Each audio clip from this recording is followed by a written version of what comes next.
Wizard's First Rule by Terry Goodkind. Copyright 1994 by Terry Goodkind and performance copyright 1994 by Brilliance Corporation. All rights reserved. For Jerry. Acknowledgments. I would like to thank some special people. My father, Leo, for never once telling me to read, but instead reading himself, and thus infecting me with curiosity.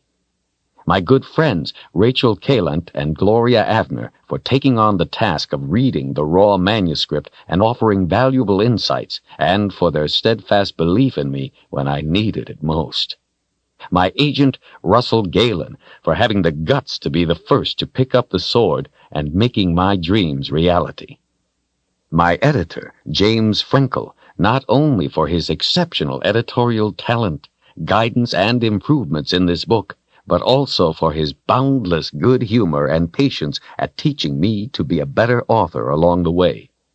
The good people at Tor, one and all, for their enthusiasm and hard work, and two very special people, Richard and Kahlan, for choosing me to tell their story. Their tears and triumphs have touched my heart. I will never be the same again.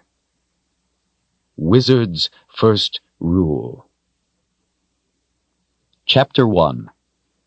It was an odd-looking vine. Dusky, variegated leaves hunkered against a stem that wound in a stranglehold around the smooth trunk of a balsam fir. Sap drooled down the wounded bark, and dry limbs slumped, making it look as if the tree were trying to voice a moan into the cool, damp morning air. Pods stuck out from the vine here and there along its length, almost seeming to look warily about for witnesses. It was the smell that had first caught his attention, a smell like the decomposition of something that had been wholly unsavory, even in life. Richard combed his fingers through his thick hair as his mind lifted out of the fog of despair, coming into focus upon seeing the vine. He scanned for others, but saw none. Everything else looked normal. The maples of the upper Ven forest were already tinged with crimson, proudly showing off their new mantle in the light breeze. With nights getting colder, it wouldn't be long before their cousins down in the Heartland woods joined them. The oaks, being the last to surrender to the season, still stoically wore their dark green coats. Having spent most his life in the woods, Richard knew all the plants, if not by name, by sight. From when Richard was very small, his friend Zedd had taken him along, hunting for special herbs. He had shown Richard which ones to look for, where they grew, and why, and put names to everything they saw. Many times they just talked, the old man always treating him as an equal, asking as much as he answered. Zedd had sparked Richard's hunger to learn, to know. This vine, though, he had seen only once before, and it wasn't in the woods. He had found a sprig of it at his father's house, in the blue clay jar Richard had made when he was a boy. His father had been a trader and had traveled often, looking for the chance exotic or rare item. People of means had often sought him out, interested in what he might have turned up. It seemed to be the looking more than the finding that he had liked, as he had always been happy to part with his latest discovery so he could be off after the next. From a young age, Richard had liked to spend time with Zedd while his father was away. Richard's brother, Michael, was a few years older, and, having no interest in the woods or Zedd's rambling lectures, preferred to spend his time with people of means. About 5 years before, Richard had moved away to live on his own, but he often stopped by his father's home, unlike Michael, who was always busy and rarely had time to visit. If his father had gone away, he would leave Richard a message in the blue jar telling him the latest news, some gossip, or of some sight he had seen. On the day 3 weeks before, when Michael had come and told him their father had been murdered, Richard had gone to his father's house, despite his brother's insistence that there was no reason to go, nothing he could do. Richard had long since passed the age when he did as his brother said. Wanting to spare him, the people there didn't let him see the body, but still, he saw the big, sickening splashes and puddles of blood, brown and dry across the plank floor. When Richard came close, voices fell silent, except to offer sympathy, which only deepened the writhing pain. Yet he had heard them talking, in hushed tones of the stories and the wild rumors of things come out of the boundary, of magic. Richard was shocked at the way his father's small home had been torn apart, as if a storm had been turned loose inside. Only a few things were left untouched. The blue message jar still sat on the shelf, and inside he found the sprig of vine. It was still in his pocket now. What his father meant him to know from it, he couldn't guess. Grief and depression overwhelmed him, and even though he still had his brother, he felt abandoned.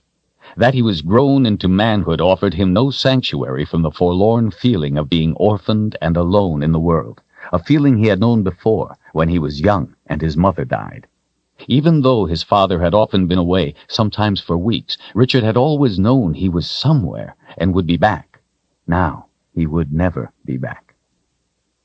Michael wouldn't let him have anything to do with the search for the killer. He said he had the best trackers in the army looking, and he wanted Richard to stay out of it for his own good. So Richard simply didn't show the vine to Michael, and went off alone every day, searching for the vine. For 3 weeks he walked the trails of the Heartland woods, every trail, even the ones few others knew of, but he never saw it. Finally, against his better judgment, he gave in to the whispers in his mind and went to the upper Ven forest, close to the boundary. The whispers haunted him with the feeling that he somehow knew something of why his father had been murdered. They teased at him, tantalized him with thoughts just out of reach, and laughed at him for not seeing it. Richard lectured himself that it was his grief playing tricks, not something real. He had thought that when he found the vine it would give him some sort of answer. Now that he had, he didn't know what to think. The whispers had stopped teasing him, but now they brooded. He knew it was just his own mind thinking, and he told himself to stop trying to give the whispers a life of their own. Zedd had taught him better than that. Richard looked up at the big fir tree in its agony of death. He thought again of his father's death. The vine had been there. Now the vine was killing this tree. It couldn't be anything good. Though he couldn't do anything for his father, he didn't have to let the vine preside over another death. Gripping it firmly, he pulled, and with powerful muscles ripped the sinewy tendrils away from the tree. That's when the vine bit him. One of the pods struck out and hit the back of his left hand, causing him to jump back in pain and surprise. Inspecting the small wound, he found something like a thorn embedded in the meat of the gash. The matter was decided. The vine was trouble. He reached for his knife to dig out the thorn, but the knife wasn't there. At first, surprised, he realized why and reprimanded himself for allowing his depression to cause him to forget something as basic as taking his knife with him into the woods. Using his fingernails, he tried to pull out the thorn. To his rising concern, the thorn, as if alive, wiggled itself in deeper. He dragged his thumbnail across the wound, trying to snag the thorn out. The more he dug, the deeper it went. A hot wave of nausea swept through him as he tore at the wound, making it bigger, so he stopped. The thorn had disappeared into the oozing blood. Looking about, Richard spotted the purplish-red autumn leaves of a small nannyberry tree, laden with its crop of dark blue berries. Beneath the tree, nestled in the crook of a root, he found what he sought, an alm plant. Relieved, he carefully snapped off the tender stem near its base and gently squeezed the sticky, clear liquid onto the bite. He gave a smile to old Zedd for teaching him how the alm plant made wounds heal faster. The soft, fuzzy leaves always made Richard think of Zedd. The juice of the alm numbed the sting, but not his worry over being unable to remove the thorn. He could feel it wriggling still deeper into his flesh. Richard squatted down and poked a hole in the ground with his finger, placed the alm in it, and fixed moss about the stem so it might regrow itself. The sounds of the forest fell dead still. Richard looked up, flinching as a dark shadow swept over the ground, leaping across limbs and leaves. There was a rushing, whistling sound in the air overhead. The size of the shadow was frightening. Birds burst from cover in the trees, giving alarm calls as they scattered in all directions. Richard peered up, searching through the gaps in the canopy of green and gold, trying to see the shadow's source. For an instant, he saw something big and red. He couldn't imagine what it could be, but the memory of the rumors and stories of things coming out of the boundary flooded back into his mind, making him go cold to the bone. The vine was trouble, he thought again. This thing in the sky could be no less. He remembered what people always said. Trouble sires 3 children, and knew immediately that he didn't want to meet the 3rd child. Discounting his fears, he started running. Just idle talk of superstitious people, he told himself. He tried to think of what could be that big and red. It was impossible. There was nothing that flew that was that large. Maybe it was a cloud or a trick of the light.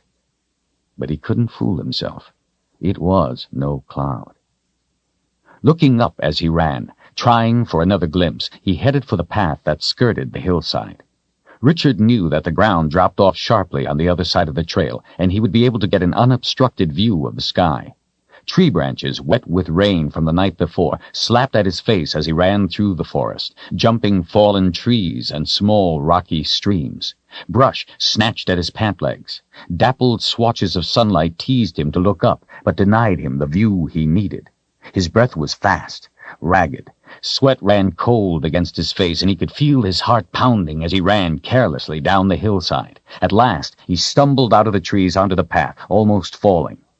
Searching the sky, he spotted the thing, far away and too small for him to tell what it was, but he thought it had wings. He squinted against the blue brightness of the sky, shielded his eyes with his hand, trying to see for sure if there were wings moving. It slipped behind a hill and was gone. He hadn't even been able to tell if it really was red. Winded, Richard slumped down on a granite boulder at the side of the trail, absently snapping off dead twigs from a sapling beside him while he stared down at Trunt Lake below. Maybe he should go tell Michael what had happened, tell him about the vine and the red thing in the sky. He knew Michael would laugh at the last part. He had laughed at the same stories himself. No. Michael would only be angry with him for being up near the boundary and for going against his orders to stay out of the search for the murderer. He knew his brother cared about him, or he wouldn't always be nagging him. Now that he was grown, he could laugh off his brother's constant instructions, though he still had to endure the looks of displeasure. Richard snapped off another twig and in frustration threw it at a flat rock. He decided he shouldn't feel singled out. After all, Michael was always telling everyone what to do, even their father. He pushed his harsh judgments of his brother aside. Today was a big day for Michael. Today he was accepting the position of first counselor. He would be in charge of everything now, not just the town of Heartland anymore, but all the towns and villages of Westland, even the country people, responsible for everything and everyone. Michael deserved Richard's support. He needed it. Michael had lost a father, too. That afternoon, there was to be a ceremony and big celebration at Michael's house. Important people were going to be there, come from the farthest reaches of Westland. Richard was supposed to be there, too. At least, there would be plenty of good food. He realized he was famished. While he sat and thought, he scanned the opposite side of Trunt Lake, far below. From this height, the clear water revealed alternating patches of rocky bottom and green weed around the deep holes. At the edge of the water, Hawker's Trail knitted in and out of the trees, in some places open to view, in some places hidden. Richard had been on that part of the trail many times. In the spring, it was wet and soggy down by the lake, but this late in the year it would be dry. In areas farther north and south, as the trail wound its way through the high Ven forests, it passed uncomfortably close to the boundary. Because of that, most travelers avoided it, choosing instead the trails of the Heartland woods. Richard was a woods guide and led travelers safely through the Heartland forests. Most were traveling dignitaries wanting the prestige of a local guide more than they wanted direction. His eyes locked on something. There was movement. Unsure what it had been, he stared hard at the spot on the far side of the lake. When he saw it again, on the path where it passed behind a thin veil of trees, there was no doubt. It was a person. Maybe it was his friend Chase. Who else but a boundary warden would be wandering around up here? He hopped down off the rock, tossing the twigs aside, and took a few steps forward. The figure followed the path into the open, at the edge of the lake. It wasn't Chase. It was a woman. A woman in a dress. What woman would be walking around this far out in the Ven forest in a dress? Richard watched her making her way along the lake shore, disappearing and reappearing with the path. She didn't seem to be in a hurry, but she wasn't strolling slowly either. Rather, she moved at the measured pace of an experienced traveler. That made sense. No one lived anywhere near Trunt Lake. Other movements snatched his attention. Richard's eyes searched the shade and shadows. Behind her, there were others. 4 men, in hooded forest cloaks, following her, but hanging back some distance. They moved with stealth from tree to rock to tree, looking, waiting, moving. Richard straightened, his eyes wide, his attention riveted. They were stalking her. He knew immediately. This was the third child of trouble. Chapter 2. At first, Richard stood frozen, not knowing what to do. He couldn't be sure the 4 men really were stalking the woman, at least not until it was too late. What business was it of his anyway? And besides, he didn't even have his knife with him. What chance did 1 man with no weapon have against 4? He watched the woman making her way along the path. He watched the men follow. What chance did the woman have? He crouched, muscles tight and hard. His heart raced as he tried to think of what he could do. The morning sun was hot on his face, his breathing rapid with fear. Richard knew there was a small cutoff from Hawker's Trail somewhere ahead of the woman. Hurriedly, he tried to remember exactly where. The main fork to her left continued around the lake and up the hill to his left, to where he stood and watched. If she stayed on the main trail, he could wait for her, then tell her about the men. Then what?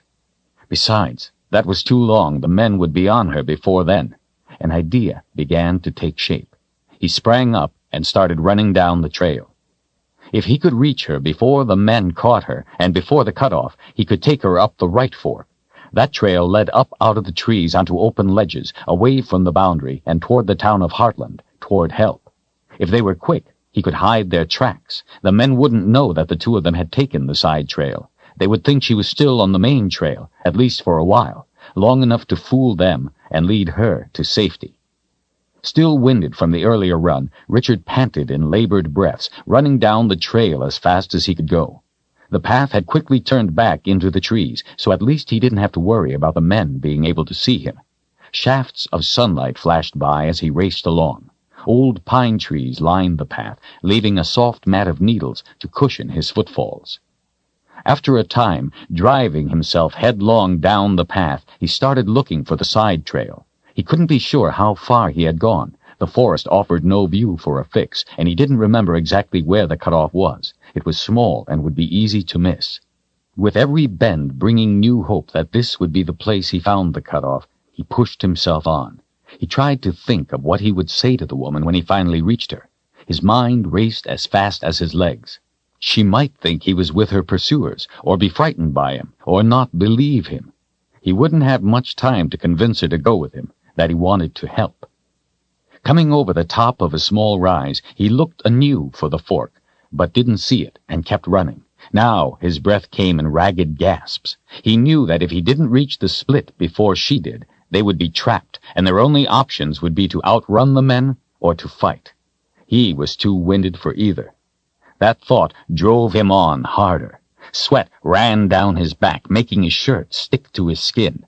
The coolness of the morning had turned to choking heat, though he knew it was only his exertion that made it seem that way. The forest passed in a blur to each side as he ran. Just before a sharp bend to the right, he came at last to the cutoff, almost missing it. He made a quick search for tracks to see if she had been there and taken the small path. There were none. Relief washed over him. He dropped to his knees and sat back on his heels in exhaustion, trying to catch his breath. The first part had worked. He had beaten her here.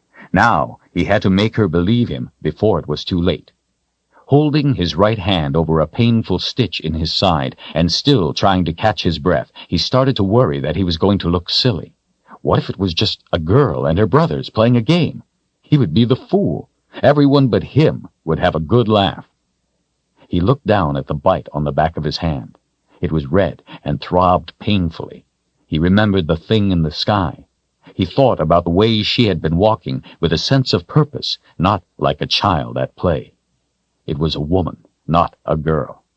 He remembered the cold fear he had felt when he saw the 4 men. 4 men warily shadowing a woman. The third strange thing to happen this morning. The third child of trouble. No, he shook his head. This was no game. He knew what he had seen. It was no game. They were stalking her. Richard came partway to his feet. Waves of heat rolled from his body. Bent over at the waist with his hands braced on his knees, he took a few deep breaths before straightening to his full height. His eyes fell on the young woman as she came around the bend in front of him.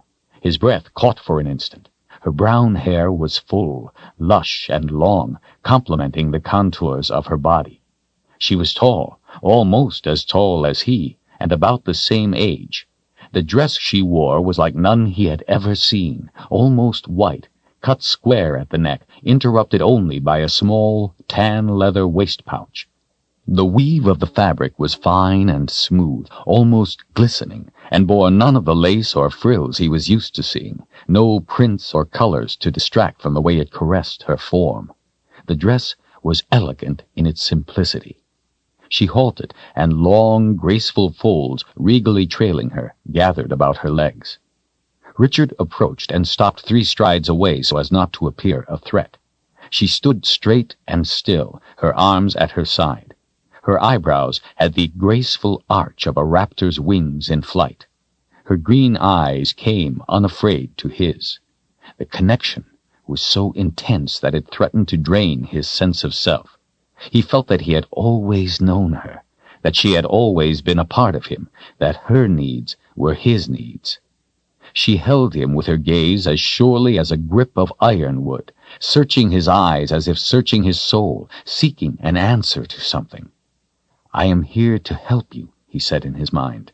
He meant it more than any thought he had ever had. The intensity of her gaze relaxed, loosening its hold on him. In her eyes he saw something that attracted him more than anything else. Intelligence.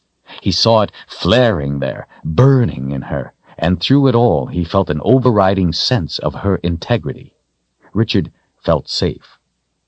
A warning flashed in his mind, making him remember why he was there, that time was dear. "I was up there," he pointed toward the hill he had been on, "and I saw you." She looked where he pointed. He looked, too, and realized he was pointing at a tangle of tree limbs. They couldn't see the hill because the trees blocked the view. He dropped his arm dumbly, trying to ignore the miscue. Her eyes returned to his, waiting. Richard started over, keeping his voice low. "I was up there on a hill, above the lake. I saw you walking on the path by the shore. There are some men following you." She betrayed no emotion, but continued to hold his gaze. "How many?" He thought her question strange, but answered it. 4. The color drained from her face. She turned her head, surveying the woods behind her, scanning the shadows briefly, then looked back to him once more, her green eyes searching his. "Do you choose to help me?" Except for her color, her exquisite features gave no hint as to her emotions. Before his mind could form a thought, he heard himself say, "Yes." Her countenance softened. "What would you have us do?" "There's a small trail that turns off here. If we take it, and they stay on this one, we can be away." "And if they don't? If they follow our trail?" "I'll hide our tracks." He was shaking his head, trying to reassure her. "They won't follow. Look, there's no time." "If they do," she cut him off. "Then what is your plan?" He studied her face a moment. "Are they very dangerous?" She stiffened. "Very." The way she spoke the word made him have to force himself to breathe again. For an instant he saw a look of blind terror pass across her eyes. Richard ran his fingers through his hair. "Well, the small trail is narrow and sheer. They won't be able to surround us." "Do you have a weapon?" He answered by shaking his head no, too angry with himself for forgetting his knife to voice it out loud. She nodded. "Let's be quick, then." They didn't talk once the decision had been made, not wanting to give away their location. Richard hurriedly concealed their tracks and motioned her to go first so he would be between her and the men. She didn't hesitate. The folds of her dress flowed behind as she moved quickly at his direction. The lush young evergreens of the ven pressed tight at their sides, making the path a narrow, dark, green-walled route cut through the brush and branches. They could see nothing around them. Richard checked behind as they went, though he couldn't see far. At least what he could see was clear. She went swiftly, without any encouragement from him. After a time, the ground started rising and becoming rockier, and the trees thinned, offering a more open view.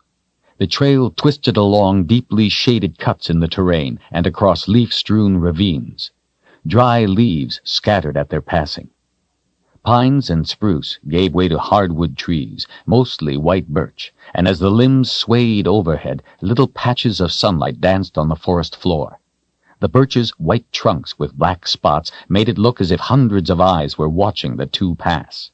Other than the raucous racket of some ravens, it was a very quiet, peaceful place. At the base of a granite wall that the path followed, he motioned to her, putting a finger over his lips, letting her know they had to step carefully to avoid making sounds that would echo their location. Whenever a raven cawed, he could hear it reverberate through the hills. Richard knew this place. The shape of the rock wall could carry a sound for miles. He pointed to the moss-covered round rocks littering the flat forest floor. He showed her that he meant for the two of them to step on the rocks, to avoid snapping sticks hidden under the leaf litter. He moved some leaves to show her sticks hidden there and pretended to break them, then cupped his hand to his ear. She nodded her understanding, lifted her skirts with one hand, and began to step up on the rocks. He touched her arm to make her look back again and mimed slipping and falling, to let her know she had to be careful because the moss was slippery. She smiled and nodded again before hurrying on. Seeing her smile was unexpected, and it warmed him, softening the edge of his fear. Richard allowed himself a small dose of confidence about their escape as he stepped from one mossy rock to another. As the path climbed steadily upward, the trees thinned more. The rock taking over from the soil offered trees infrequent opportunity to put down roots. Soon the only trees grew in crevices and were gnarled, twisted, and small, wanting to offer no purchase to the wind that could pull them from their meager anchoring. They slipped quietly out of the trees and onto the ledges. The path wasn't always clearly marked, and there were many false trails. She often had to turn to him, and he directed her by pointing or with a nod of his head. Richard wondered what her name was, but his fear of the four men kept him from talking. Even though the trail was steep and hard, he didn't have to slow on her account. She was a strong climber, and quick. He saw that she wore good boots of soft leather, the kind of boots worn by one used to traveling. It had been well over an hour since they had come out of the trees, climbing steadily upward into the sun. They were heading east on the ledges before the trail cut back to the west later. The men, if they had followed, would have to look into the sun to see them. Richard kept them crouched as low as possible and checked over his shoulder often as they climbed, scanning for any sign of a man. When he had seen them by Trunt Lake, they were staying well hidden, but it was too open out here for them to hide. He saw nothing and started to feel better. They weren't being followed. The men were nowhere to be seen and were probably miles down Hawker's Trail by now. The farther from the boundary and the closer to town they got, the better he felt. His plan had worked. Seeing no sign that they were being followed, Richard wished they could stop for a rest as his hand was throbbing, but she gave no sign that she needed or wanted a break. She kept pushing on as if the men were right on their heels. Richard remembered the look on her face when he had asked if they were dangerous, and quickly rejected any thought of stopping. As morning wore on, the day became warm for this late in the year. The sky was a bright, clear blue, with only a few white, wispy clouds drifting by. One of the clouds had taken on the undulating form of a snake, with its head down and tail up. Because it was so unusual, Richard remembered seeing the same cloud earlier in the day. Or was it yesterday? He would have to remember to mention it to Zedd the next time he saw him. Zedd was a cloud reader, and if Richard failed to report his sighting, he would have to endure an hour-long lecture on the significance of clouds. Zedd was probably watching it this very moment, fretting over whether or not Richard was paying attention. The path took them to the south face of small, blunt mountain, where it crossed a sheer cliff face for which the mountain was named. Crossing the cliff near mid-height, the trail offered a panoramic view of the southern Ven forest and, to their left, in cloud and mist, almost hidden behind the cliff wall, the high, rugged peaks belonging to the boundary. Richard saw brown, dying trees standing out against the carpet of green. Up closer to the boundary, the dead trees were thick. It was the vine, he realized. The two of them advanced quickly across the cliff trail. They were so clearly in the open, with no chance to hide, that anyone could spot them easily. But across the cliff, the trail would begin to head down into the Heartland woods and then into town. Even if the men did figure out their mistake and follow, Richard and the woman had a safe lead. As it neared the far side of the cliff face, the path started to broaden from its treacherous, narrow width to a space wide enough for two to walk side by side. Richard trailed his right hand along the rock wall for reassurance while looking over the side to the boulder fields several hundred feet below. He turned and checked behind. Still clear. As he turned back, she froze in mid-stride, the folds of her dress swirling around her legs. In the trail ahead, that only a moment earlier had been empty, stood two of the men. Richard was bigger than most men. These men were much bigger than he. Their dark, green hooded cloaks shaded their faces, but couldn't conceal their heavily muscled bulk. Richard's mind raced, trying to conceive of how the men could have gotten ahead of them. Richard and the woman spun, prepared to run. From the rock above, two ropes dropped down, and the other two men plummeted to the path, landing on their feet with heavy thuds.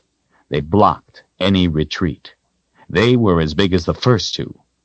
Buckles and leather straps beneath their cloaks held an arsenal of weapons that glinted in the sunlight. Richard wheeled back to the first two. They calmly pushed their hoods back. Each had thick blonde hair and a thick neck. Their faces were rugged, handsome. "You may pass, boy. Our business is with the girl." The man's voice was deep, almost friendly. Nonetheless, the threat was as sharp as a blade. He removed his leather gloves and tucked them in his belt as he spoke, not bothering to look at Richard. He obviously didn't consider Richard an obstacle. He appeared to be the one in charge, as the other three waited silently while he spoke. Richard had never been in a situation like this before. He had always managed to avoid trouble. He never allowed himself to lose his temper and could usually turn scowls to smiles with his easy manner. If talk didn't work, he was quick enough and strong enough to stop threats before anyone was hurt, and if need be, he would simply walk away. He knew these men weren't interested in talking, and they clearly weren't afraid of him. He wished he could walk away now. Richard glanced to her green eyes and saw the visage of a proud woman beseeching his help. He leaned closer and kept his voice low but firm. "I won't leave you." Relief washed over her face. She gave a slight nod as she settled her hand lightly on his forearm. "Keep between them. Don't let them all come at me at once," she whispered, "and be sure you aren't touching me when they come." Her hand tightened on his arm, and her eyes held his, waiting for confirmation that he understood her instructions. He didn't understand her reasons, but gave a small nod of agreement. "May the good spirits be with us," she said. She let her hands drop to her sides, turning to the two behind them, her face dead calm, devoid of emotion. "Be on your way, boy." The leader's voice was harder. His fierce blue eyes glared. He gritted his teeth. "Last time offered." Richard swallowed hard. He tried to sound sure of himself. "We will both be passing." His heart felt as if it were coming up into his throat. "Not this day," the leader said with finality. He pulled free a wicked-looking curved knife. The man to his side pulled a short sword clear of the scabbard strapped across his back. With a depraved grin, he drew it across the inside of his muscled forearm, staining the blade red. From behind, Richard could hear the ring of steel being drawn. He was paralyzed with fear. This was all happening too fast. They had no chance, none. For a brief moment, no one moved. Richard flinched when the four gave the howling battle cries of men prepared to die in mortal combat. They charged in a frightening rush. The one with the short sword swung it high, coming at Richard. He could hear one of the men behind him grab the woman as the man with the sword raced toward him. And then, just before the man reached him, there was a hard impact to the air, like a clap of thunder with no sound. The violence of it made every joint in his body cry out in sharp pain. Dust lifted around them, spreading outward in a ring.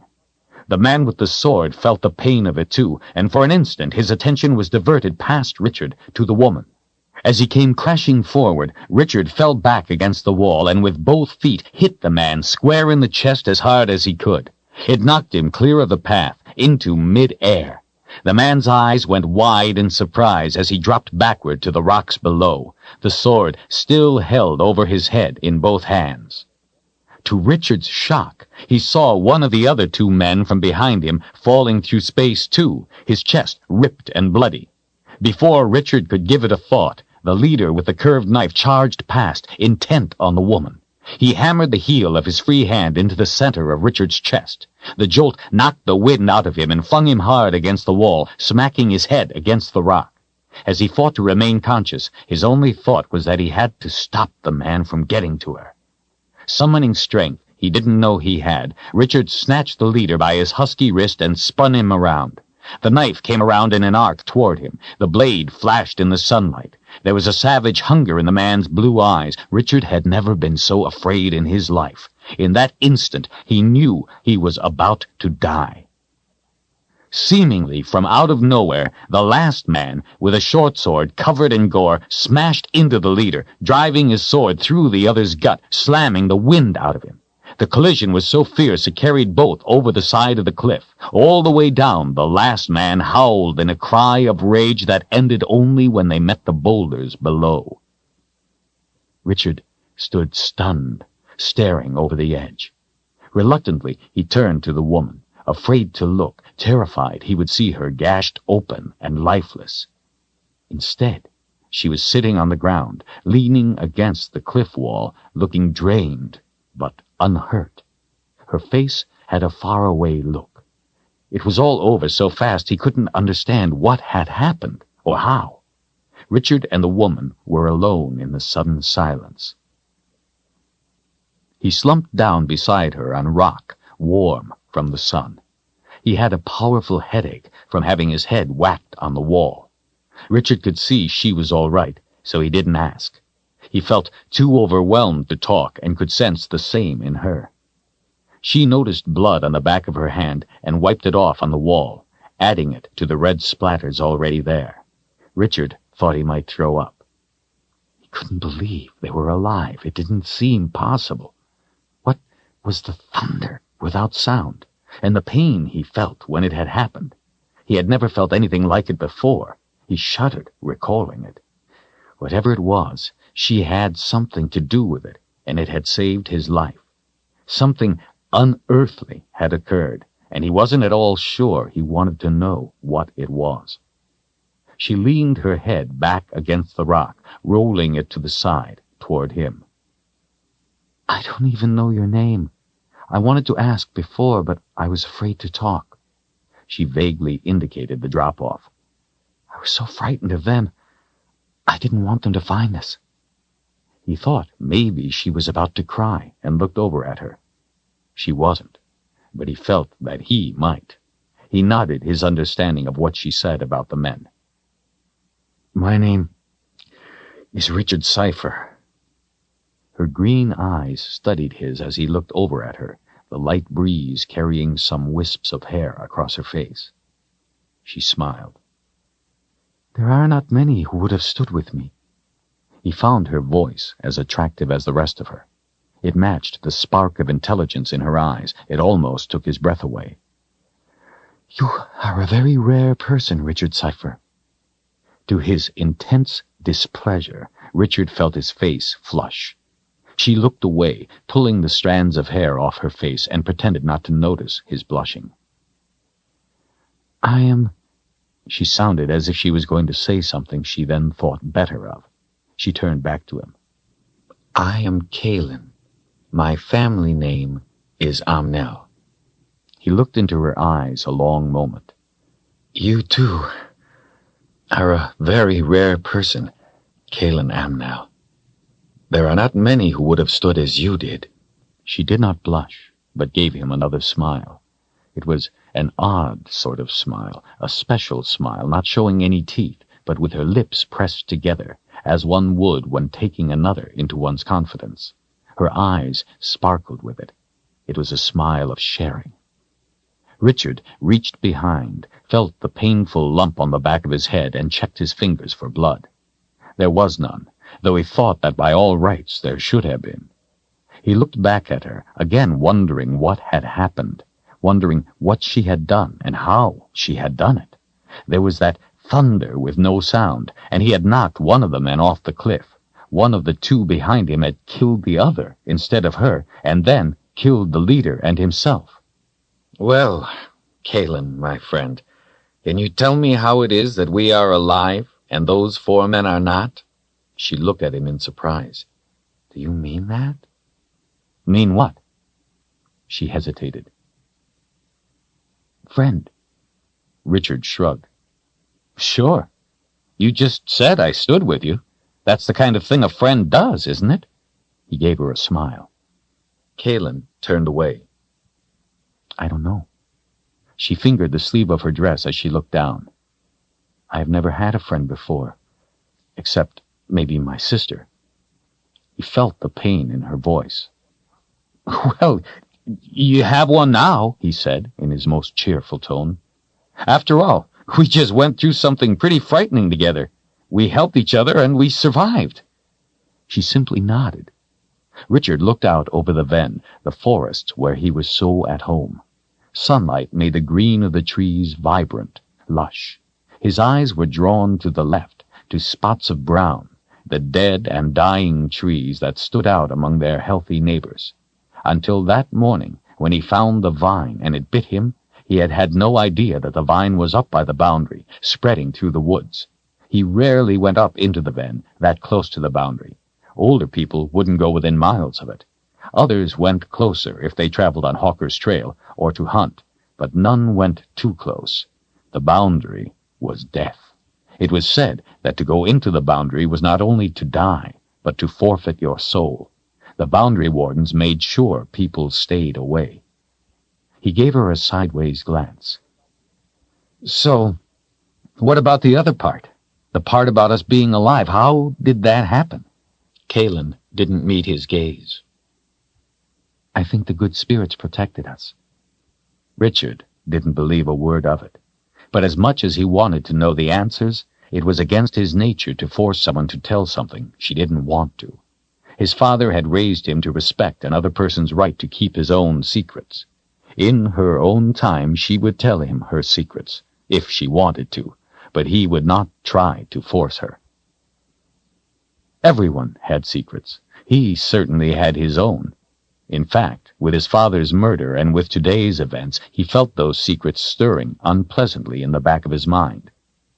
Kahlan, he said, trying to make his voice sound reassuring.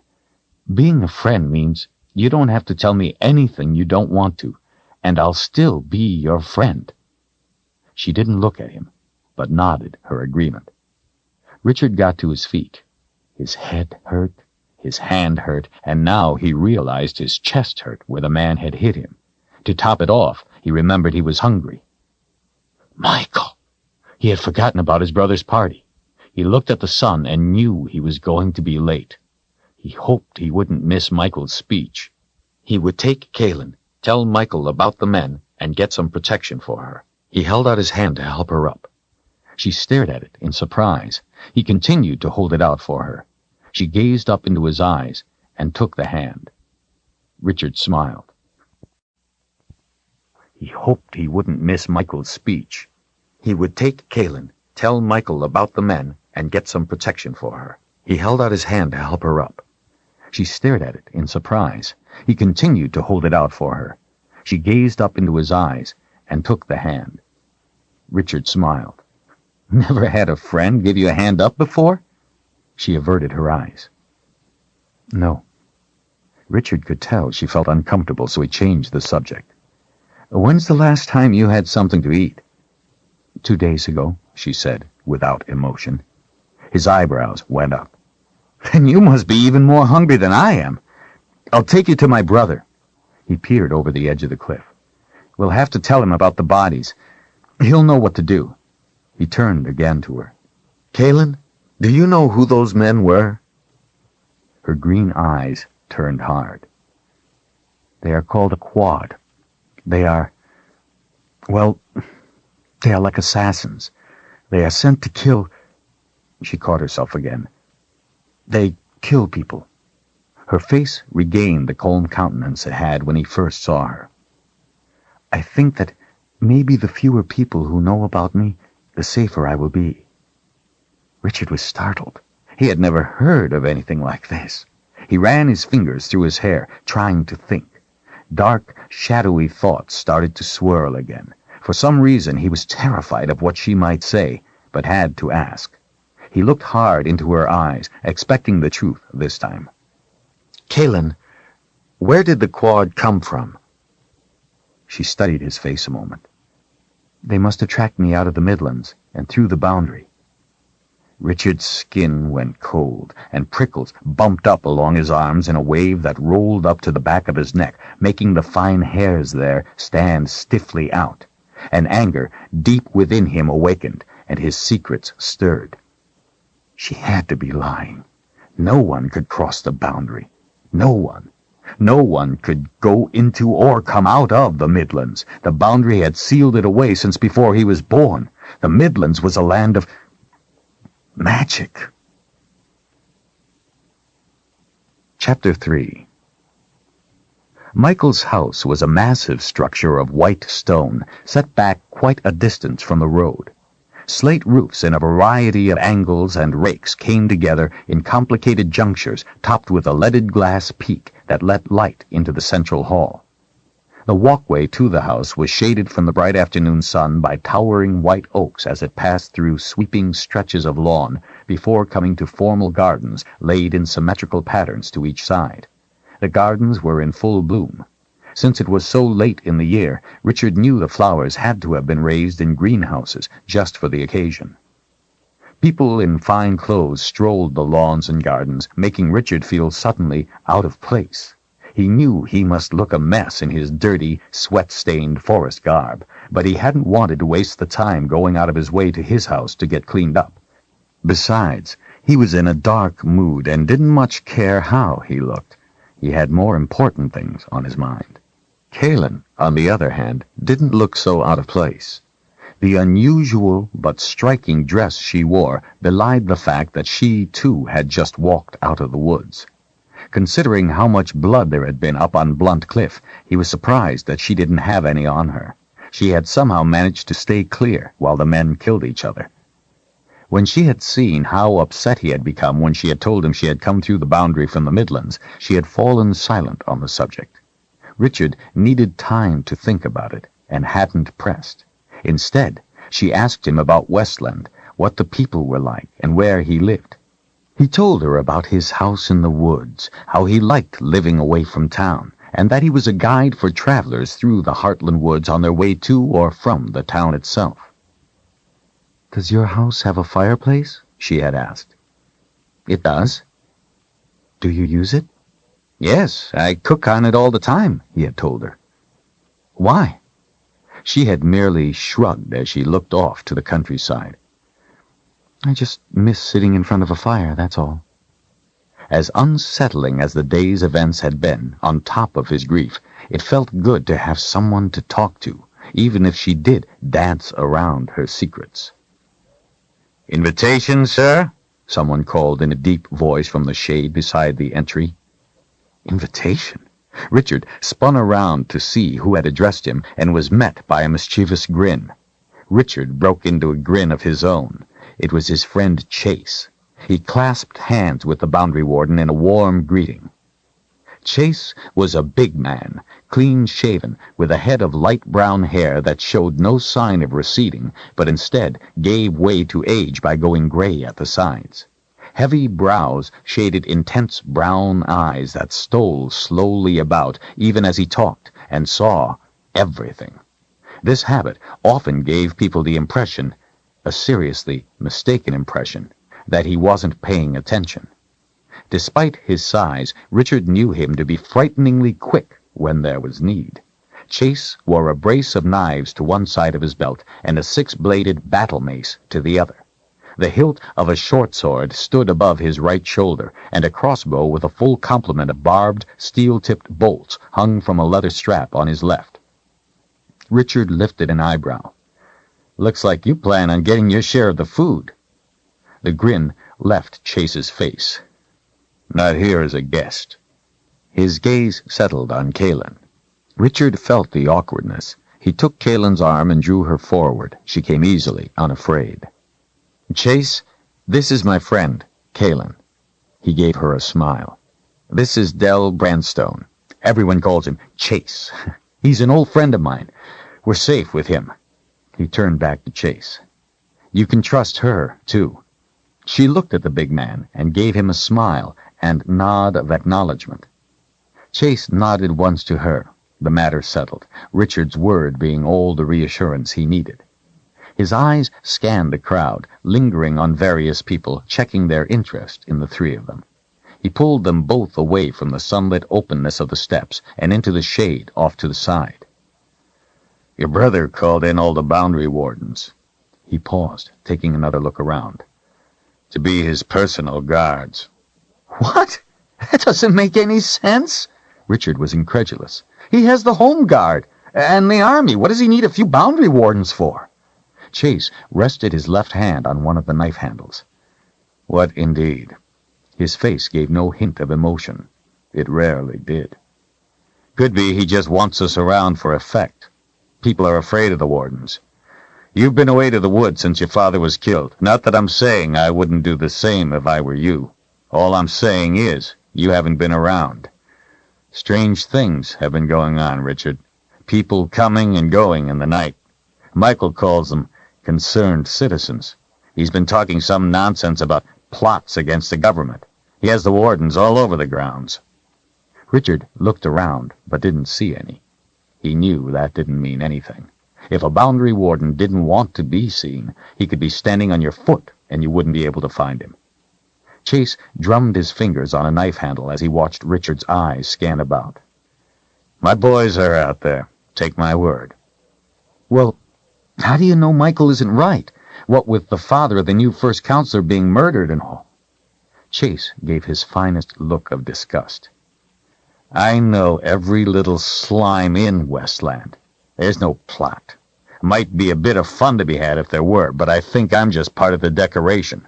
Michael said I should stay visible." His expression sharpened. "And about your father's murder? Well, George Cypher and I go way back to before when you were born, back to before the boundary. He was a good man. I was proud to call him friend." Anger heated in his eyes. "I've twisted a few fingers." He shifted his weight, taking another look around before bringing his fierce expression back to Richard. "Twisted hard. Hard enough to cause their owners to spit out their own mother's name if it had been the right one. No one knows a thing. And believe me, if they did, they would have been happy to have shortened our conversation. First time I've ever chased anyone and not been able to get even a whiff." He folded his arms and his grin came back as he eyed Richard up and down. "Speaking of slime, what have you been about? You look like one of my customers." Richard glanced to Kahlan and then back to Chase. "We were up in the high van." Richard lowered his voice. "We were attacked by 4 men. Chase raised an eyebrow. "Anyone I would know?" Richard shook his head. Chase frowned. "So where did these 4 fellas go after they jumped you?" "You know the trail across Blunt Cliff?" "Of course." "They're on the rocks at the bottom. We're going to have a talk." Chase unfolded his arms and stared at the 2 of them. "I'll have a look." His eyebrows knitted together. "How'd you manage it?" Richard exchanged a quick glance with Kahlan and looked back to the boundary warden. "I think the good spirits protected us." Chase shot them each a suspicious glare. "That's so. Well, better not to tell Michael about this right now. I don't think he believes in good spirits." He studied both their faces hard. "And if you think there's a need, you 2 come stay at my place. You'll be safe enough there." Richard thought about all of Chase's children and knew he didn't want to endanger them, but he didn't want to argue the point either, so he just nodded. "We better get in there. Michael is sure to be missing me." "One more thing," Chase said. "Zedd wants to see you. He's in a big fret about something, says it's real important." Richard looked up over his shoulder and saw the same strange, snake-like cloud. "I think I need to see him, too." He turned and started to leave. "Richard," Chase said with a look that would have withered anyone else, "tell me what you were doing in the high van." Richard didn't shy away. "Same as you, trying to get a whiff." Chase's hard face softened, and a hint of his smile came back. "Get one?" Richard nodded as he held up his red, sore left hand. "And it bites." The 2 turned and melted into the crowd entering the house, moving through the entry, across white marble floors to the elegant central meeting hall. Marble walls and columns glowed with a cold, eerie cast where the sunlight streaming in from above touched them. Richard had always preferred the warmth of wood, but Michael had maintained that anyone could go out and make what they wanted from wood, but if you wanted marble, you had to hire a lot of people who lived in wood houses to do the work for you. Richard remembered a time before their mother died, when he and Michael played in the dirt, building houses and forts with sticks. Michael had helped him then. He wanted so much for Michael to help him now. People Richard recognized greeted him, getting only a wooden smile or quick handshake. Since Kahlan was from a strange land, Richard was a little surprised to see how comfortable she was around all the important people. It had already occurred to him that she, too, must be someone important. Gangs of assassins didn't hunt down unimportant people. Richard found it difficult to smile at everyone. If the rumors about things coming out of the boundary were true, then all of Westland was in danger. Country people in the outlying areas of the heartland were already terrified to go out at night, and had recounted stories to him of people being found partly eaten. He had told them it was just that they had died of some natural cause, and wild animals had found the bodies. Happened all the time. They said it was beasts from the sky. He had passed it off as superstitious nonsense. Until now. Even with all the people around, Richard felt overwhelmingly lonely. He was confused and didn't know what to do about it. He didn't know who to turn to. Kahlan was the only one who made him feel better, but at the same time she frightened him. The encounter on the cliff frightened him. He wanted to take her and leave. Zedd might know what to do. He used to live in the Midlands before the boundary, though he would never talk about it. And then there was the unsettling feeling he had that all of this had something to do with his father's death, and his father's death had something to do with his own secrets, the secrets his father had placed upon him and him alone. Kahlan laid a hand on his arm. "Richard, I'm sorry. I didn't know about your father. I'm sorry." With the frightening events of the day, he had almost forgotten about it until Chase had brought it up. Almost. He gave a little shrug. "Thanks." He waited a moment as a woman in a blue silk dress with ruffles of white lace at the neck, cuffs, and down the front walked past. He looked down at the floor as she moved by so he wouldn't have to return her smile if she gave him one. It was 3 weeks ago. He told Kahlan a little of what had happened. She listened sympathetically. I'm sorry, Richard. Perhaps you would rather be alone. He forced himself to smile. No, it's all right. I've been alone enough. It helps to have a friend to talk to. She gave him a small smile and a nod, and they moved on through the crowd. Richard wondered where Michael was. It seemed odd that he wasn't out yet. Even though he had lost his appetite, he knew Kahlan hadn't eaten in 2 days. With all the tempting food around, he decided she must have remarkable self-control. The delicious smells were starting to change his mind about his appetite. He leaned closer to her. Hungry? Very. He guided her over to a long table with food piled in tiers.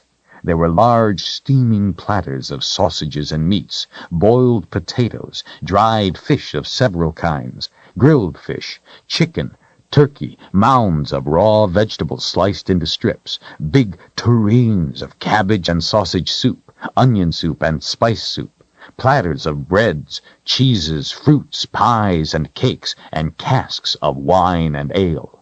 Servants were constantly coming and going to keep the platters full. Kahlan scrutinized them. Some of the serving girls have long hair. That is allowed? Richard looked around, a little bewildered. Yes, anyone can have any kind of hair they want. Look. He held his arm close to his chest and pointed as he leaned toward her. Those women over there are counselors.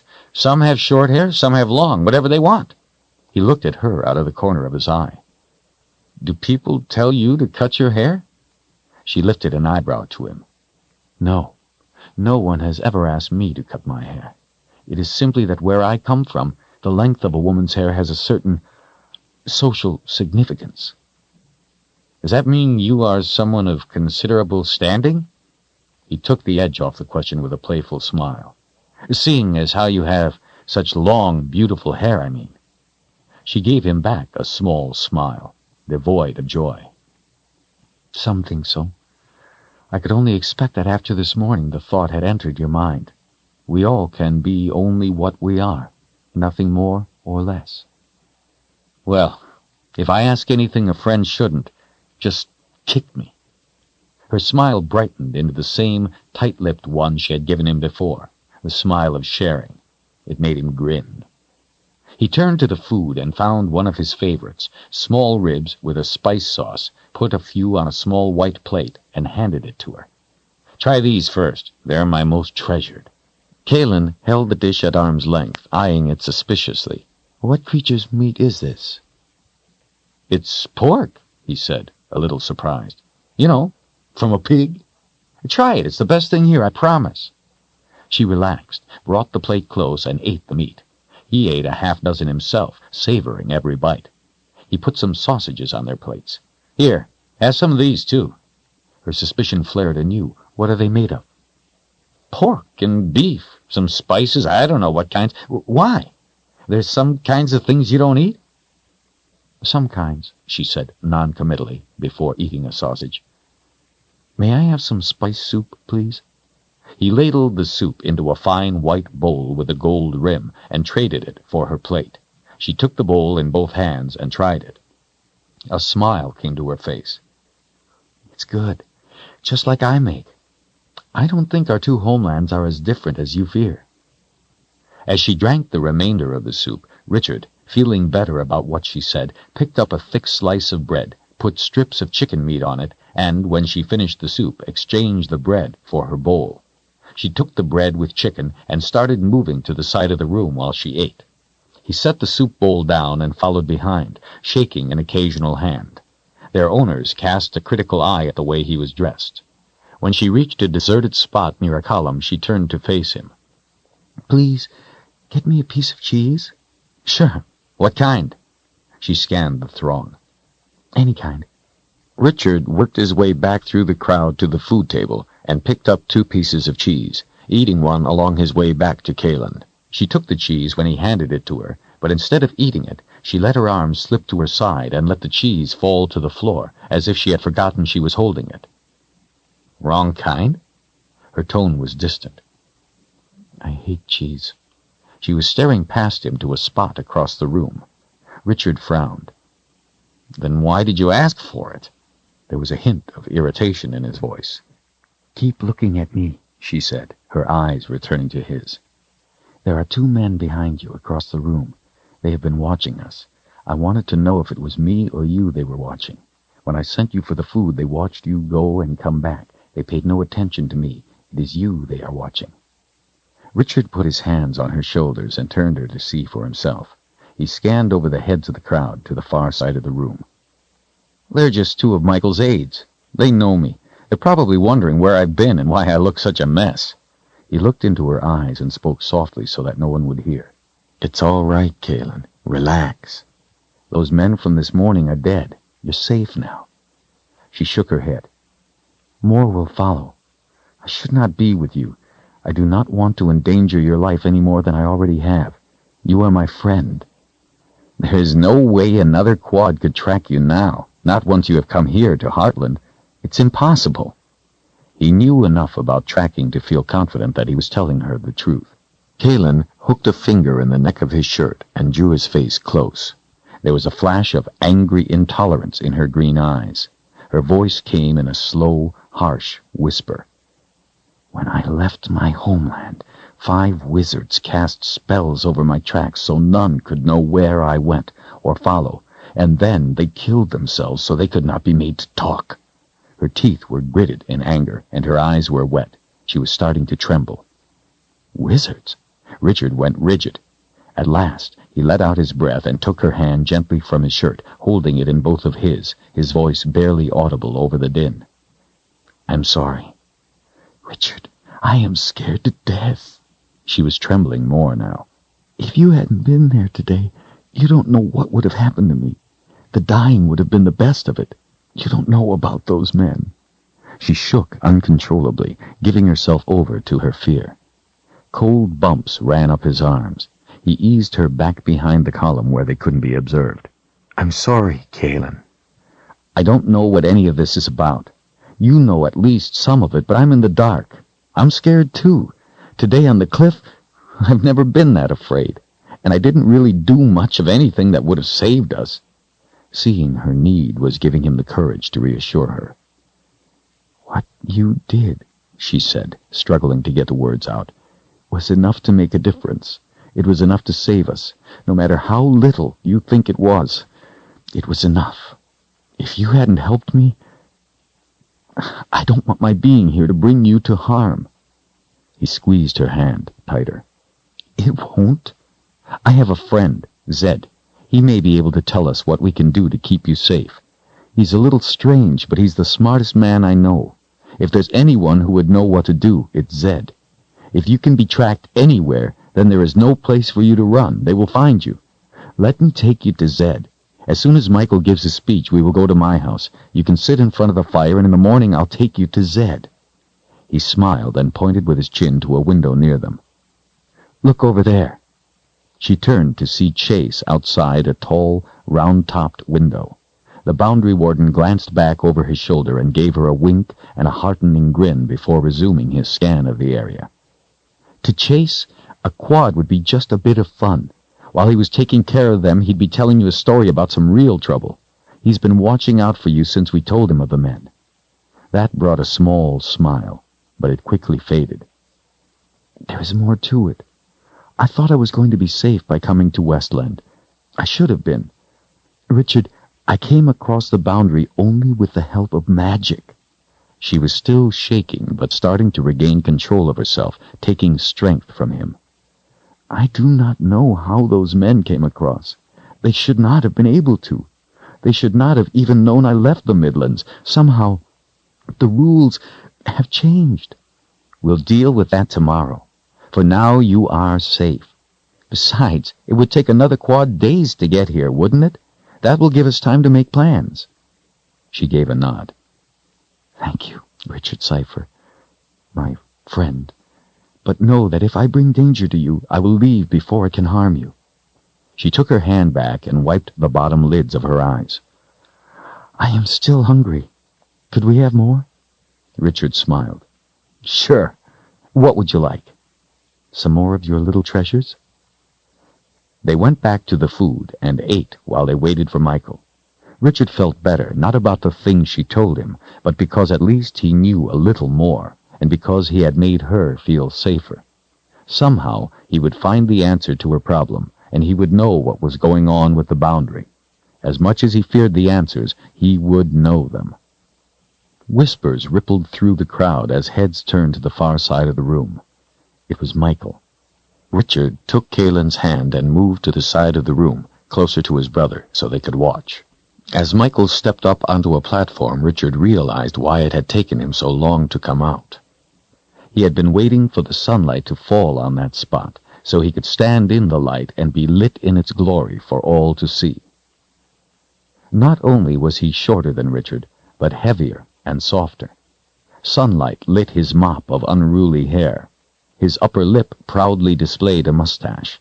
He wore baggy white trousers, and his white tunic with bloused sleeves was cinched at the waist by a gold belt. Standing there in the sunlight, Michael positively gleamed, casting the same cold, eerie glow the marble did when struck by the sun. He stood out in stark relief against the shadowed background. Richard held up his hand to catch his attention. Michael saw the hand and smiled at his brother, holding his eyes for a moment as he began speaking, before shifting his gaze to the crowd. Ladies and gentlemen, today I accepted the position of First Counselor of Westland. A roar went up from the room. Michael listened without moving, then thrust his arms suddenly into the air, calling for silence. He waited until every last cough died out.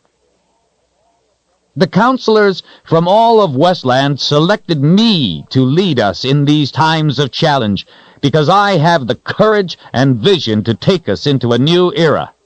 Too long we have lived looking to the past and not to the future. Too long we have chased old ghosts and been blind to new callings. Too long we have listened to those who would seek to drag us into war and ignored those who would guide us on a path to peace. The crowd went wild. Richard was dumbfounded. What was Michael talking about? What war? There was no one to have a war with. Michael held up his hands again and, not waiting for quiet this time, went on. I will not stand by while the Westland is put into peril by these traitors. His face was red and angry. The crowd roared again, this time with fists jabbing the air. They chanted Michael's name. Richard and Kahlan looked at each other. Concerned citizens have come forward to identify these cowards, these traitors. At this very moment, as we join our hearts here today in a common goal, the boundary wardens protect us while the army is rounding up these conspirators who plot against the government. They are not the common criminals you might think, but respected men in high authority. Murmurs swept across the assembly. Richard was stunned. Could it be true? A conspiracy? His brother hadn't gotten where he was by not knowing what was going on. Men in high authority. That would certainly explain why Chase didn't know anything about it. Michael stood in the shaft of sunlight, waiting for the whispering to die down. When he began again, his voice was low and warm. But that is past history. Today we look to our new course. One reason I was chosen as first counselor is because, being a Heartlander, I have lived my life in the shadow of the boundary, a shadow that has shaded all our lives. But that is looking to the past.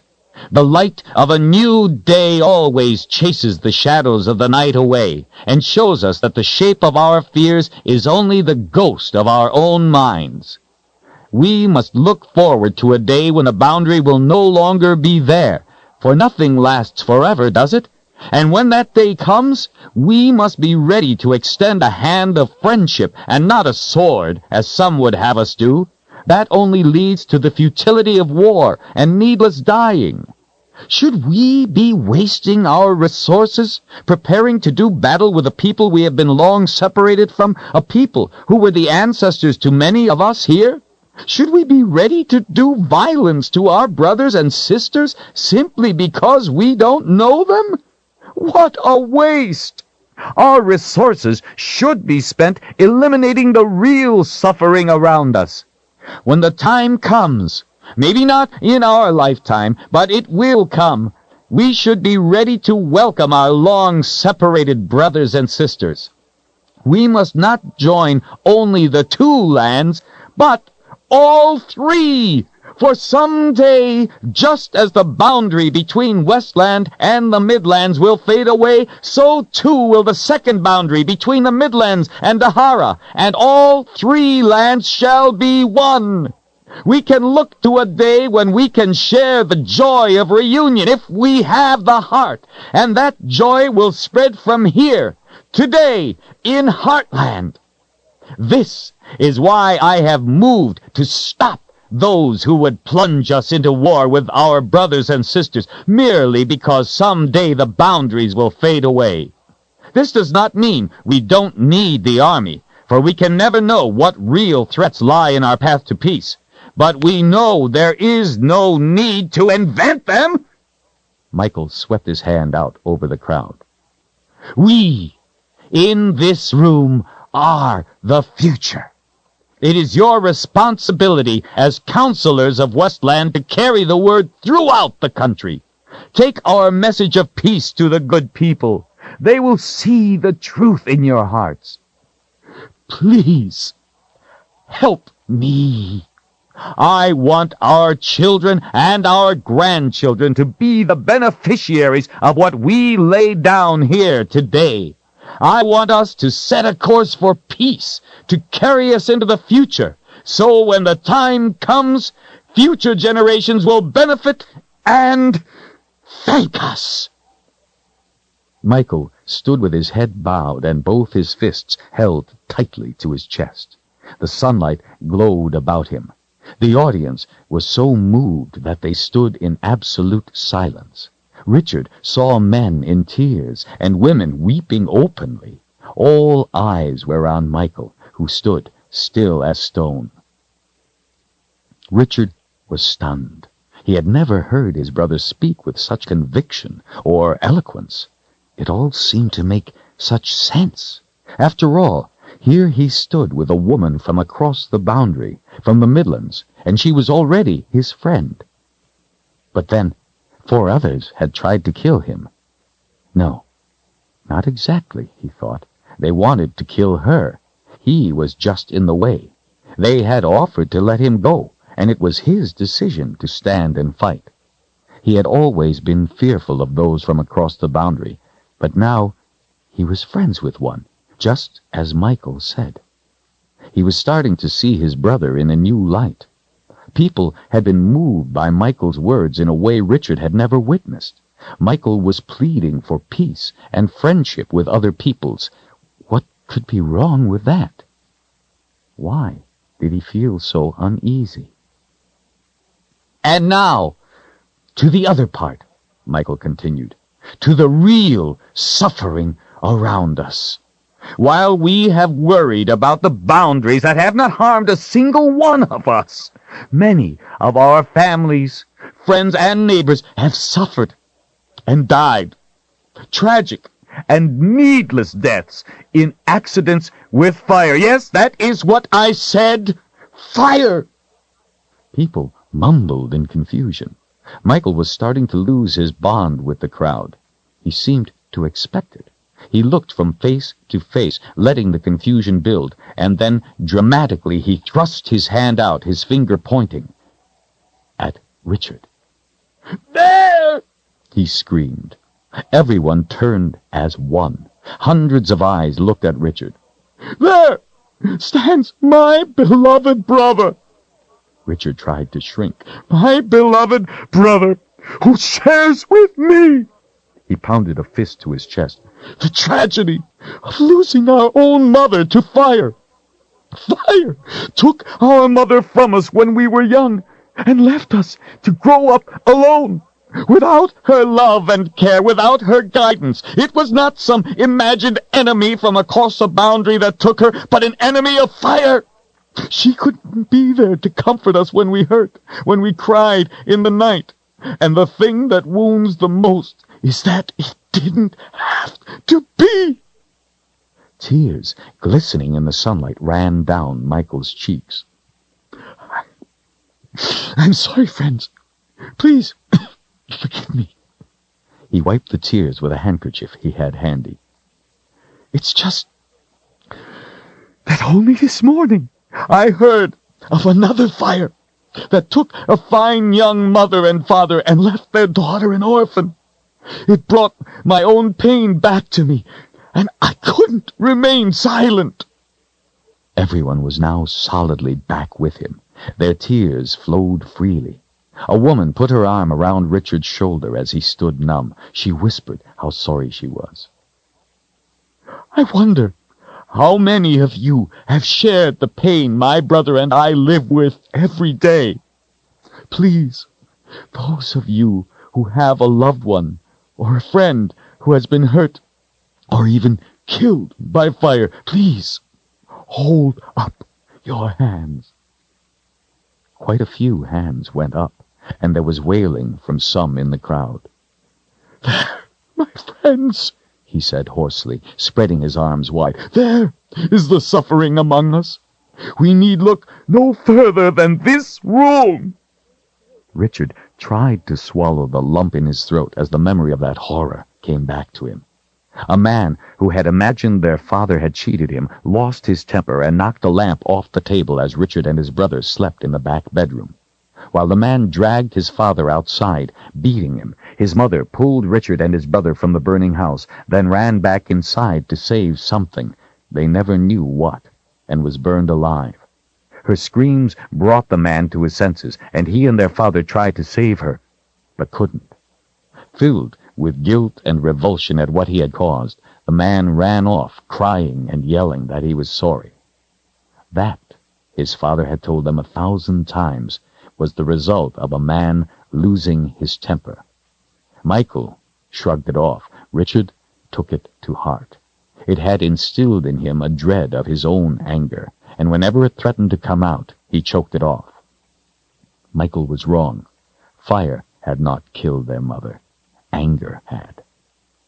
Arms hanging limply at his side, head bowed, Michael spoke softly again. "What can we do about the danger to our families from fire?" He shook his head sadly. "I do not know, my friends, but I am forming a commission on the problem, and I urge any concerned citizen to come forward with suggestions. My door always stands open. Together we can do something. Together we will do something. And now, my friends, please excuse me, and allow me to go comfort my brother, as I am afraid bringing out our personal tragedy was a surprise to him, and I must ask his forgiveness." He hopped down off the stand, the crowd parting to let him through. A few hands reached out to touch him as he passed. He ignored them. Richard stood and glared as his brother strode to him. The crowd moved away. Only Kahlan stayed at his side, her fingers lightly touching his arm. People went back to the food and began talking excitedly among themselves, about themselves, and forgot him. Richard stood tall and choked off his anger. Smiling, Michael slapped Richard on the shoulder. "Great speech," he congratulated himself. "What did you think?" Richard looked down at the patterns on the marble floor. "Why did you bring her death into it? Why did you have to tell everyone about it? Why did you use her like that?" Michael put an arm around Richard's shoulder. "I know it hurts, and I am sorry, but it's for a greater good. Did you see the tears in their eyes? The things I've started are going to take us all to a better life and help Westland grow to prominence.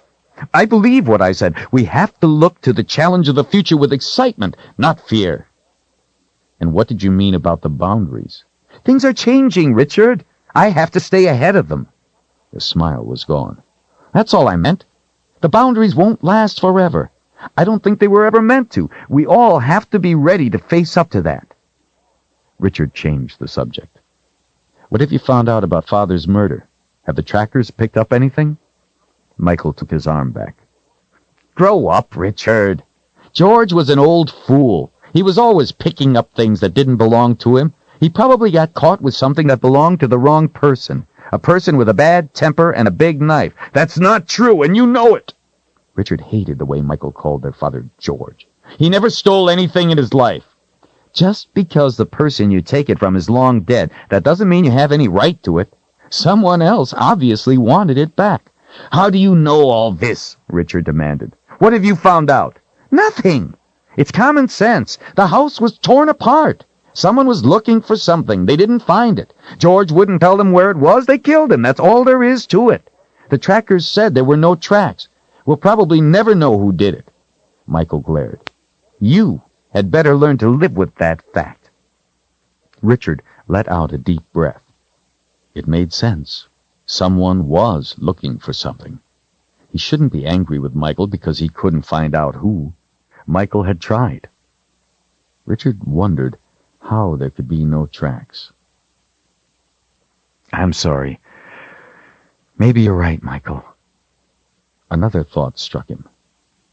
So, it didn't have anything to do with this conspiracy? It wasn't those men trying to get to you? Michael waved his hand. No.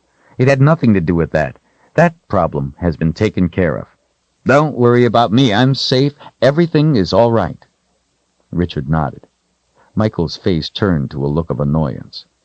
So, little brother, how come you're such a mess? Couldn't you at least clean yourself up?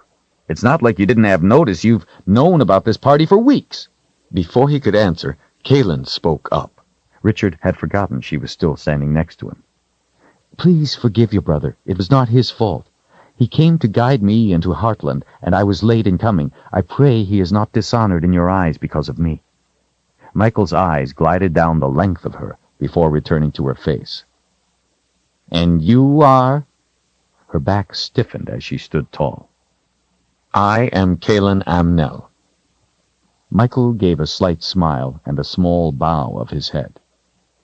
So, you are not my brother's escort as I thought. And where have you traveled from? It is a small place far away. I am sure you would not know of it. Michael didn't challenge the answer, but turned to his brother instead. You will stay the night? No, I have to go see Zedd. He's been looking for me. Michael's smile melted. You should find better friends. No good can come of spending your time with that contrary old man. He turned back to Kahlan. You, my dear, will be my guest tonight. I have other arrangements, she said warily. Michael reached around her with both arms, cupped both hands to her bottom, and pulled the lower half of her body hard against him, his leg pressed between her thighs. Change them. His smile was as cold as winter night. Remove your hands. Her voice was hard and dangerous. Each stared into the other's eyes. Richard was dumbfounded. He couldn't believe what his brother was doing. Michael, stop it! They both ignored him and continued to confront one another, faces close, eyes locked together. Richard stood next to them, feeling helpless. He could sense that both wanted him to stay out of it. His body tensed, muscles hard, readying to disregard the feeling. You feel good, Michael whispered. I think I could fall in love with you. Kahlan's breathing was slow and restrained. You do not know the half of it. Her voice was even and controlled. Now, remove your hands. When he did not, she slowly placed the fingernail of her first finger on his chest, just below the hollow at the base of his neck.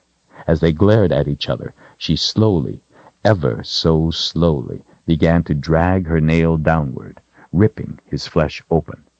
Blood ran down skin in rivulets. For a brief moment, Michael didn't move, but then his eyes could not disguise the pain. He flung open his arms and staggered back a step. Without looking back, Kahlan stormed out of the house. Richard gave his brother an angry glare he could not suppress and followed her out. Chapter 4. Richard ran down the walkway to catch up with her. Kahlan's dress and long hair flowed behind as she marched along in the late afternoon sunlight. When she reached a tree, she stopped and waited. For the second time that day, she wiped blood off her hand. As he touched her shoulder, she turned, her calm face showing no emotion. Kahlan, I'm sorry. She cut him off. Do not apologize. What your brother did, he was not doing to me, he was doing to you. To me? What do you mean? Your brother is jealous of you. Her face softened. He is not stupid, Richard. He knew I was with you, and he was jealous. Kahlan, I'm sorry. She cut him off. Do not apologize. What your brother did, he was not doing to me, he was doing to you. To me? What do you mean? Your brother is jealous of you. Her face softened. He is not stupid, Richard. He knew I was with you, and he was jealous. Richard took her arm and started walking down the road, away from Michael's house. He was furious with Michael, and at the same time he was ashamed of his anger. He felt as if he were letting his father down. That's no excuse. He's first counselor. He has all anyone could want. I'm sorry I didn't put a stop to it. I did not want you to. It was for me to do. What he wants is whatever you have. If you had stopped him, having me would be a contest he would have to win. This way, he has no more interest in me. Besides, what he did to you about your mother was worse. Would you have wanted me to have stepped in on your behalf? Richard put his eyes back to the road. He choked off his anger. No, that was not for you to do. As they walked, the houses became smaller, closer together, but remained clean and well kept. Some of their owners were out taking advantage of the good weather to make repairs before winter. The air was clean and crisp, and Richard knew by the dryness of it that it would be a cold night, the right kind of night for a fire of birch logs, fragrant but not too hot. The white-fenced yards gave way to larger garden plots in front of small cottages set farther back from the road. As he walked, Richard plucked an oak leaf from a branch hanging close to the road. You seem to know a lot about people. You're very perceptive. I mean, about why they do what they do. She shrugged. I guess. He tore little pieces off the leaf. Is that why they hunt you? She looked over as they walked, and when his eyes came to her, she answered. They hunt me because they fear truth. One reason I trust you is because you do not. He smiled at the compliment. He liked the answer, even though he wasn't sure what it meant. You aren't about to kick me, are you? A grin came to her face. You are getting close. She thought a moment, the smile fading, and went on. I am sorry, Richard, but for now you must trust me. The more I tell you, the greater the danger to both of us. Still friends? Still friends. He threw the skeleton of the leaf away. But someday you will tell me all of it? She nodded. If I can, I promise I will. Good, he said cheerfully. After all, I am a seeker of truth. Kahlan jerked to a halt, grabbed his shirt sleeve, and spun him to face her wide eyes. Why did you say that? She demanded.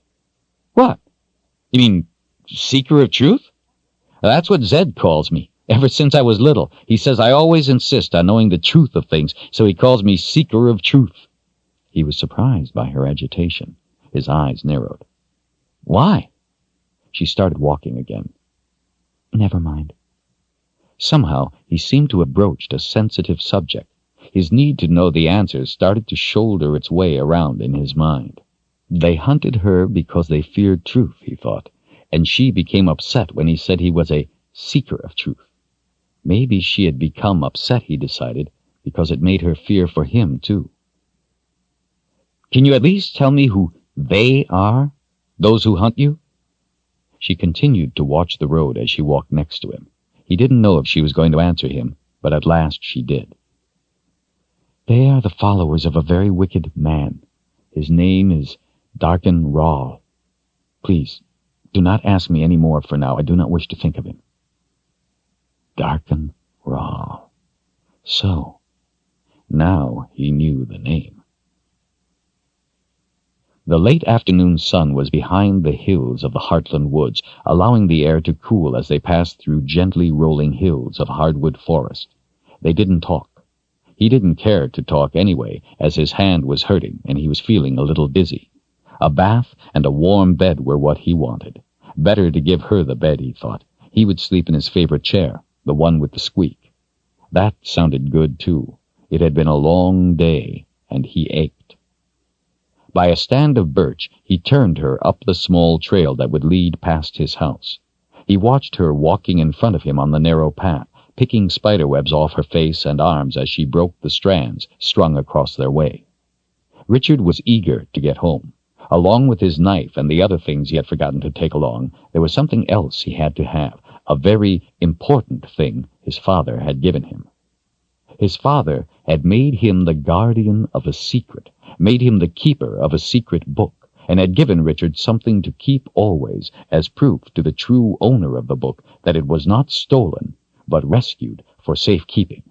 It was a triangular-shaped tooth, 3 fingers wide. Richard had strung a leather thong to it so he could wear it around his neck, but like his knife and backpack, he had stupidly left the house without it.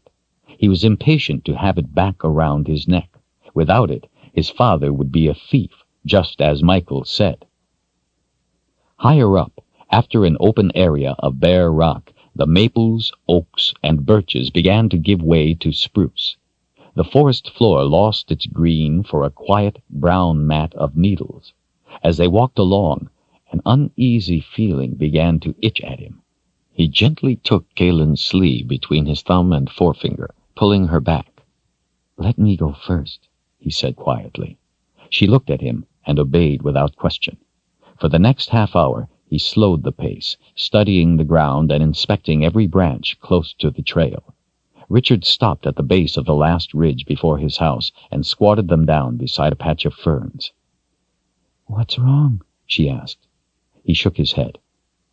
"Maybe nothing," he whispered, "but someone has been up the trail this afternoon." He picked up a flattened pine cone, looking at it for a short time before tossing it away. "How do you know?" "Spiderwebs." He looked up the hill. "There aren't any spiderwebs across the trail. Someone has been up the trail and broken them. The spiders haven't had time to string more, so there aren't any." "Does anyone else live up this trail?" "No, but it could be just a traveler passing through. But this trail isn't used much." Kahlan frowned, perplexed. "When I was walking in front, there were spider webs all over. I was picking them off my face every 10 steps. "That's what I'm talking about," he whispered. "No one had been up that part of the trail all day, but since the open place we came through, there haven't been any more." "How could that be?" He shook his head. "I don't know. Either someone came out of the woods back by the clearing and then went up the trail, a very hard way to travel." He looked her in the eyes. "Or they dropped in out of the sky. My house is over this hill. Let's keep our eyes sharp." Richard carefully led the two of them up the rise, both scanning the woods as they went. He wanted to run in the other direction, take them away from there, but he couldn't. He wasn't running away without the tooth his father had given him for safekeeping. At the top of the rise, they crouched behind a big pine and looked down on his house. Windows were broken, and the door, which he always locked, stood open. His possessions were scattered about on the ground. Richard stood. "It's been ransacked, just like my father's house." She grabbed a fistful of his shirt and hauled him back down. "Richard," she whispered angrily, "your father may have come home just like this. Maybe he went in just like you were about to do, and they were waiting for him." She was right, of course.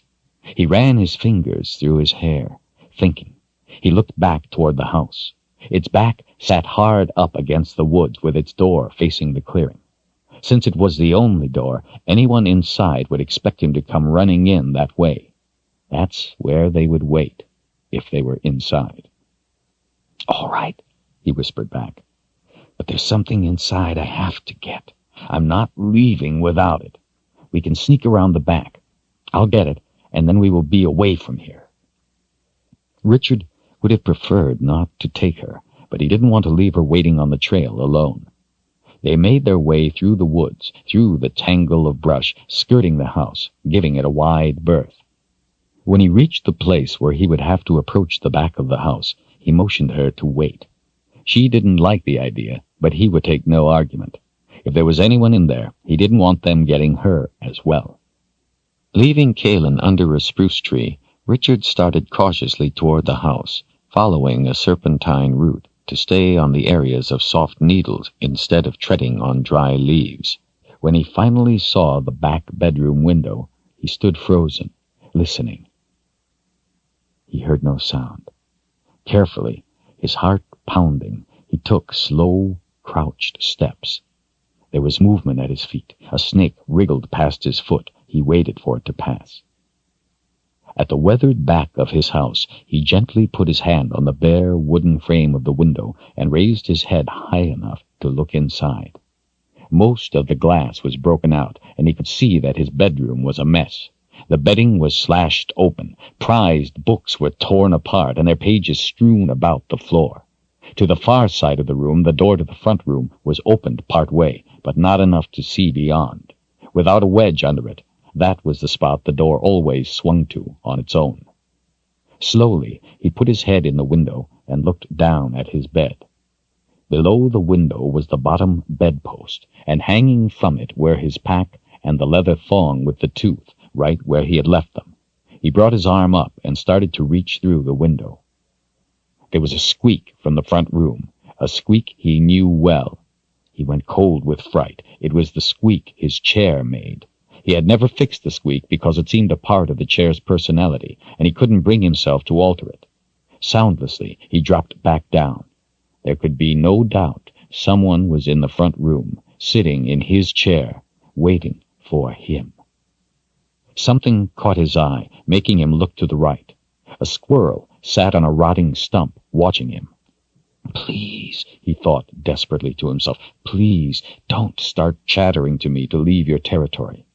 The squirrel watched him for a long moment, then jumped off the stump to a tree, scurried up, and was gone. Richard let out his breath and raised himself back up to look in the window again. The door still stood as it had before. Quickly, he reached inside and carefully lifted the pack and leather thong with the tooth off the bedpost, listening wide-eyed all the time for the slightest sound from beyond the door. His knife was on a small table on the other side of the bed. There was no chance of retrieving it. He lifted the pack through the window, being careful not to let it bump against any of the remaining shards of broken glass. With his booty in hand, Richard moved quickly but silently back the way he had come, resisting a strong urge to break into a run. He looked over his shoulder as he went, to be sure no one followed. He put his head through the loop of leather and tucked the tooth into his shirt.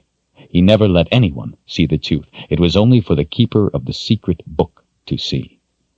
Kahlan waited where he had left her. When she saw him, she sprang to her feet. He crossed his lips with his finger to let her know to keep silent. Slinging the pack over his left shoulder, he put his other hand gently on her back to move her along.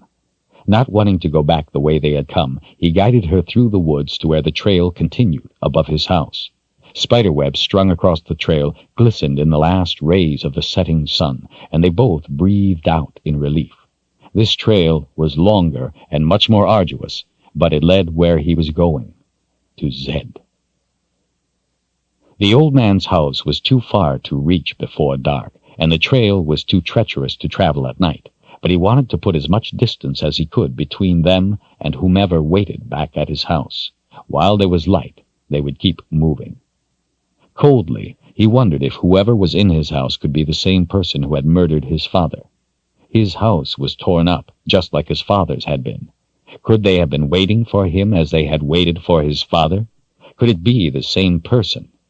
Richard wished he could have confronted him, or at least seen who it was, but something inside him had strongly warned him to get away. He gave himself a mental shake. He was letting his imagination have too free a rein. Of course something inside had warned him of danger, warned him to get away. He had already gotten away with his life when he shouldn't have once this day.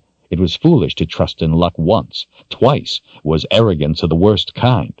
It was best to walk away.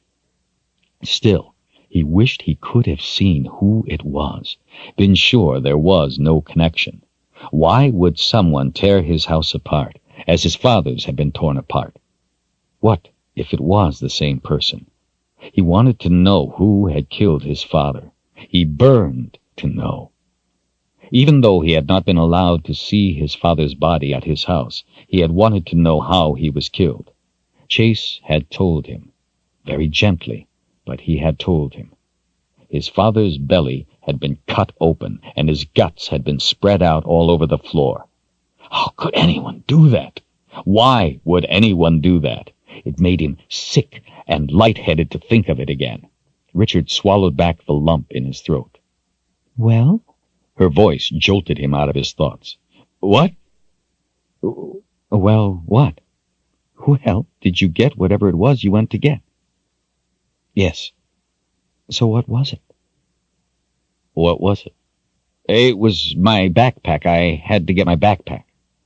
She turned to face him with both hands on her hips and a scowl on her face. "Richard Cypher, you expect me to believe you risked your life to get your backpack?" "Kahlan, you are coming close to getting kicked." He couldn't manage a smile. Her head was cocked to the side, and she continued to give him a sideways look, but his remark had taken the fire out of her. "Fair enough, my friend," she said gently. "Fair enough." He could tell Kahlan was a person who was used to getting answers when she asked a question. As the light faded and colors muted into grayness, Richard started thinking of places to spend the night. He knew of several wayward pines along the way that he had used on many occasions. There was one at the edge of a clearing just off the trail ahead. He could see the tall tree standing out against the fading pinks of the sky, standing above all the other trees. He led Kahlan off the trail toward it. The tooth hanging around his neck nagged at him.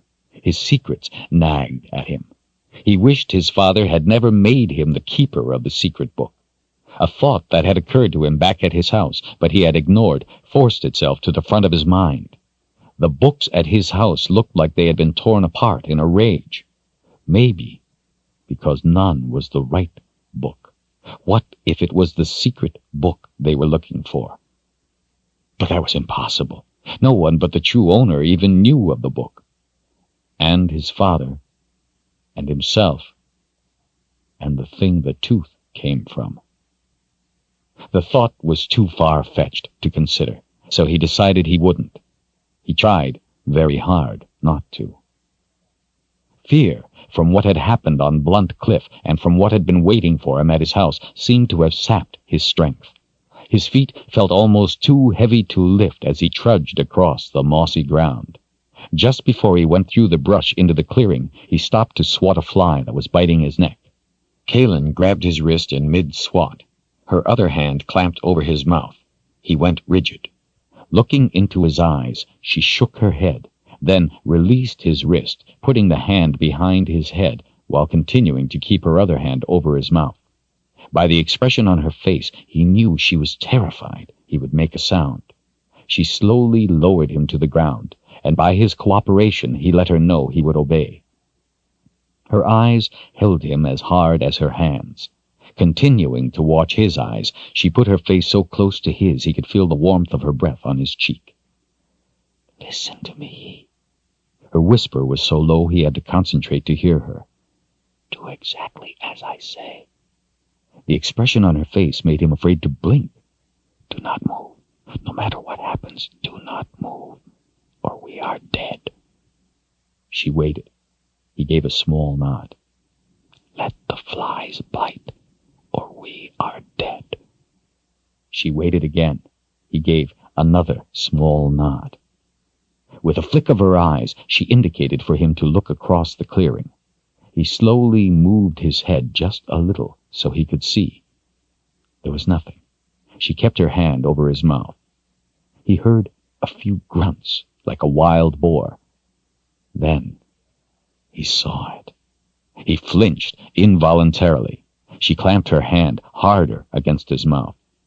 From across the clearing, fading evening light reflected in two glowing green eyes as their gaze swept in his direction. It stood on 2 feet, like a man, and was about a head taller than him. He guessed it weighed 3 times as much. Flies bit his neck, but he tried to ignore them. He looked back to her eyes. She had not looked to the beast. She knew what waited across the clearing. Instead, she continued to watch him, waiting to see if he would react in a way that would betray them. He nodded again to reassure her. Only then did she remove her hand from his mouth and put it over his wrist, holding it to the ground. Trickles of blood ran across her neck as she lay motionless on the soft moss, letting the flies bite. He could feel each sharp sting as they bit his neck. Grunts came short and low, and both turned their heads slightly to see. With astonishing speed, it charged into the center of the clearing, moving in a shuffling, sideways motion. It grunted as it came. Glowing green eyes searched, while its long tail slowly swished the air. The beast cocked its head to the side and pricked its short, rounded ears ahead, listening. Fur covered the great body everywhere except its chest and stomach, which were covered with a smooth, glossy, pinkish skin that rippled with corded muscles underneath. Flies buzzed around something smeared over the taut skin. Throwing back its head, the beast opened its mouth, hissing into the cold night air. Richard could see the hot breath turning to vapor between teeth as big as his fingers. To keep from shrieking in terror, Richard concentrated on the pain of the biting flies. They could not sneak away or run. The thing was that close and, he knew, that fast. A scream erupted from the ground right in front of them, making Richard flinch. Instantly, the beast charged toward the two of them in a sideways run. Kahlan's fingers dug into his wrist, but otherwise she didn't move. Richard was paralyzed as he saw it pounce. A rabbit, its ears covered with the flies, bolted right in front of them, screaming again, and was swept up and torn in half in a blink. The front half went down in one swallow. The beast stood right over them and tore at the insides of the rabbit, taking some of the gore and smearing it on its pink-skinned chest and stomach. The flies, even the ones biting Richard's and Kahlan's necks, returned to the creature to feast. The rest of the rabbit was taken by each hind leg, ripped in half, and eaten. When done, the beast cocked its head again, listening. The two of them were right underneath it, both holding their breath. Richard wanted to scream. Large wings spread from its back. Against the failing light, Richard could see the veins pulsing through the thin membranes that were its wings. The beast took one last look around and skittered sideways across the clearing. It straightened, hopped twice, and flew off, disappearing in the direction of the boundary. The flies were gone with it. Both flopped onto their backs, breathing fast, exhausted by the level of fright. Richard thought of the country people who had told him of things from the sky that ate people. He hadn't believed them. He believed them now. Something in his pack was poking him in the back, and when he could stand it no longer, he rolled onto his side, propping himself up on one elbow. He was drenched in sweat, and it now felt like ice in the cold evening air. Kahlan still lay on her back with her eyes closed, breathing rapidly. A few strands of her hair stuck to her face, but most of it flowed out over the ground. Sweat covered her, too. Around her neck, it was tinted red. He felt an overwhelming sense of sadness for her, for the terrors in her life. He wished she didn't have to face the monsters she seemed to know all too well. "Kahlan, what was that thing?" She sat up, taking a deep breath as she looked down at him. Her hand came up and hooked some of her hair behind her ear. The rest fell forward over her shoulders. "It was a long-tailed gar." Reaching out, she picked up one of the biting flies by its wings. Somehow it must have gotten caught in a fold of his shirt and was smashed when he flopped onto his back. "This is a blood fly. Gars use them to hunt. The flies flush out the quarry. The gar grabs it. They smear some on themselves for the flies. We are very lucky. She held the blood fly right in front of his nose to make her point. Long-tailed gars are stupid. If it had been a short-tailed gar, we would be dead right now. Short-tailed gars are bigger and a lot smarter. She paused to make sure she had his full attention. They count their flies. He was frightened, exhausted, confused, and in pain. He wanted this nightmare to end. With a moan of frustration, he sagged back down onto his back, not caring any more about whatever it was that was poking him. Kahlan, I'm your friend. After those men attacked us and you didn't want to tell me more about what is going on, I didn't press you. His eyes were closed. He couldn't bear the scrutiny of her eyes. Now someone is after me, too. For all I know, it could be the same person who murdered my father. It's not just you anymore. I can't go home either. I think I have a right to know at least some of what's going on. I'm your friend, not your enemy. Once, when I was little, I got a fever and almost died. Zedd found a root that saved me. Until today, that was the only time I've ever been close to death. Today, I was close 3 times. What do I... Her fingertips touched his lips to silence him. You're right. I will answer your questions, except about me. For now, I cannot. He sat up and looked at her. She was starting to shake with cold. Shrugging the straps of the pack off his shoulders, he pulled a blanket out and wrapped it around her. You promised me a fire, she said as she shivered. Is it a promise you intend to keep? He couldn't help but to laugh as he got to his feet. Sure. There's a wayward pine right over there on the other side of the clearing. Or, if you want, there are others up the trail a little way. She looked up and gave him a worried frown. Right, he smiled. We'll find another wayward pine up the trail. What is a wayward pine? She asked. Chapter 5. Richard held back the boughs of the tree.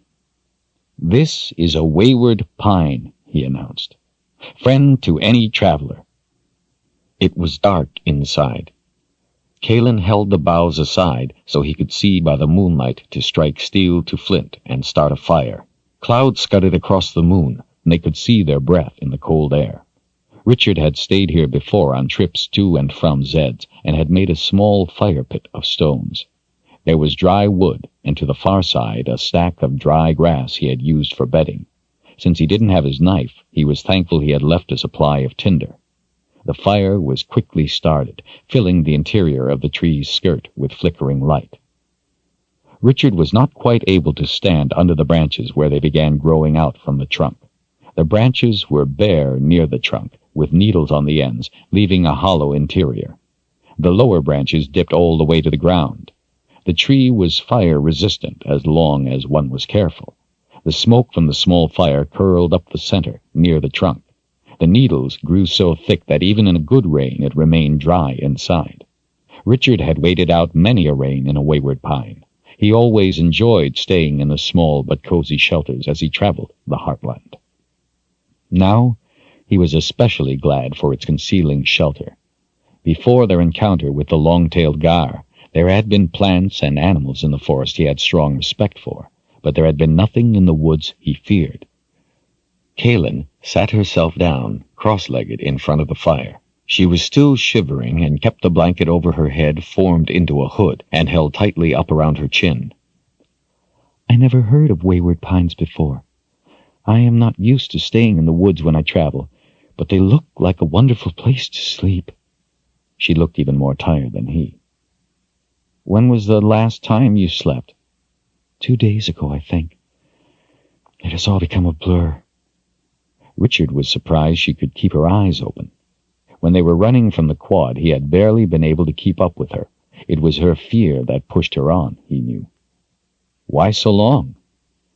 It would be very unwise, she said, to go to sleep in the boundary. Kahlan watched the fire, spellbound in its warm embrace, the light from it fluttering on her face. She loosened the blanket from around her chin and let it hang so she could put her hands out to warm them closer to the fire.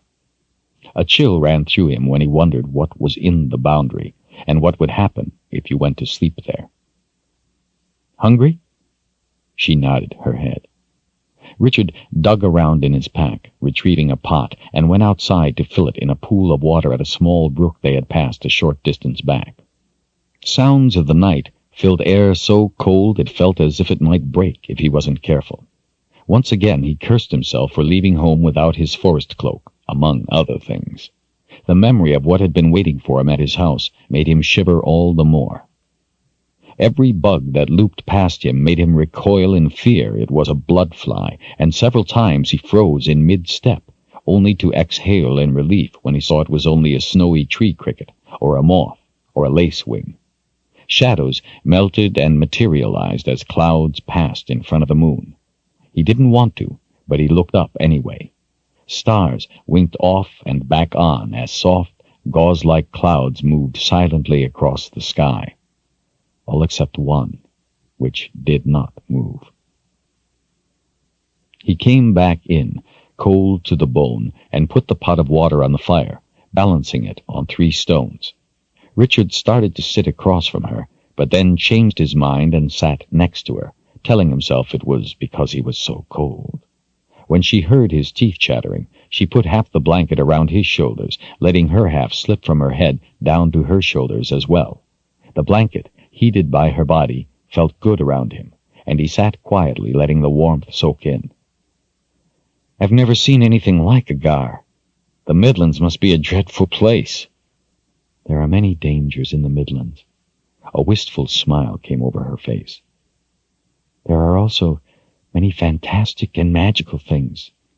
It is a beautiful, wondrous place. But the gar are not from the Midlands. They are from Dahara." He stared in astonishment. "Dahara? From across the second boundary?" Dahara. Until his brother's speech today, he had never heard the name spoken in anything other than the cautious whispers of older people, or in a curse. Kahlan continued to watch the fire. "Richard?" She paused as if afraid to tell him the rest. "There is no longer a second boundary. The boundary between the Midlands and Dahara is down, since the spring." That shock made him feel as if the shadowy Dahara had just taken a frightening, giant leap closer. He struggled to make sense of the things he was learning. "Maybe my brother is more of a prophet than he knows." "Maybe," she said noncommittally. "Although it would be hard to make a living as a prophet by predicting events that had already taken place." He gave her a sidelong glance. Kahlan smiled as she idly twisted a strand of hair. "When I first saw you, my thought was that you were no fool." Firelight sparkled in her green eyes. "Thank you for not proving me wrong." "Michael is in a position to have knowledge others don't. Maybe he's trying to prepare the people, get them used to the idea, so when they find out they won't panic." Michael often said that information was the coin of power, and that it was not a coin to be spent frivolously. After he had become a counselor, he encouraged people to bring their information to him first. Even a farmer with a tale received an ear, and, if the tale proved true, a favor. The water was starting to boil. Richard leaned over, hooked his finger through a strap, and pulled his pack to him, then rearranged the blanket. Rummaging around, he located the pouch of dried vegetables and poured some into the pot. From his pocket, he pulled a napkin that held 4 fat sausages, which he broke up and tossed into the soup pot. Kahlan looked surprised. "Where did those come from? Did you snatch those from your brother's party?" Her voice carried a tone of disapproval.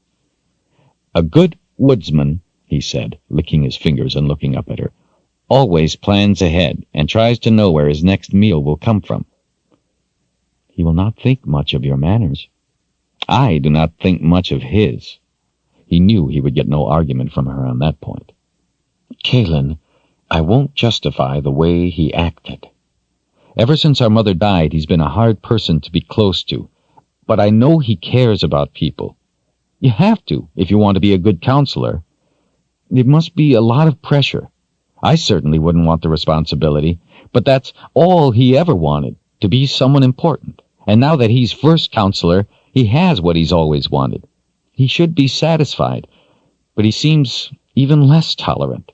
He's always busy and always snapping orders. He is always in a bad mood lately. Maybe when he got what he wanted, it wasn't what he thought it would be. I wish he could be more like he used to be. She grinned. At least you had the good sense to pick the best of the sausages. That eased the tension. They both laughed. Kahlan, I don't understand. About the boundary, I mean. I don't even know what the boundary is, except it's meant to keep the land separated so there will be peace.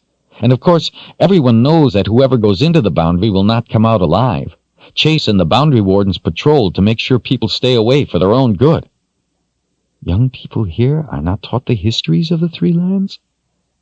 No. I always thought it odd myself, because I wanted to know, but no one would ever tell me much. People think I'm strange because I want to know, and I ask questions.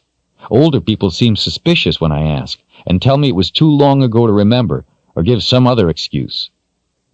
Both my father and Zedd told me they used to live in the Midlands before the boundary. Before it went up, they came to Westland. They met here before I was born. They said that back before the boundaries was a terrible time, and that there was a lot of fighting. They both told me there was nothing I needed to know except it was a dreadful time best forgotten. Zedd always seemed the most bitter about it. Kahlan snapped a piece off a dry stick and tossed it into the fire, where it flamed into a bright ember. Well, it is a long story. If you want, I will tell you some of it. When she turned to him, he nodded for her to go on. Long ago, back in the time before our parents were born, Dahara was just a confederation of kingdoms, as was the Midlands. The most ruthless of the Daharan rulers was Panas Ral. He was avaricious. From the first day of his reign, he started swallowing up all of Dahara for himself, one kingdom after another, many times before the ink was dry on a peace treaty. In the end, he held sway over all of Dahara, but instead of satisfying him, it only whetted his appetite, and he soon turned his attention to the lands that are now the Midlands.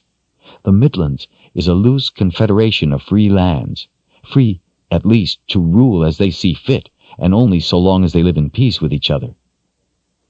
By the time Ral had conquered all of Dahara, the peoples of the Midlands had seen what he was about, and were not to be taken so easily. They knew that signing a peace treaty with him was as good as signing an invitation to invasion. Instead, they chose to remain free, and joined together through the Council of the Midlands in a common defense. Many of the free lands held no favor with each other, but they knew that if they did not fight together, they would die separately, one at a time. Panas Ral threw the might of Dahara against them. War raged for many years. Kahlan broke off another piece of the stick and fed it to the fire. As his legions were finally slowed and then halted, Ral turned to magic. There is magic in Dahara, too, not just in the Midlands. Back then, there was magic everywhere. There were no separate lands, no boundaries. Anyway, Panas Ral was ruthless in his use of magic against the free people. He was terribly brutal. What kind of magic? What did he do? Some was trickery, sickness, fevers. But the worst of it was the shadow people. Richard frowned. Shadow people? What were they? Shadows in the air. Shadow people had no solid form, no precise shape. They were not even alive as we know it, but beings created out of magic. She held out her hand, gliding it across in front of them. They would come floating across a field or through a wood. Weapons had no effect on them. Swords and arrows went through them as if they were nothing more than smoke. You couldn't hide. Shadow people could see you anywhere. One would drift right up to a person and touch him. The touch caused the person's whole body to blister and swell and finally split open. No one touched by a shadow person ever survived. Whole battalions were found, killed to a man. She pulled her hand back inside the blanket. When Panas Ral started using the magic in that way, a great and honorable wizard joined the side of the Midlands cause. What was his name, this great and honorable wizard? That is part of the story. Have patience until I get to it. Richard stirred some spices into the soup, listening intently while she resumed her story.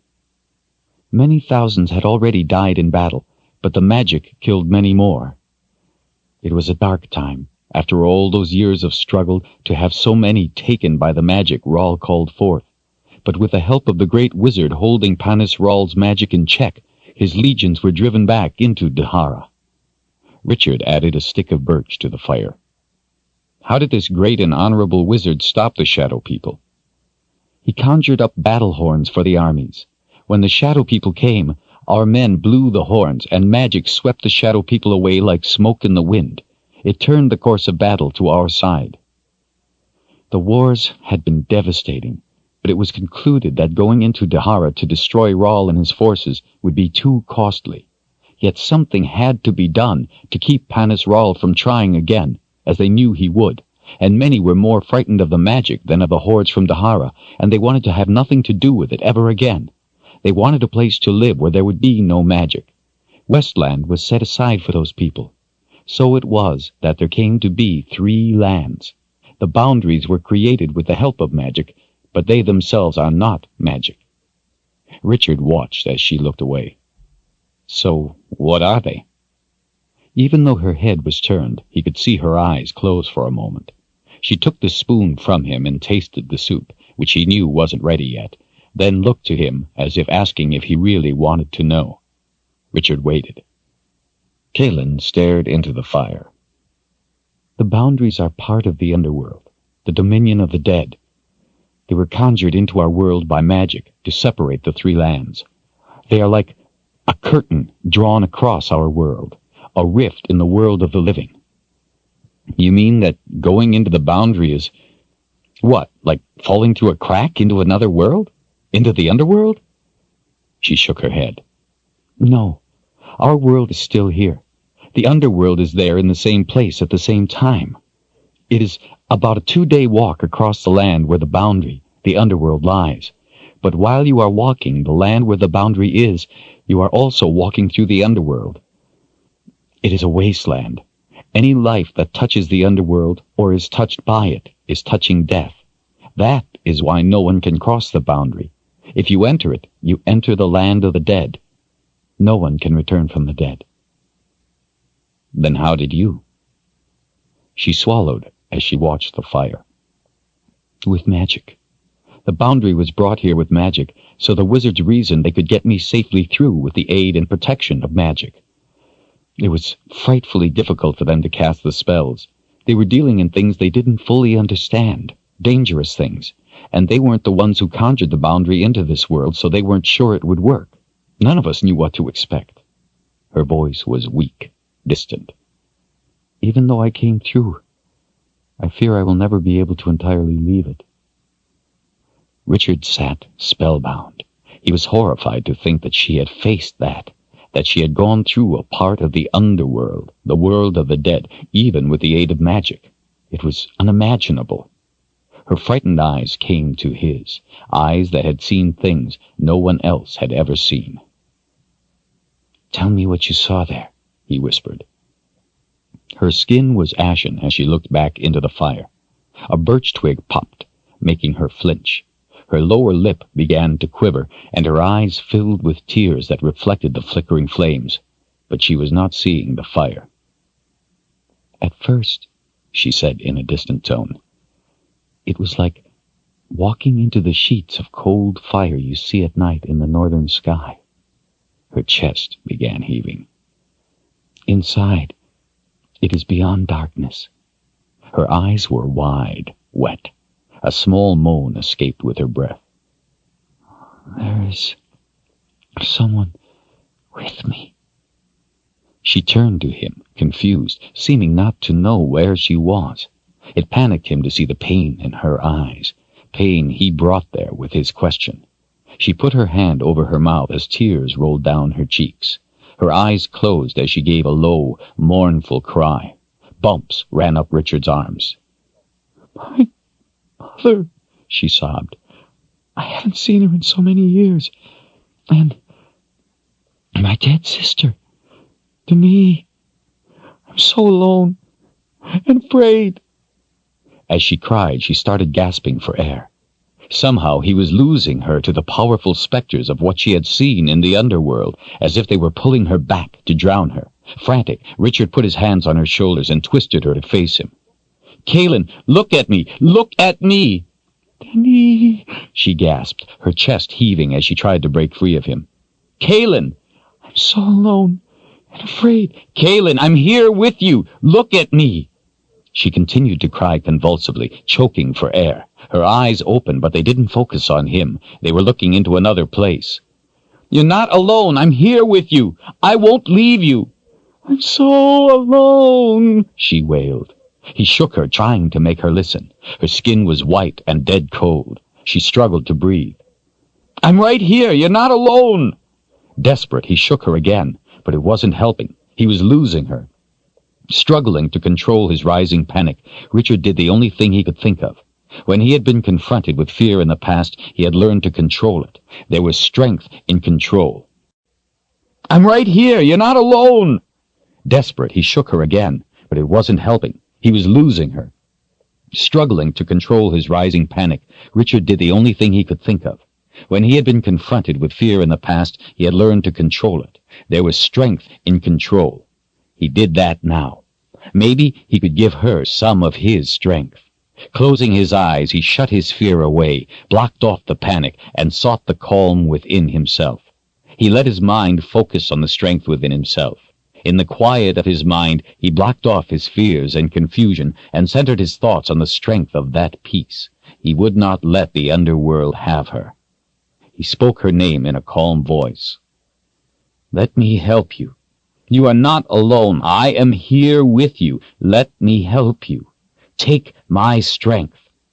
His hands gripped her shoulders. He could feel her shaking as she cried in choking sobs and struggled to breathe. He visualized sending her his strength through his hands, through his contact with her. He visualized that contact extending to her mind, lending her all of his strength and drawing her back, away from the blackness. He would be the spark of light and life in that blackness that would lead her back to this world, to him. "Kahlan, I am here. I won't leave you. You are not alone. I am your friend. Trust in me." He gently squeezed her shoulders. "Come back to me, please." He pictured the white-hot light in his mind, hoping it would help her. "Please, dear spirits," he prayed, "let her see in. Let it help her. Let her use my strength." "Richard?" She called out the name as if searching for him. He squeezed her shoulders again. "I'm here. I won't leave you. Come back to me." She started breathing again. Her eyes focused on his face. Relief flooded her features when she recognized him, and she began to cry in what seemed a more normal way. She collapsed against him and held him as she would a rock in a river. He held her to him and let her cry on his shoulder while he told her it was all right. He was so afraid he had lost her to the underworld that he didn't want to let go of her either. Reaching down, he got a hold of the blanket and pulled it back up around her, wrapping her with it as best he could. Warmth was returning to her body again, another sign that she was safe now, but he was disturbed by how quickly the underworld had pulled her back. He didn't think that was supposed to happen. She hadn't been there long, and exactly how he had gotten her back, he didn't know, but he knew it had been none too soon. The fire gave its soft red cast to the inside of the wayward pine, and in the silence it seemed a secure haven again. An illusion, he knew. He held her and stroked her hair and rocked her gently for a long time. Something in the way she clung to him made him realize that no one had held her and comforted her for a very long time. He didn't know anything about wizards or magic, but no one would send Kahlan through the boundary, through the underworld, without a powerful reason. He wondered what could be that important. Pushing himself off his shoulder, she sat up, embarrassed. "I'm sorry. I should not have touched you in that manner. It's all right, Kahlan. It is the first responsibility of a friend to provide a shoulder to cry on." She nodded, but didn't raise her head. Richard felt her eyes on him as he took the soup off the fire to let it cool a little. He put another piece of wood into the flames, sending sparks swirling up with the smoke. "How do you do that?" she asked in a soft voice. "Do what?" "How do you ask questions that fill my mind with pictures and make me answer, even when I have no intention to?" He shrugged, a little self-conscious. "Zedd asks me that, too. I guess it's just something I was born with. Sometimes I think it's a curse." He turned from the fire to face her again. "I'm sorry, Kahlan, for asking you what you saw there. It was a thoughtless thing to do. Sometimes my common sense doesn't keep up with my curiosity. I'm sorry I brought you pain. You being pulled back into the underworld, though, that shouldn't have happened, should it?" "No, it shouldn't. It was almost as if when I thought back to what I had seen, someone was waiting to pull me back. I fear if you hadn't been here, I might have been lost there. In the darkness, I saw a light. Something you did brought me back." Richard picked up the spoon while he thought. "Maybe just that you weren't alone." Kahlan gave a weak shrug. "Maybe. I only have one spoon. We can share it." He took a spoonful of soup and blew on it before tasting it. "Not my best work, but it's better than a poke in the eye with a sharp stick." That had the desired effect. She smiled. He gave her the spoon. "If I'm to help you stay ahead of the next quad, to stay alive, I need answers, and I don't think we have much time." She nodded. "I understand. It's all right." He let her eat some soup before he went on. "So what happened after the boundaries went up? What about the Great Wizard?" Before handing him the spoon, she took a piece of sausage. "One more thing happened before they went up. While the Great Wizard was holding the magic at bay, Panis Ral took a final revenge. He sent a quad out of Dahara. They killed the wizard's wife and his daughter." Richard stared at her. "What did the wizard do to Ral?" "He held Ral's magic back and held him in Dahara until just as the boundary was going up. At that very moment, he sent a ball of wizard's fire through it, letting it touch death to give it the power of both worlds. Then the boundaries were there."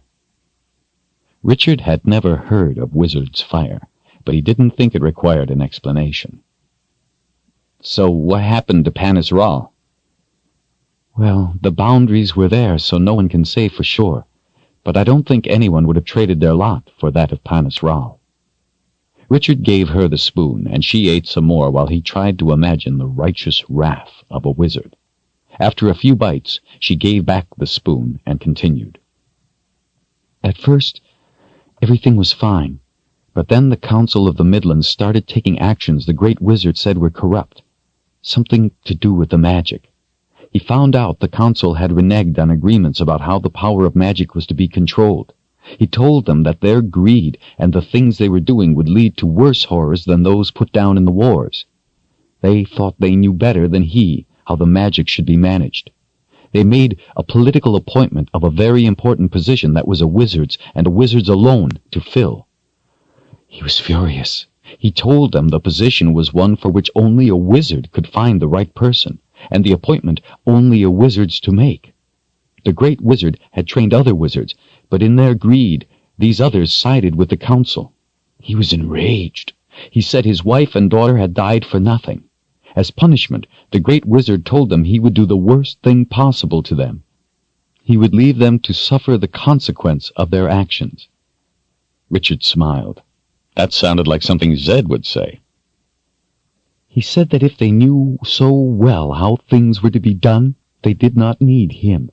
He refused to help them further and vanished. But as he left, he cast a wizard's web." "What's that? A wizard's web?" "It is a spell a wizard casts.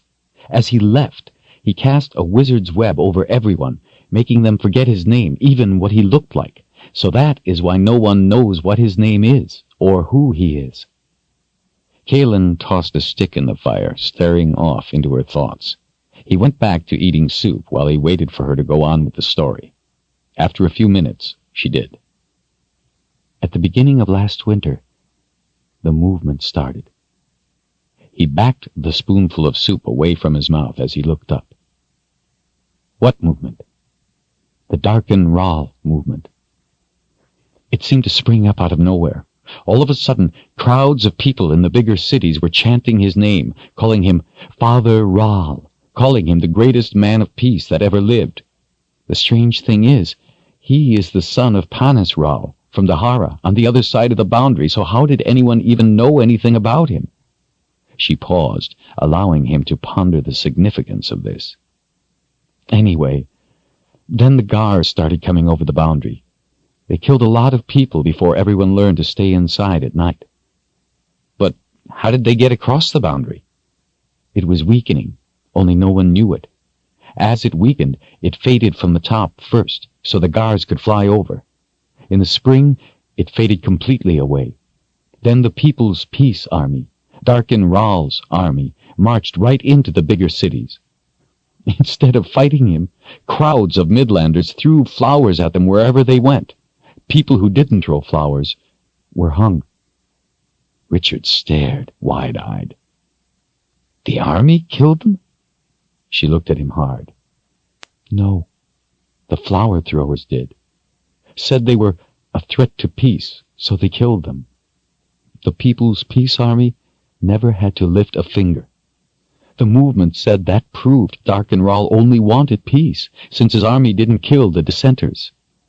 After a time, the army stepped in and stopped the killing.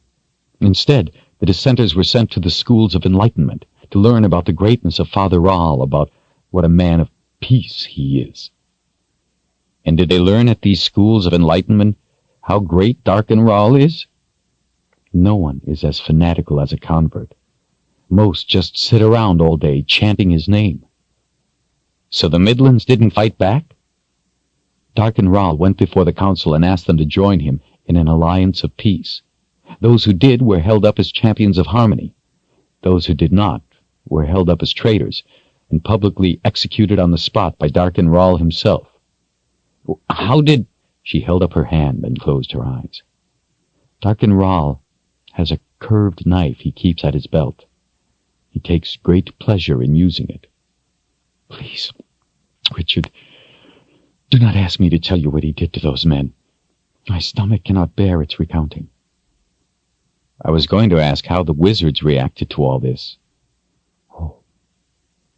Well, it started to open their eyes. Ral then outlawed the use of all magic and declared anyone using it an insurrectionist. You must understand that in the Midlands, magic is a part of many people, many creatures. It would be like saying you are a criminal for having 2 arms and 2 legs and must have them cut off. Then he outlawed fire. His eyes came up from the soup. Fire? Why? Darken Ral does not explain his orders, but wizards use fire. Even so, he does not fear wizards. He has more power than his father ever did, more than any wizard. His followers give all kinds of reasons, the main one being that it was used against Darken Ral's father, so fire is a sign of disrespect to the House of Ral. That's why you wanted to sit in front of a fire. She nodded. To have a fire in the wrong place in the Midlands without the approval of Darken Ral or his followers is to invite death. She pushed at the dirt with a stick. Maybe in Westland, too. Your brother seems close to outlawing fire. Maybe... He cut her off. Our mother was burned to death in a fire. His tone was a hot warning. That's why Michael is concerned about fire. That's the only reason. And he never said anything about outlawing it, only that he wanted to do something so others wouldn't be hurt like she was. There's nothing wrong with wanting people not to be hurt. She looked up at him from under her eyebrows. He didn't seem to care about hurting you. Richard let his anger die as he took a deep breath. I know it seemed that way, but you don't understand him. That's just his way. I know it isn't his intention to hurt me. Richard pulled his knees up and folded his arms across them. After our mother died, Michael spent more and more time with his friends. He would make friends with anyone he thought was important. Some of them were pompous and arrogant. Father didn't like some of Michael's friends and told him so. They would argue about it.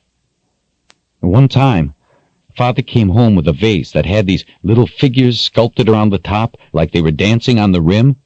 He was proud of it. He said it was old and he thought he could get a gold piece for it. Michael said he could get more. They argued, and finally Father let Michael take the vase to sell. Michael came back and threw 4 gold pieces on the table. My father just stared at them for the longest time. Then he said, in a real quiet voice, that the vase wasn't worth 4 gold pieces, and wanted to know what Michael had told the people. Michael said he told them what they wanted to hear. Father reached out to pick up the 4 coins, and Michael slapped his hand over them. He picked up 3 and said only 1 was for my father because 1 was all he expected to get. Then he said, "That is the value of my friends, George." That was the first time Michael called him George.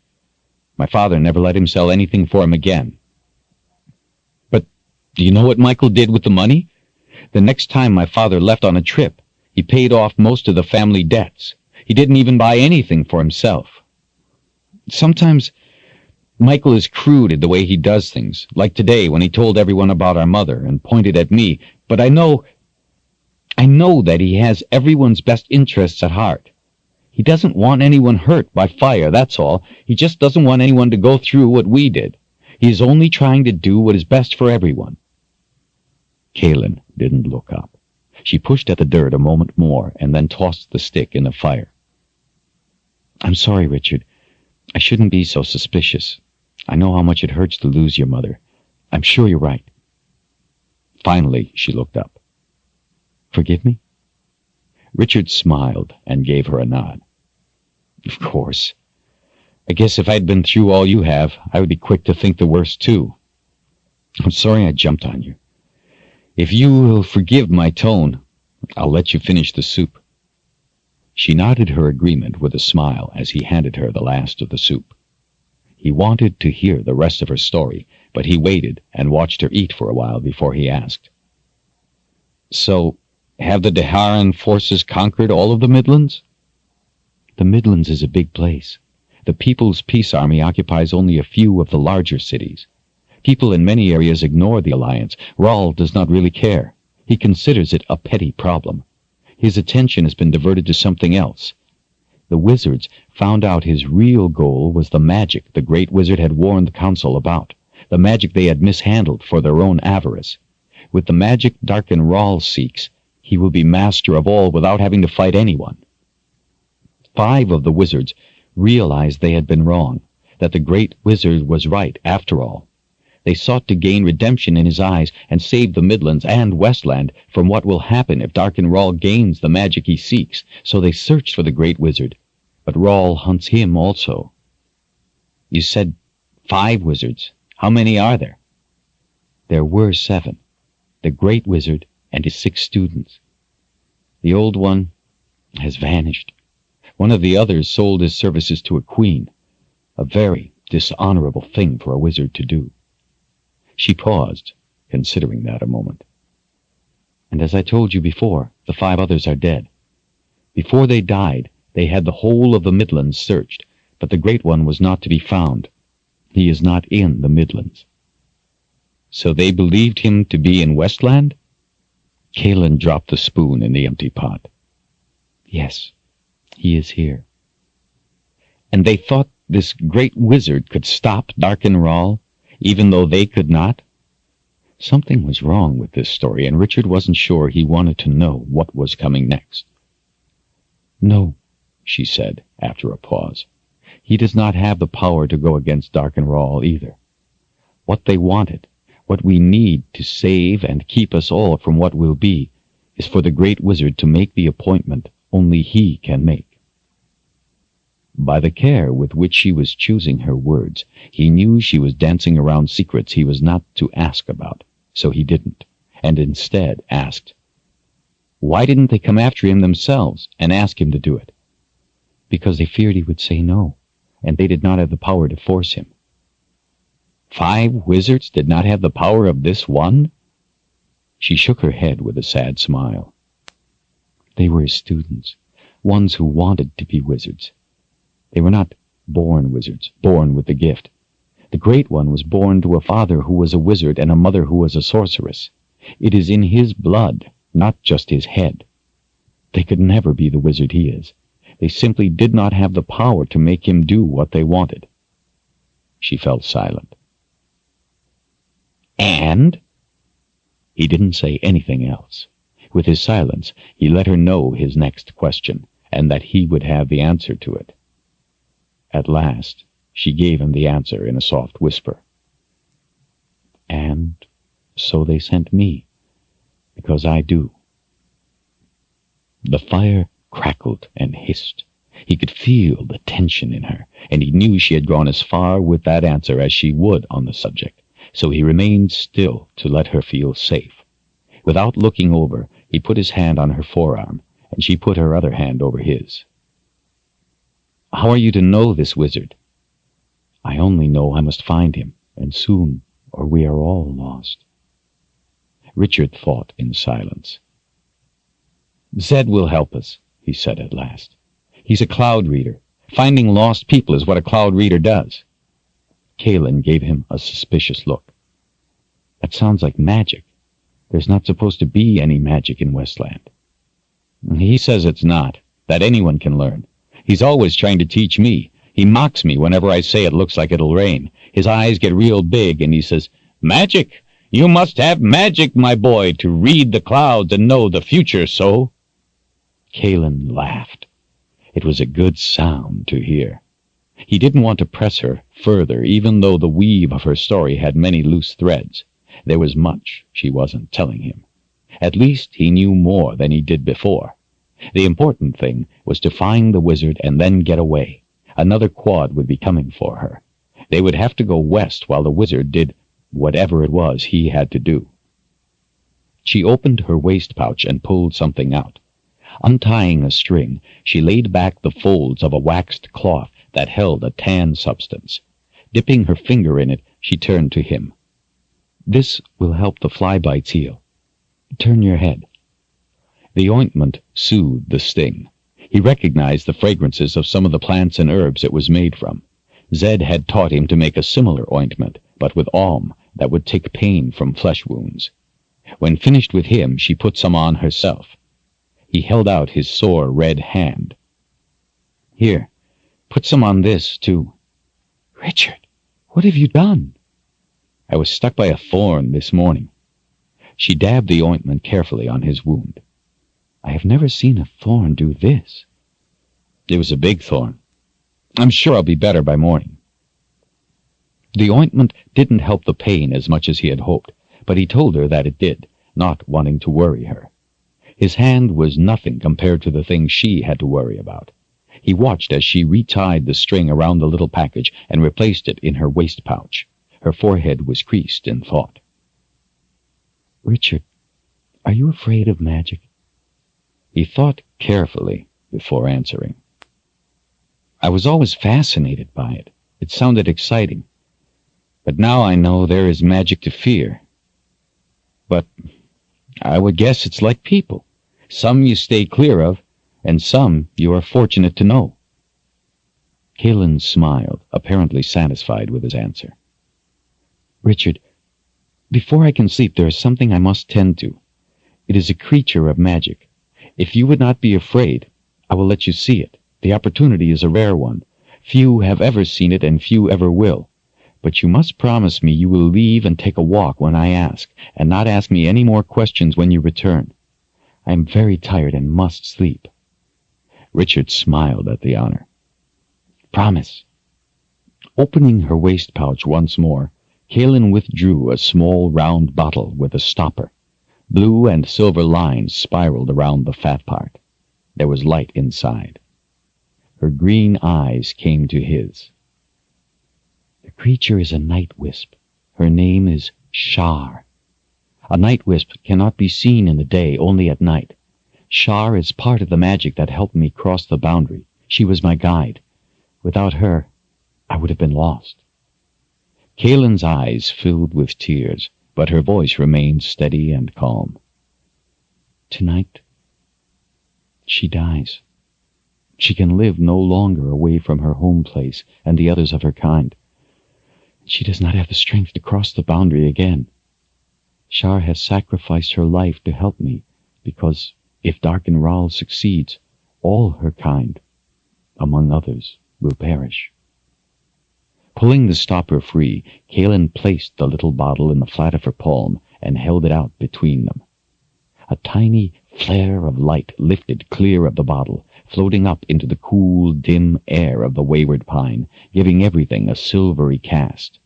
The light softened as the wisp came to a stop in the air between them, hovering. Richard was astonished. His mouth hung open as he watched, transfixed. "Good evening, Richard Cypher," it said in a tiny little voice. "Good evening to you, Shar." His own voice was not much more than a whisper. "Thank you for helping Kahlan today. In so doing, you are also helping my kind. If you ever need the help of the night wisps, say my name, and they will help you, for no enemy may know it." "Thank you, Shar. But the Midlands are the last place I would want to go. I'll help Kahlan find the wizard, but then I must take us west and get us safely away from those who would kill us." The night wisp seemed to turn in the air for a time, considering. The silvery light felt warm and safe on his face. "If that is what you wish, then you must do so," Shar said. Richard felt relieved. The tiny point of light spun in the air before them again. Shar spun to a stop. "But know this, Darken Ral hunts you both. He will not rest. He will not stop. If you run, he will find you. There is no doubt of that. You have no defense against him. He will kill you both. Soon." Richard's mouth was so dry he could hardly swallow. At least the Gar would have been quick, he thought, and then it would be over. "Shar, isn't there a way for us to escape?" The light spun again, making flashes on his face and the branches of the wayward pine. Shar stopped again. "If your back is to him, your eyes will not be. He will get you. He enjoys it." Richard stared. "But is there nothing we can do?" The tiny point of light spun again, coming closer to him this time, before stopping. "Better question, Richard Cypher. The answer you want is within yourself. You must seek it. You must seek it, or he will kill you both. Soon." "How soon?" His voice turned harder. He couldn't help himself. The light backed away a little as it spun. He would not let this opportunity go without finding out at least something he could hold on to.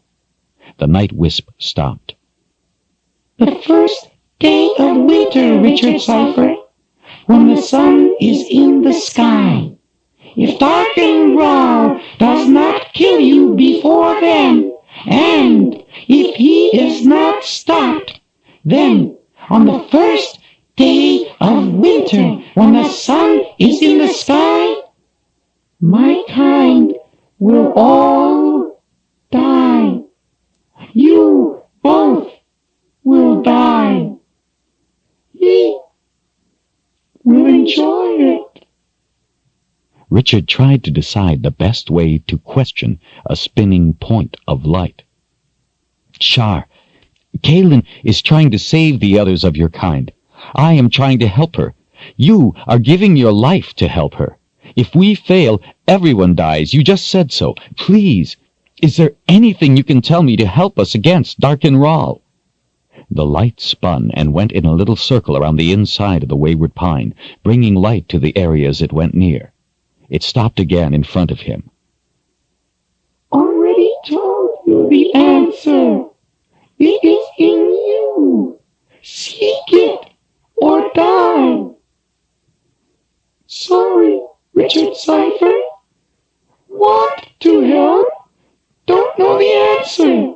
Just that it is in you. Sorry. Sorry. Richard nodded, running his fingers through his hair. He didn't know who was more frustrated, Shar or himself. Glancing over, he saw Kahlan sitting calmly, watching the night wisp. Shar spun and waited. "All right. Can you tell me why he's trying to kill me? Is it because I helped Kahlan, or is there another reason?" Shar came close. Other reasons? Secrets? "What?" Richard jumped to his feet. The night wisp followed him up. Don't know why. Sorry. Just that he will. "What's the wizard's name?" Good question, Richard. Cypher? Sorry, don't know. Richard sat back down and put his face in his hands. Shar spun, throwing off shafts of light, and flew in slow circles around his head. Somehow he knew she was trying to comfort him, and that she was near her end. She was dying, and she was trying to comfort him. He tried to swallow back the lump in his throat so he could talk. "Shar, thank you for helping Kahlan. My life, as short as it seems it will be, has already been made longer because she saved me from doing something foolish today. My life is also better for knowing her. Thank you for helping bring my friend safely through the boundary." His vision turned watery. The night wisp floated to him and touched against his forehead. Her voice seemed to be as much in his head as in his ears. I am sorry, Richard Cypher. I do not know the answers that would save you. If I did, please believe I would give them eagerly. But I know the good in you. I believe in you. I do know that you have within you what you must to succeed. There will be times when you doubt yourself. Do not give up. Remember then that I believe in you, that I know you can accomplish what you must. You are a rare person, Richard Cypher. Believe in yourself and protect Kahlan. He realized his eyes were closed. Tears were running down freely, and the lump in his throat kept catching his breath. There are no cars about. Please, let me be alone with Kahlan now. My time comes. Richard nodded. "Goodbye, Shar. It has been my deep honor to have known you." He left without looking at either of them. After he was gone, the night wisp floated to Kahlan and addressed her properly. Mother Confessor, my time passes soon. Why have you not told him what you are?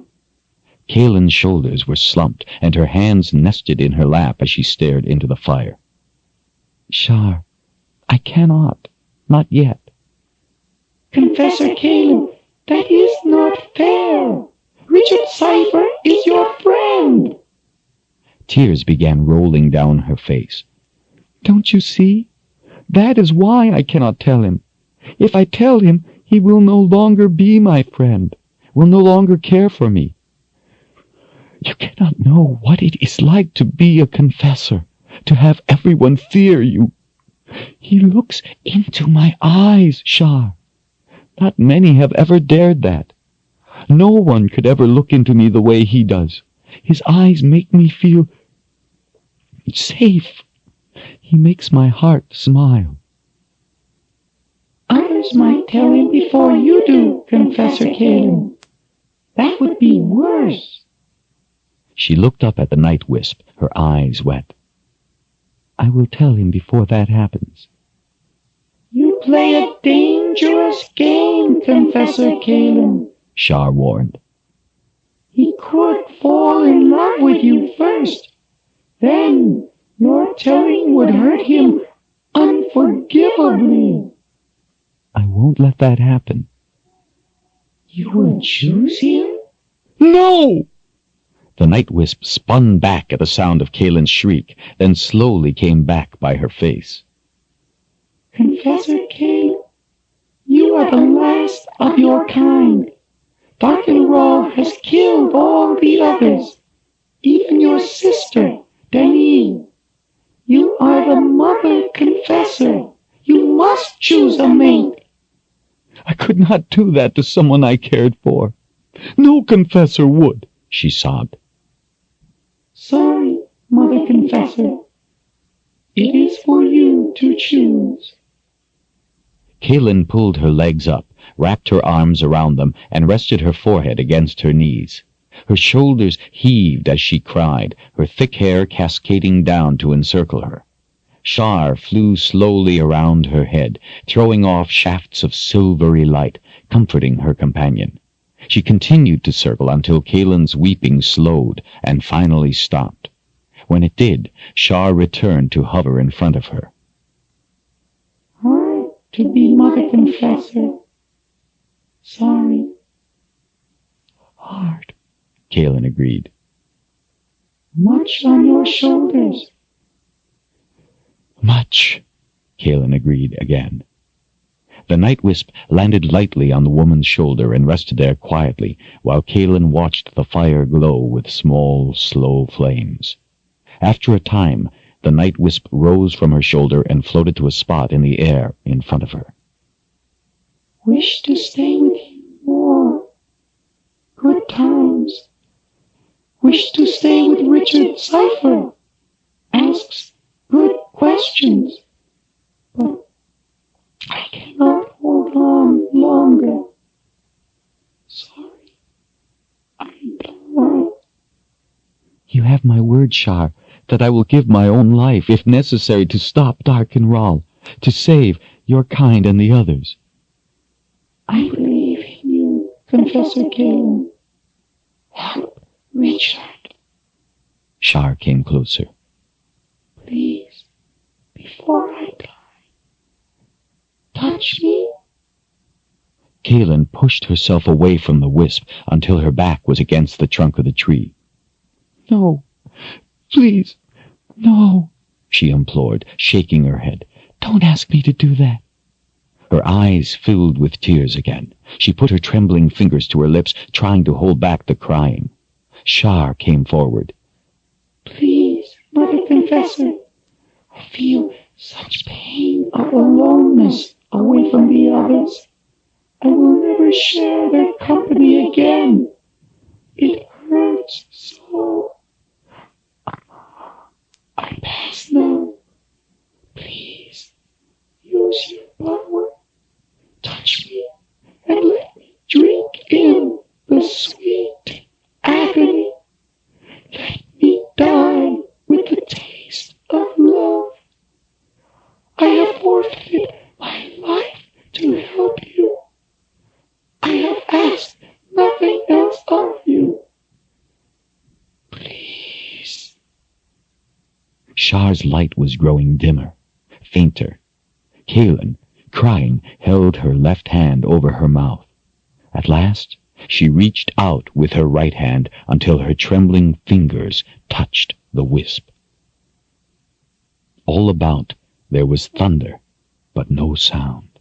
The violent impact to the air jolted the wayward pine, causing a rain of dead needles, some flaring when they touched the fire.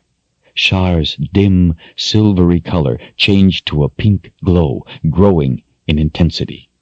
Shar's voice was faint. Thank you, Kahlan. Goodbye, my love. The spark of light and life faded and was gone. After the thunder without sound, Richard waited for a time before he returned to her. Kahlan sat with her arms around her legs and her chin resting on her knees as she stared into the fire. Shar? He asked. She is gone, came the answer in a distant voice. He nodded and, taking her arm, led her to the mat of dry grass and laid her down. She went without resistance or comment. He put the blanket over her and piled on some of the dry grass to help keep her warm through the night, then burrowed himself into it next to her. Kahlan turned on her side, away from him, and pushed her shoulders back against him the way a child would put its back to a parent when peril approached. He sensed it, too. Something was coming for them. Something deadly. Already she was asleep. He knew he should feel cold, but he didn't. His hand throbbed. He felt warm. Richard lay there, thinking about the thunder without sound. He wondered what she would do to make the great wizard do what she wanted. The idea frightened him. Before he could worry more, he, too, was asleep. Chapter 6. By noon the next day, Richard knew the bite of the vine was bringing on a fever. He had no appetite. At times he was unbearably hot, sweat making his clothes stick to his skin. Then he would shiver with chills. His head pounded in a way that made him sick to his stomach. There was nothing he could do about it except seek Zedd's help, and since they were nearly there, he decided not to tell Kahlan. Dreams had troubled his sleep, whether from the fever or the things he had learned, he didn't know. What Shar had told him was the most disturbing. Seek the answer, or die. The sky was thinly overcast, the cold gray light foretelling the coming of winter. Trees grown large and close held back the breeze and its chill, making the trail a quiet sanctuary filled with the aromatic fragrance of balsam fir, a refuge from winter's breath above. Crossing a small brook near a beaver pond, they came upon a patch of late wildflowers, their yellow and pale blue blossoms blanketing the ground in a sparsely wooded hollow. Kahlan stopped to pick some. Finding a scoop-shaped piece of dead wood, she started arranging the flowers within the hollow of the wood. Richard thought she must be hungry. He found an apple tree he knew to be nearby and filled his pack half full while she bent to her task. It was always a good idea to bring food when going to see Zedd. Richard finished before Kahlan and waited, leaning against a log, wondering what she was doing. When she was satisfied with the arrangement, she lifted the hem of her dress and knelt beside the pond, floating the wood out onto the water. She sat back on her boots with her hands folded in her lap, watching for a time as the small raft of flowers drifted out onto the quiet water. When she turned and saw him leaning against the log, she stood and joined him. "An offering to the spirits of our two mothers," she explained, "to ask their protection and help in finding the wizard." Kahlan looked to his face, and concern came over her features. "Richard? What's wrong?" He held out an apple. "Nothing. Here, eat this." She slapped his hand away and in a blink had him by the throat with her other hand. Anger flared in her green eyes. "Why would you do this?" she demanded. Shock raced through his mind. He went rigid. Something told him not to move. "Don't you like apples?" "I'm sorry, I'll find you something else to eat." The fury in her eyes faltered, changing to doubt. "What did you call them?"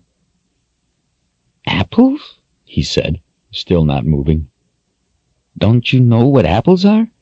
They're good to eat, I promise. What did you think they were?" Her hand loosened its grip a little. "You eat these apples?" Richard kept himself still. "Yes, all the time." Embarrassment replacing her anger, she released his throat and put her fingers over her mouth. Her eyes were wide. "Richard, I'm so sorry. I didn't know you could eat these things. In the Midlands, any red fruit is deadly poison. I thought you meant to poison me." Richard laughed as the tension went out in a rush. Kahlan laughed too, while protesting that it wasn't funny. He took a bite to show her, then offered her another. This time she took it, but looked at it long and hard before taking a bite. These things are good to eat. Kahlan's brow wrinkled. She put her hand on his forehead. I thought there was something wrong. You are burning with fever. I know, but there's nothing we can do until we get to Zedd's. We're almost there. Zedd's squat house came into sight a short distance farther up the trail. A single plank from the sod-covered roof served as a ramp for his old cat, who was better at getting up than down. White lace curtains hung on the inside of the windows, flower boxes on the outside. The flowers had dried and wilted with the passing of the season. The log walls were dull gray with age, but a bright blue door greeted visitors.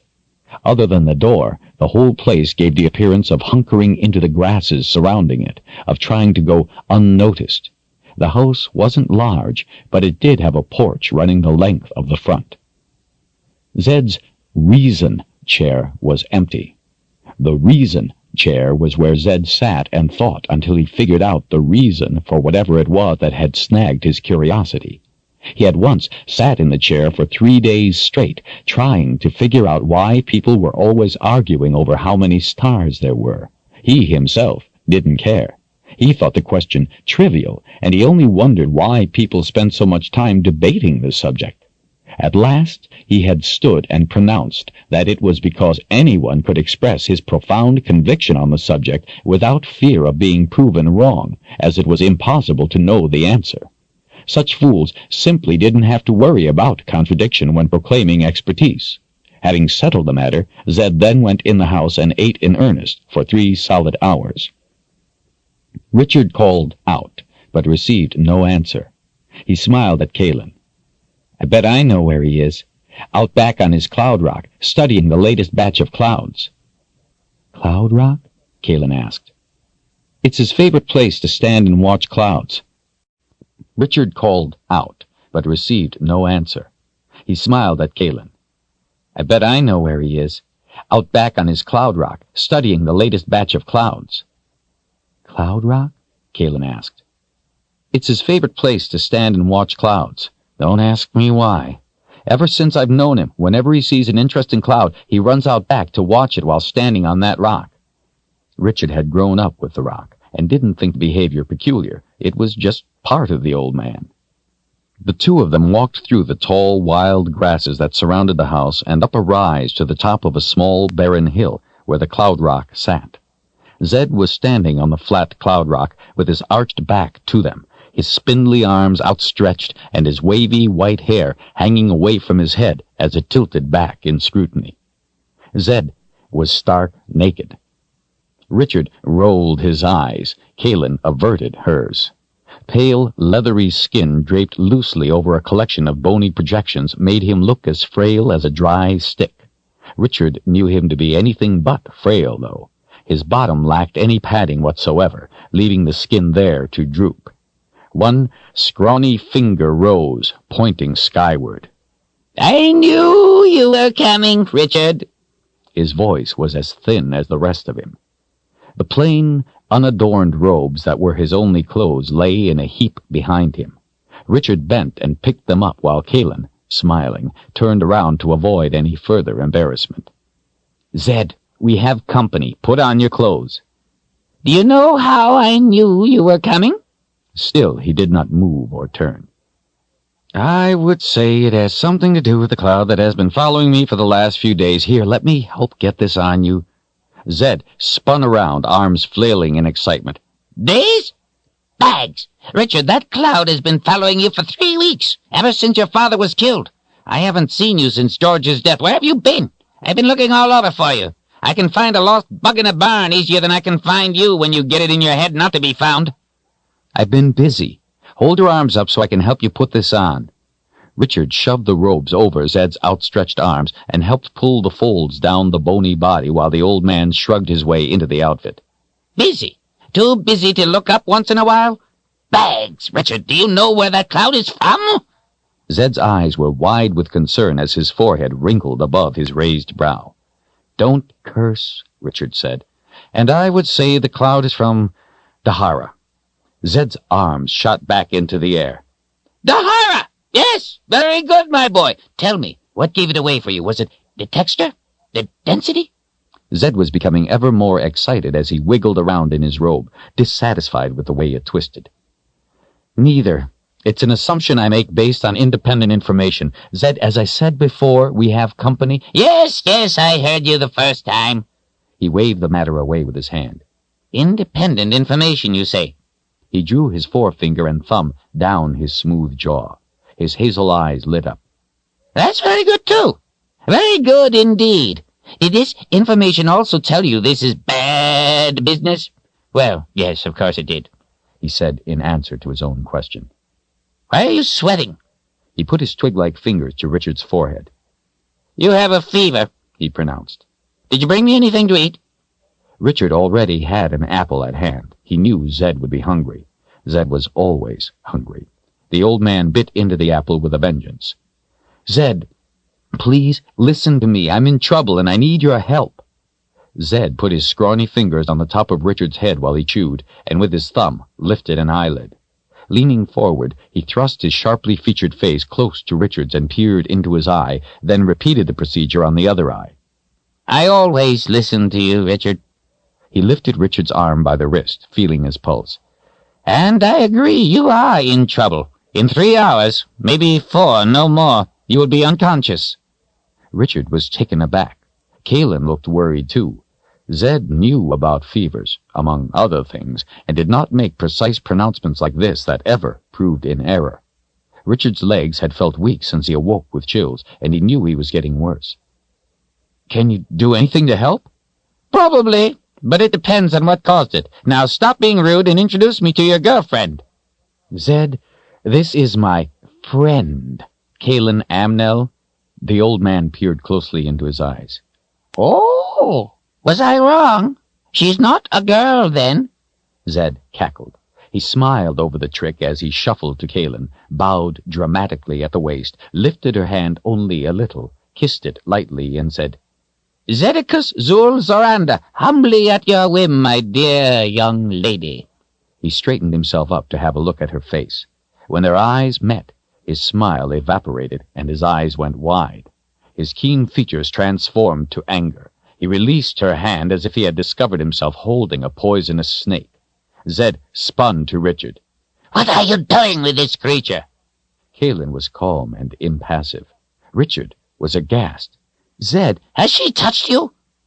Well, Richard was trying to remember the time she had touched him, when Zedd cut him off again. No, of course not. I can see she hasn't. Richard, do you know what she is? He turned to her. She's Kahlan gave Zedd a look of such cold danger that it froze him in place. Richard kept his voice calm, but firm. I know exactly what she is. She is my friend. A friend who yesterday saved me from getting killed as my father was, and again saved me from being killed by some beast called a gar. Kahlan's expression relaxed. The old man stared at her a little longer before turning to Richard. Zedd, Kahlan is my friend. We are both in a lot of trouble and need to help each other. Zedd stood in silence, searching Richard's eyes. He nodded. Trouble indeed. Zedd, we need your help. Please? Kahlan came and stood next to him. We don't have much time. Zedd didn't look inclined to be any part of it, but Richard went on anyway, watching Zedd's eyes. Yesterday, after I found her, she was attacked by a quad. Another will come soon. He saw what he was looking for, a quick flash of hatred, softening into empathy. Zedd looked to Kahlan as if seeing her for the first time. They faced each other for a long while. At the mention of the quad, the look on Kahlan's face became one of torment. Zedd came forward and put his spindly arms around her protectively, holding her head to his shoulder. She reached around and embraced him gratefully, burying her face in his robes to conceal her tears. It's all right, dear one. You are safe here, he said softly. Let's go down to the house and you can tell me of this trouble. And then we must tend to Richard's fever. She nodded against his shoulder. Kahlan parted from him. Zeddicus Zul Zorander. I have never heard such a name. He smiled proudly, his thin lips pushing back his cheeks into deep wrinkles. I'm sure you haven't, dear one. I'm sure you haven't. By the way, can you cook? He put his arm around her shoulder, holding her tight as he started walking her down the hill.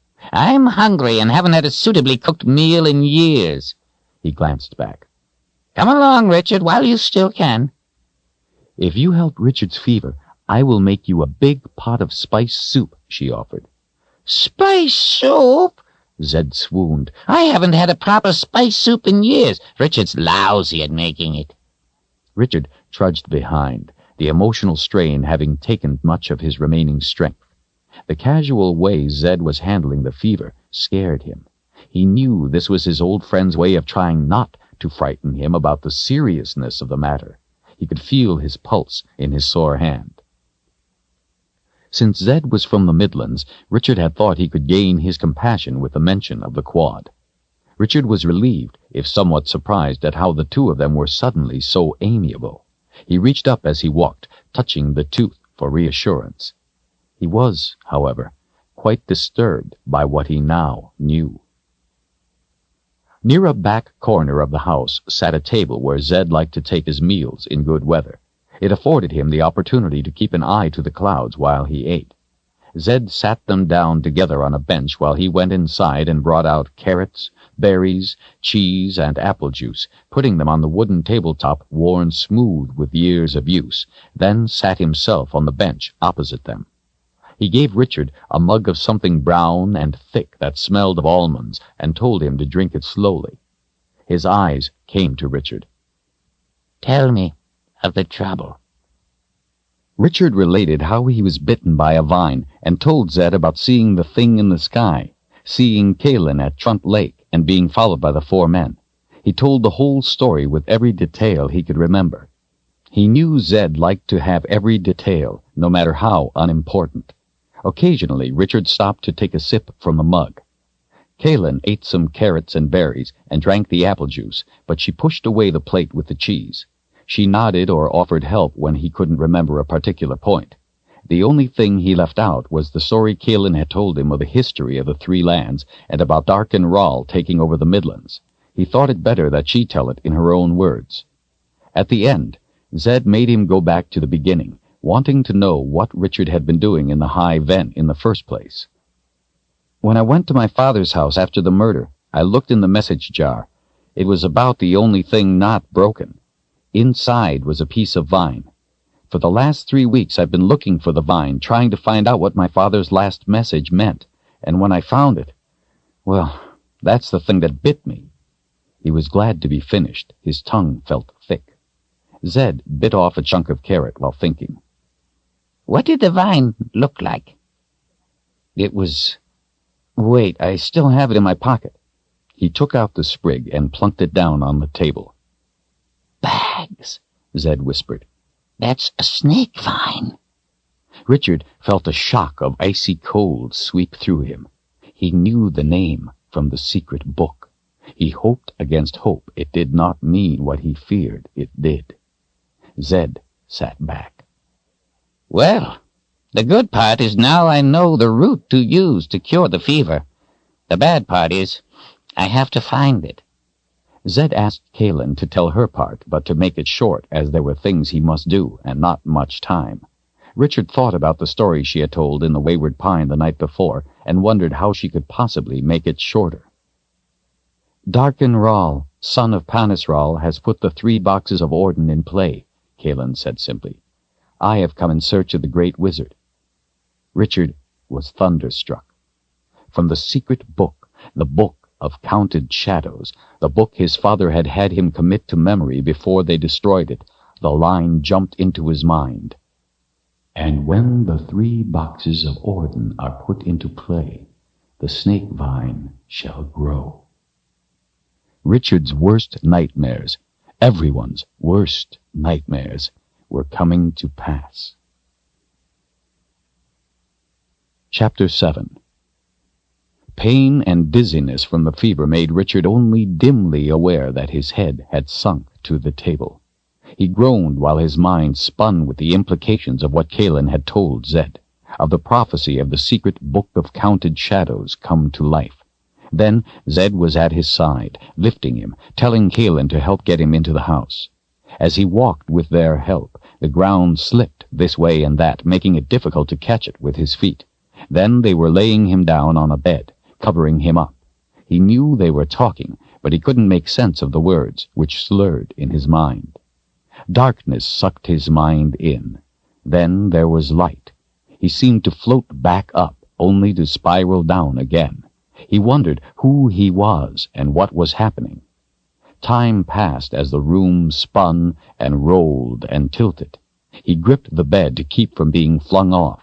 Sometimes he knew where he was and tried desperately to hold on to what he knew, only to slip away again into blackness. He became aware again, realizing that time had passed, though he didn't have any idea how much. Was it dark? Maybe it was just that the curtains were pulled. Someone, he realized, was putting a cool, wet cloth on his forehead. His mother smoothed back his hair. Her touch felt comforting, soothing. He could almost make out her face. She was so good. She always took such good care of him. Until she died. He wanted to cry. She was dead. Still, she smoothed his hair. That couldn't be. It had to be someone else. But who? Then he remembered. It was Kahlan. He spoke her name. Kahlan was smoothing his hair. I am here. It came back to him, rushing back in a torrent, the murder of his father, the vine that bit him, Kahlan, the 4 men on the cliff, his brother's speech, someone waiting for him at his house, the gar, the night wisp telling him to seek the answer or die, what Kahlan said, that the 3 boxes of Orden were in play, and his secret, the book of counted shadows. He remembered how his father had taken him to the secret place in the woods, and had told him how he had saved the book of counted shadows from the peril it was in from the beast that guarded it until its master could come. How he had brought it with him to Westland to keep it from those covetous hands, hands that the keeper of the book didn't know threatened. His father had told him how there was danger as long as the book existed, but he couldn't destroy the knowledge in it. He had no right. It belonged to the keeper of the book, and it must be kept safe until it could be returned. The only way to do that was to commit the book to memory and then burn it. Only in that way could the knowledge be preserved, but not stolen, as it otherwise surely would be. His father chose Richard. That it was to be Richard and not Michael was for reasons of his own. No one could know of the book, not even Michael. Only the keeper of the book, no one else, only the keeper. He said Richard might never find the keeper, and in that case he was to pass the book on to his child, and then that child to his own, and so on for as long as was necessary. His father couldn't tell him who the keeper of the book was, as he didn't know. Richard asked how he was to know the keeper, but his father said only that he would have to find the answer himself, and not to tell anyone ever except the keeper. His father told Richard he was not to tell his own brother, or even his best friend, Zedd. Richard swore on his life. His father had never once looked in the book, only Richard. Day after day, week after week, with breaks only when he traveled, his father took him to the secret place deep in the woods, where he sat and watched Richard reading the book over and over. Michael was usually off with his friends, and had no interest in going into the woods even if he was at home, and it wasn't uncommon for Richard not to visit Zedd when his father was home, so neither had reason to know of the frequent trips to the woods. Richard would write down what he memorized and check it against the book. Each time, his father burned the papers and had him do it again. His father apologized every day for the burden he was placing on Richard. He asked for forgiveness from his son at the end of every day in the woods. Richard never resented having to learn the book. He considered it an honor to be entrusted by his father. He wrote the book from beginning to end 100 times without error before he satisfied himself that he could never forget a single word. He knew by reading it that any word left out would spell disaster. When he assured his father that it was committed to memory, they put the book back in the hiding place in the rocks and left it for 3 years. After that time, when Richard was beyond his middle teens, they returned one fall day, and his father said if Richard could write the whole book without a single mistake, they could both be satisfied it was learned perfectly, and they would burn the book. Richard wrote without hesitation from beginning to end. It was perfect. Together they built a fire, stacking on more than enough wood until the heat drove them back. His father handed him the book and told him that if he was sure, to throw the book into the fire. Richard held the book of counted shadows in the crook of his arm, running his fingers over the leather cover. He held his father's trust in his arms, held the trust of everyone in his arms, and he felt the weight of the burden. He gave the book to the fire. In that moment, he was no longer a child. The flames swirled around the book, embracing, caressing, consuming. Colors and forms spiraled up, and a roaring cry came forth. Strange beams of light shot skyward. Wind made their cloaks flap as the fire sucked leaves and twigs into itself, adding to the flames and heat. Phantoms appeared, spreading their arms as if being fed by the blaze, their voices racing away on the wind. The two of them stood as if turned to stone, unable to move, unable even to turn away from the sight. Searing heat turned to wind as cold as the deepest winter night, sending chills up their spines, taking their breath from them. Then the cold was gone, and the fire turned to a white light that consumed everything in its brightness, as if they were standing in the sun. Just as suddenly, it was gone. In its place, silence. The fire was out. Wisps of smoke rose slowly from the blackened wood into the autumn air. The book was gone. Richard knew what he had seen. He had seen magic.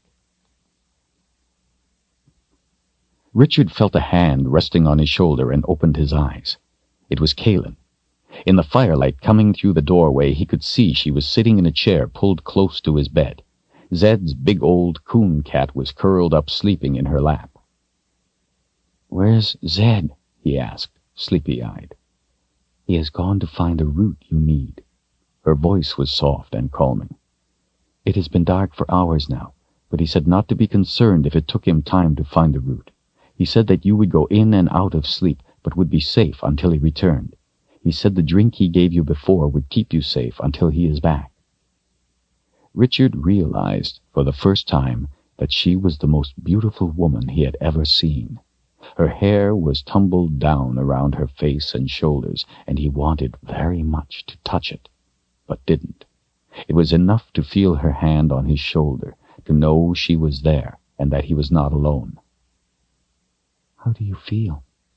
Her voice was so soft, so gentle, that he couldn't imagine why Zedd had been afraid of her. "I would rather fight another quad than another snake vine." She smiled her special smile, her private smile of sharing something with him, as she wiped his brow with the cloth. He reached up and grabbed her wrist. She stopped and looked into his eyes.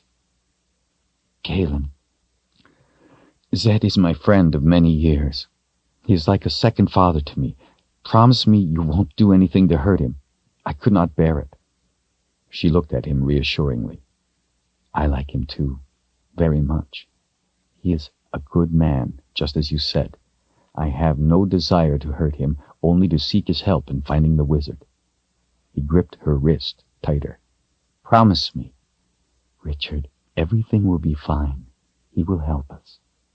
He remembered her fingers on his throat and the look in her eyes when she thought he was trying to poison her with an apple. "Promise me." "I have already made promises to others, some of whom have given their lives. I have responsibilities to the lives of others, many others." "Promise me." She put her other hand on the side of his face. "I'm sorry, Richard. I cannot." He released her wrist, turned, and closed his eyes as she took her hand from his face. He thought about the book, all that it meant and realized he was making a selfish request. Would he trick her to save Zedd, only to have him die with them? Would he doom all the others to death or slavery just to see his friend live a couple more months? Could he condemn her to death, too, for nothing? He felt ashamed at his own stupidity. He had no right to ask her to make such a promise. It would be wrong for her to do so. He was glad she had not lied to him, but he knew that just because Zedd had asked about the trouble they were in did not mean he would help with anything to do from across the boundary. Kahlan, this fever is making me foolish. Please, forgive me. I have never met another with your courage. I know you are trying to save us all. Zedd will help us. I will see to it. Promise me only that you will wait until I am better. Give me the chance to convince him. She squeezed her hand on his shoulder. That is a promise I can make. I know you care about your friend. I would despair if you didn't. That does not make you foolish. Rest now. He tried not to close his eyes, since when he did, everything started spinning uncontrollably. But talking had sapped his strength, and soon the blackness pulled him back in. His thoughts were once again sucked into the void. Sometimes he came part way back and wandered in troubled dreams. Sometimes he wandered in places empty even of illusion. The cat came awake, his ears perking up. Richard slept on. Sounds that only the cat could hear made him jump off Kahlan's lap, trot to the door, and sit on his haunches, waiting. Kahlan waited too, and since the cat didn't raise his fur, she stayed by Richard. A thin voice came from outside. Cat? Cat? Where have you gotten to? Well, you can just stay out here then. The door squeaked open. There you are. The cat ran out the doorway. Suit yourself, Zedd called after him. How is Richard? He called to her. When he came into the room, Kahlan answered from the chair. He came awake several times, but he is sleeping now. Did you find the root you need? I wouldn't be here otherwise. Did he have anything to say when he was awake? Kahlan smiled up at the old man. Just that he was worried about you. He turned and went back into the front room, grumbling. Not without good reason. Sitting at the table, he peeled the roots, cut them into thin wafers, put the wafers into a pot with some water, and then hung the pot on the crane over the fire. He threw the peels and then 2 sticks of wood into the fire before going to the cupboard and pulling down a number of different-sized jars. Without hesitation, he selected first one jar, then another, pouring different-colored powders into a black stone mortar. With a white pestle, he ground the reds, blues, yellows, browns, and greens together until it was all the color of dry mud. After licking the end of his finger, he dipped it in the mortar to collect a sample. He put the finger to his tongue for a taste, and lifted an eyebrow while he smacked his lips and pondered. At last he smiled and nodded in satisfaction. He poured the powder into the pot, blending it in with a spoon from a hook at the side of the fireplace. He stirred slowly while watching the concoction bubble. For nearly 2 hours he stirred and watched. When at last he determined that the work was done, he plunked the pot on the table to cool. Zedd collected a bowl and cloth, and after a while called to Kahlan to come help him. She came quickly to his side, and he instructed her how to hold the cloth over the bowl while he poured the mixture through. He spun his finger around in the air. Now, twist the cloth around and around to squeeze the liquid out. When it's all out, throw the cloth and its contents in the fire. She looked at him, puzzled. Zedd lifted an eyebrow. The part left in there is poison. Richard should be awake any time now. Then we give him the liquid in the bowl. You keep squeezing. I will check on him. Zedd went into the bedroom, bent over Richard, and found him to be deeply unconscious. He turned and saw that Kahlan's back was to him as she worked at her task. He bent over, placing a middle finger to Richard's forehead. Richard's eyes snapped open. Dear one, Zedd called into the other room. We are in luck. He has just come awake. Bring the bowl. Richard blinked. Zedd? Are you all right? Is everything all right? Yes, everything is fine. Kahlan came in holding the bowl carefully, trying not to spill any. Zedd helped Richard sit up so he could drink. When he finished, Zedd helped him to lie back down. That will make you sleep and break the fever. The next time you awake, you will be well. You have my word, so worry no more as you rest. Thank you, Zedd. Richard was asleep before he could say more. Zedd left and then returned with a tin plate, insisting that Kahlan take the chair. The thorn will not be able to stand the root, he explained. It will have to leave his body. He put the plate under Richard's hand and sat down on the edge of the bed to wait. They both listened to Richard's deep breathing and the crackling of the fire from the other room. Otherwise, the house was still. It was Zedd who broke the silence first. It is dangerous for a confessor to travel alone, dear one. Where is your wizard? She looked up at him with tired eyes. My wizard sold his services to a queen. Zedd gave a disapproving scowl. He abandoned his responsibilities to the confessors? What is his name? Giller. Giller. He repeated the name with a sour expression, then leaned toward her a bit. So, why did another not come with you? She gave him a hard look. Because they are all dead, at their own hands.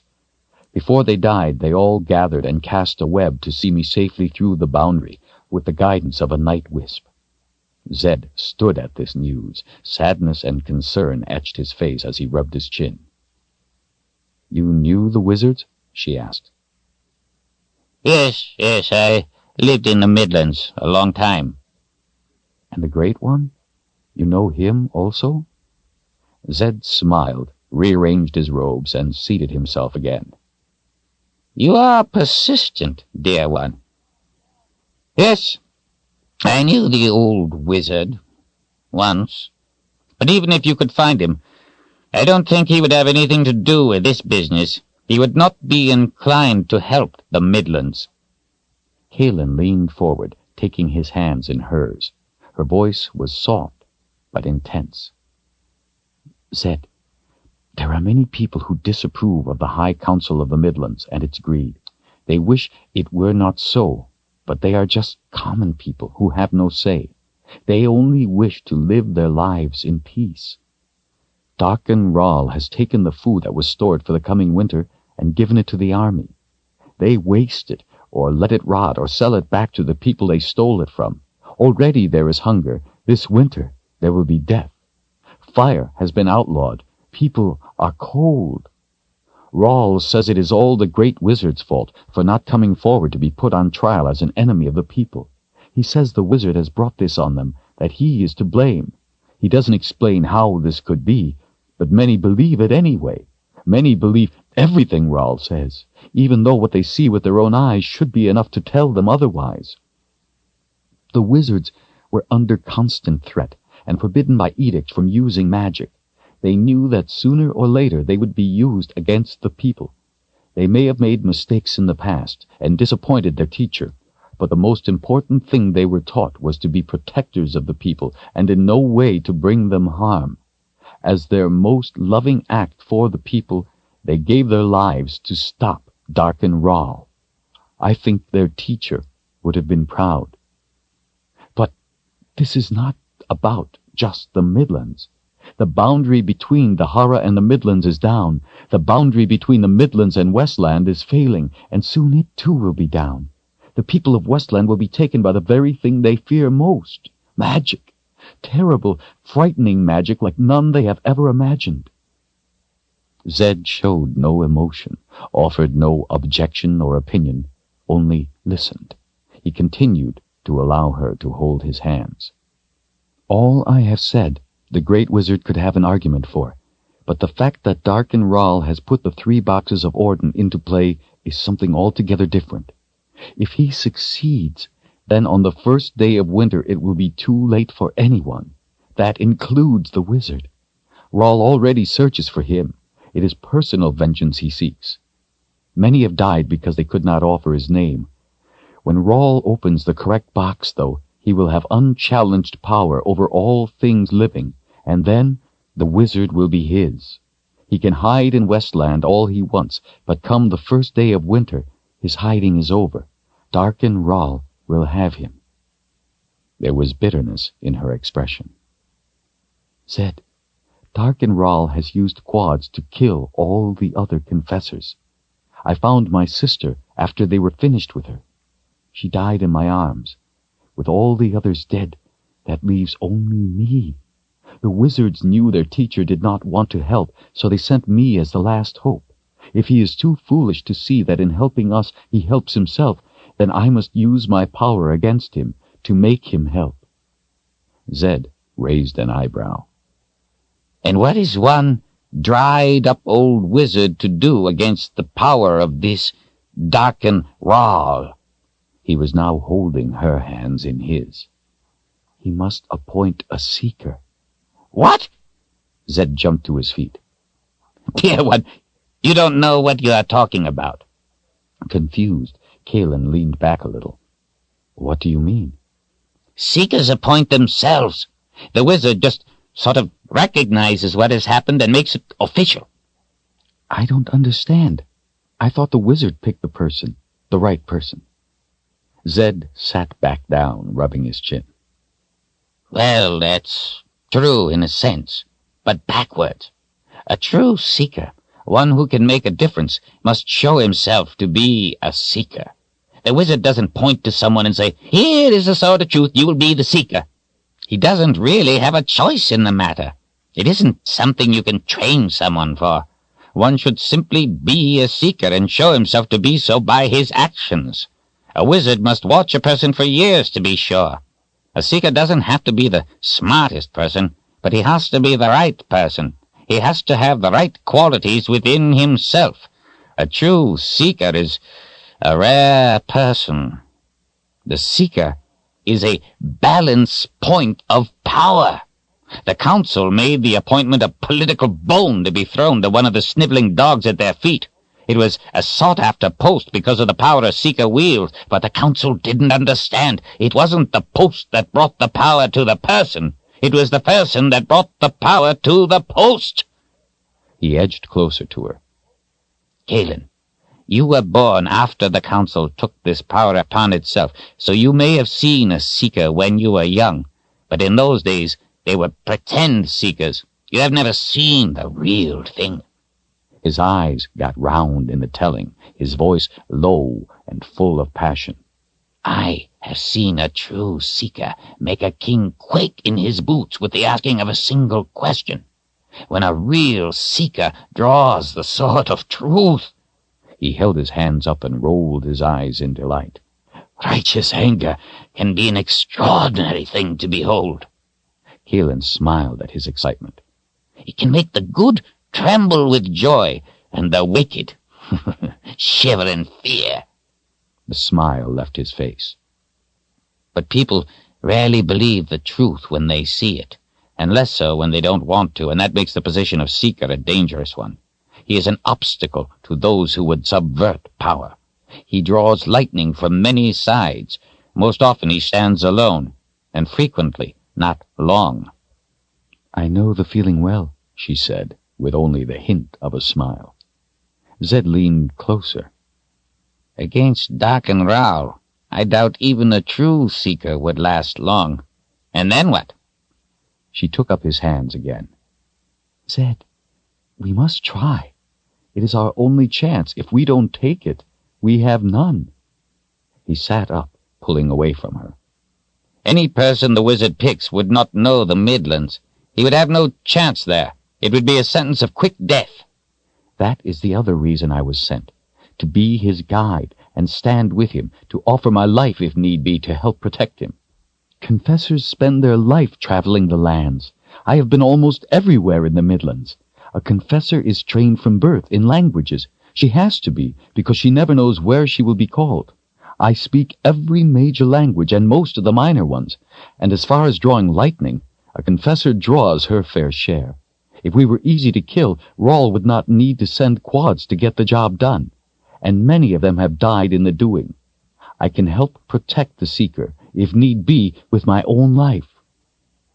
What you propose not only would put someone's life at terrible risk, as seeker, dear one, but yours also. She raised an eyebrow. I am hunted now. If you have a better way, put words to it. Before Zedd could answer, Richard moaned. The old man looked over at him and then rose. It is time. Kahlan stood up next to him as he lifted Richard's arm by the wrist, holding the wounded hand over the tin plate. Blood dripped onto the plate with soft, hollow sounds. The thorn fell out with a small, wet splash. Kahlan reached for it. Zedd grabbed her wrist. Don't do that, dear one. Now that it has been expelled from its host, it will be anxious to have a new one. Watch. She took her hand back as he put his bony finger on the plate several inches from the thorn. It wiggled its way toward the finger, leaving a thin trail of blood. He took his finger away and handed her the plate. Hold it from underneath and take it to the hearth. Put it on the fire face down and leave it there. While she did as Zedd requested, he cleaned the wound and applied a salve. When Kahlan returned, he held Richard's hand while she wrapped it. Zedd watched her hands as she worked. Why have you not told him what you are, that you are a confessor? There was a hard edge to his voice. Hers came back in kind. Because of the way you reacted when you recognized me as a confessor. She paused, and the harshness left her voice. Somehow, we have become friends. I am inexperienced in that, but I am very experienced at being a confessor. I have seen reactions like yours all my life. When I leave with the seeker, I will tell him. Until then, I would very much like to have his friendship. Is that too much to ask? To be allowed the simple human pleasure of a friend? The friendship will end soon enough when I tell him.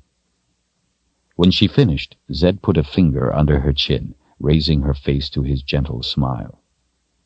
When I first saw you, I reacted foolishly, mostly to the surprise of seeing a confessor. I had not expected ever to see one again. I quit the Midlands to be free of the magic. You were an intrusion into my solitude. I apologize for my reaction and for making you feel unwelcome. I hope I have made it up to you. I am one who has respect for the confessors, perhaps more than you will ever know. You are a good woman, and you are welcome in my house. Kahlan looked into his eyes a long moment. Thank you, Zeddicus Zul Zorander. Zedd's expression turned more dangerous than hers had when they had first met. She stood frozen with his fingers still under her chin, afraid to move, her eyes wide. Know this, though, Mother Confessor. His voice was only one step above a whisper, and deadly. This boy has been my friend a good long time. If you touch him with your power, or if you choose him, you will answer to me, and you would not like that. Do you understand? She swallowed hard and managed to give a weak nod. Yes. Good. The danger left his face, leaving calm again in its place. He removed his finger from under her chin and began to turn to Richard. Kahlan let her breath out and, not willing to be intimidated, grabbed his arm, turning him back to her. Zedd, I would not do that to him, not because of what you said, but because I care for him. I want you to understand that. They faced off a long while, each measuring the other. Zedd's impish smile returned, as disarming as ever. If offered the choice, dear one, that is the way I would prefer it. She relaxed, satisfied at having made her point, and gave him a quick hug that was returned earnestly. There is one thing you have left unspoken. You have not asked for my help in finding the wizard. No, and for now I won't. Richard fears what I would do if you were to say no. I promised I would not ask until he has a chance to ask you first. I gave him my word. Zedd put a bony finger to his chin. How interesting. He laid his hand on her shoulder conspiratorially and changed the subject. You know, dear one, you might make a good seeker yourself. Me? A woman can be seeker? He lifted an eyebrow. Of course. Some of the best seekers have been women. I already have an impossible job. She frowned. I don't need to. Zedd chuckled, his eyes sparkling. Perhaps you are right. Now, it's very late, dear one. Go to my bed in the next room and get yourself some needed sleep. I will sit with Richard. No! She shook her head and plopped down in the chair. I don't want to leave him for now. Zedd shrugged. As you wish. He walked behind her and patted her shoulder reassuringly. As you wish. He gently reached up and put a middle finger to each of her temples, rubbing in little circles. She moaned softly as her eyes closed. Sleep, dear one, he whispered. Sleep. She folded her arms down onto the edge of the bed, and her head sank onto her arms. She was deeply asleep. After he put a blanket over her, Zedd went to the front room and pulled open the door, looking out into the night. Cat! Come here! I want you! The cat came running in and rubbed himself against Zedd's legs, swishing his tail up. Zedd bent down and scratched him behind the ears. Go in and sleep on the young woman's lap. Keep her warm. The cat padded off to the bedroom as the old man stepped out into the cold night air. The wind whipped Zedd's robes as he walked the narrow path through the tall grass. The clouds were thin, illuminated by the moon, which gave enough light to see by even though he didn't need it. He had walked the same route thousands of times. Nothing is ever easy, he muttered as he went. Near a stand of trees, he stopped, listening. Slowly, he turned about, peering into the shadows, watching the branches bend and sway in the breeze, testing the air with his nose. He searched for an alien movement. A fly bit his neck. He swatted it angrily, picked the offender off his neck, and glared at it. Blood fly. Bats. I thought as much, he complained. From the brush nearby, something came toward him in a terrible rush. Wings and fur and teeth came charging. Hands on his hips, Zedd waited. Just before it was on him, he held up a hand, bringing the short-tailed gar to a lurching halt. It was half again as tall as he, full-grown and twice as fierce as a long-tailed gar. Wings and fur and teeth came charging. Hands on his hips, Zedd waited. Just before it was on him, he held up a hand, bringing the short-tailed gar to a lurching halt. It was half again as tall as he, full-grown and twice as fierce as a long-tailed gar. The beast growled and blinked, its great muscles flexing as it fought against the force that kept it from reaching out and grabbing the old man. It was furious that it had not yet killed him. Zedd reached up and with a crooked finger beckoned it to lean closer. The gar, panting in rage, bent toward him. Zedd jammed his finger hard under its chin. What is your name? He hissed. The beast grunted twice and made a sound from deep in its throat. Zedd gave a nod. I will remember it. Tell me, do you wish to live or to die? The gar struggled to back away, but was unable to. Good. Then you will do exactly as I say. Somewhere between here and Dahara, a quad comes this way. Hunt them and kill them. When you have done so, go back to Dahara, to where you came from. Do these things, and I will let you live. But I will remember your name, and if you fail to kill the quad, or ever come back after your task is done, I will kill you and feed you to your flies. Do you agree to my terms? The gar grunted an acknowledgement. Good. Then be gone. Zedd removed his finger from under the gar's chin. Scrambling to get away, the beast flapped its wings frantically, beating down the grass as it stumbled along. At last, the gar was airborne. Zedd watched it as it circled, searching for the quad. As the hunt moved steadily east, the circle seemed to get smaller until the old man could no longer see the beast. Only then did he continue on to the top of the hill. Standing next to his cloud rock, Zedd pointed down at it and began turning his bony finger in a circle, as if stirring a stew. The massive rock grated against the ground as it tried to revolve with the movement of Zedd's finger. The rock shuddered, trying to rotate its own weight. Popping and snapping, it fractured, sending hairline cracks shooting across its surface. Its trembling bulk struggled against the force being applied. The granular structure of the stone began to soften. Unable to maintain its state any longer, the texture of the rock liquefied enough to allow its mass to rotate with the movement of the finger above it. Gradually, the speed of Zedd's stirring increased until light erupted from the rotating liquid rock. The light built in intensity with the speed of Zedd's hand. As colors and sparkles of light spun, shadows and forms came into the center of the light and vanished as the fog of brightness increased. Light threatened to ignite the air about him. A dull roar, like the sound of wind rushing through a fissure, came forth.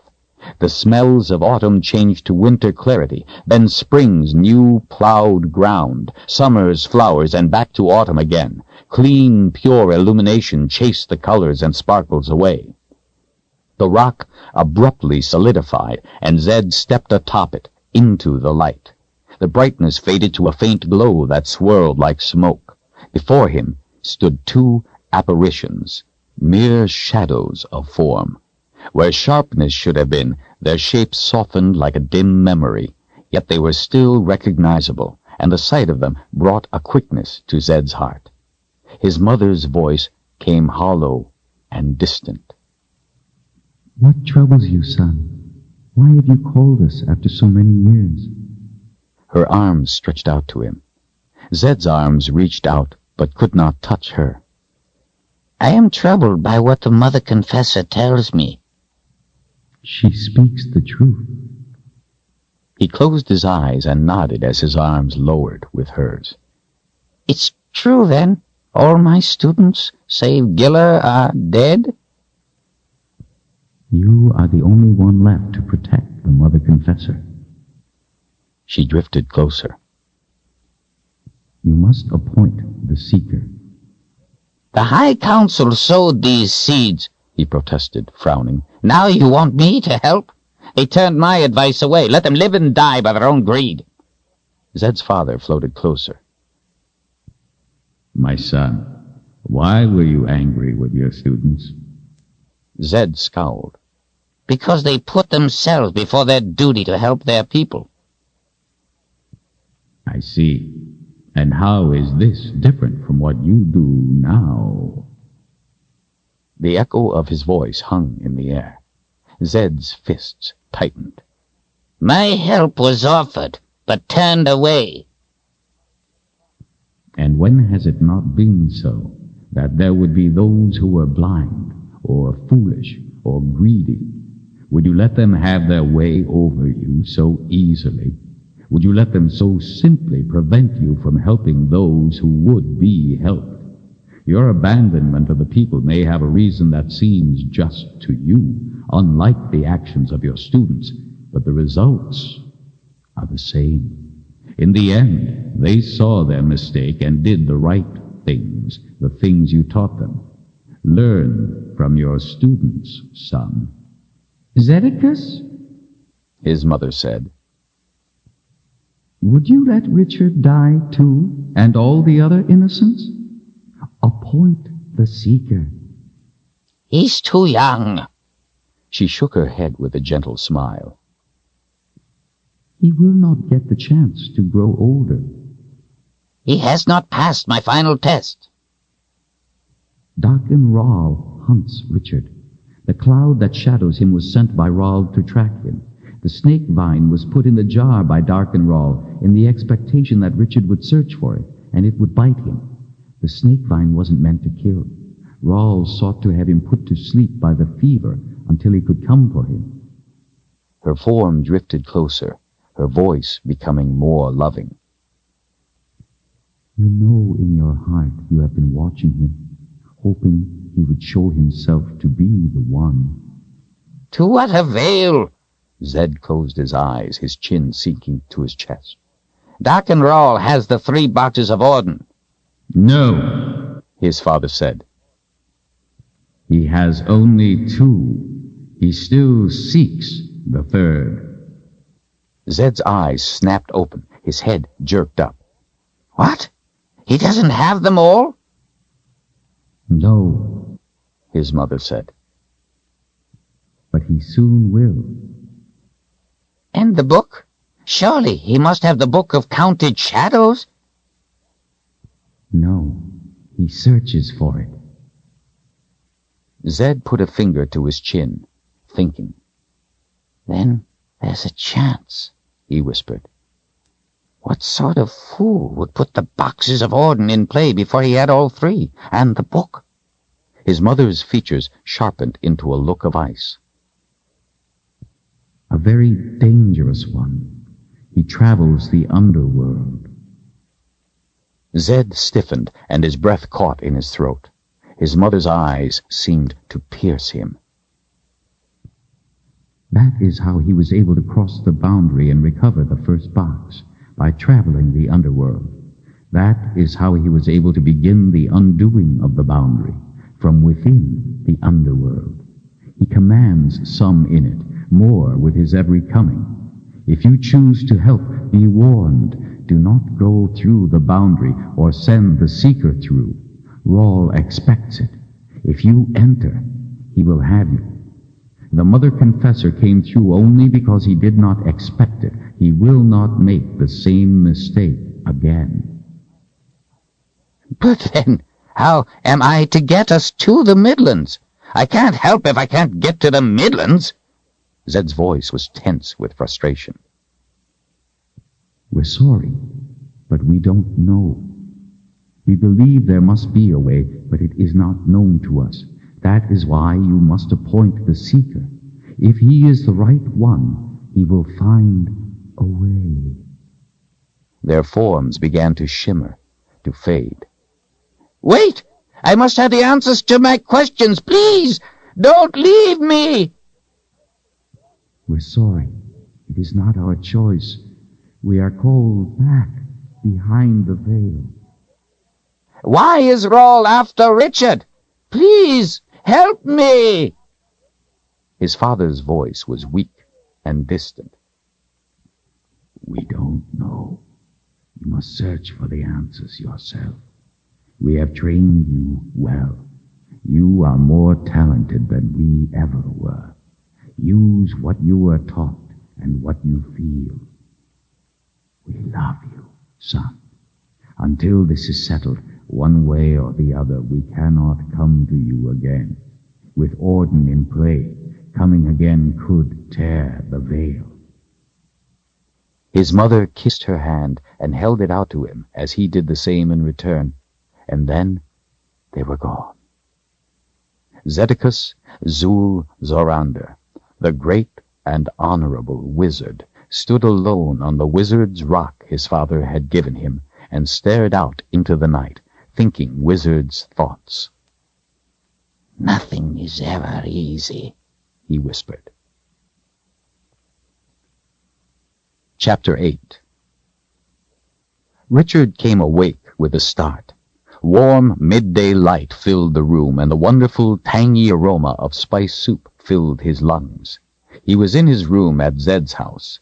He looked up at the familiar knots in the wood walls, and the faces he always made them into in his mind stared back.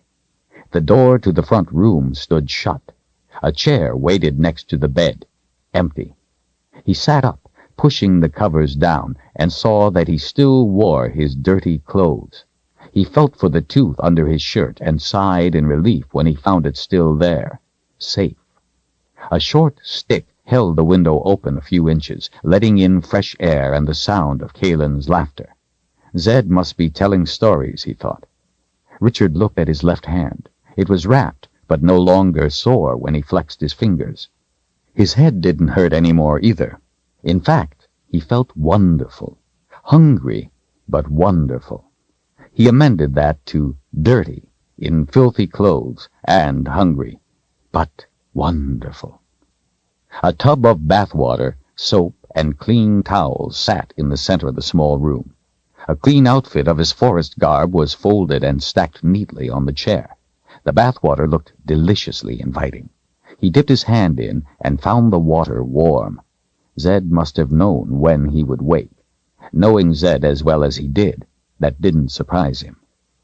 Richard undressed and slipped into the welcoming water. The soap smelled almost as good to him as the soup. He liked to stay in the tub for a good long soak, but he felt too wide awake for soaking and was eager to be outside with the other two.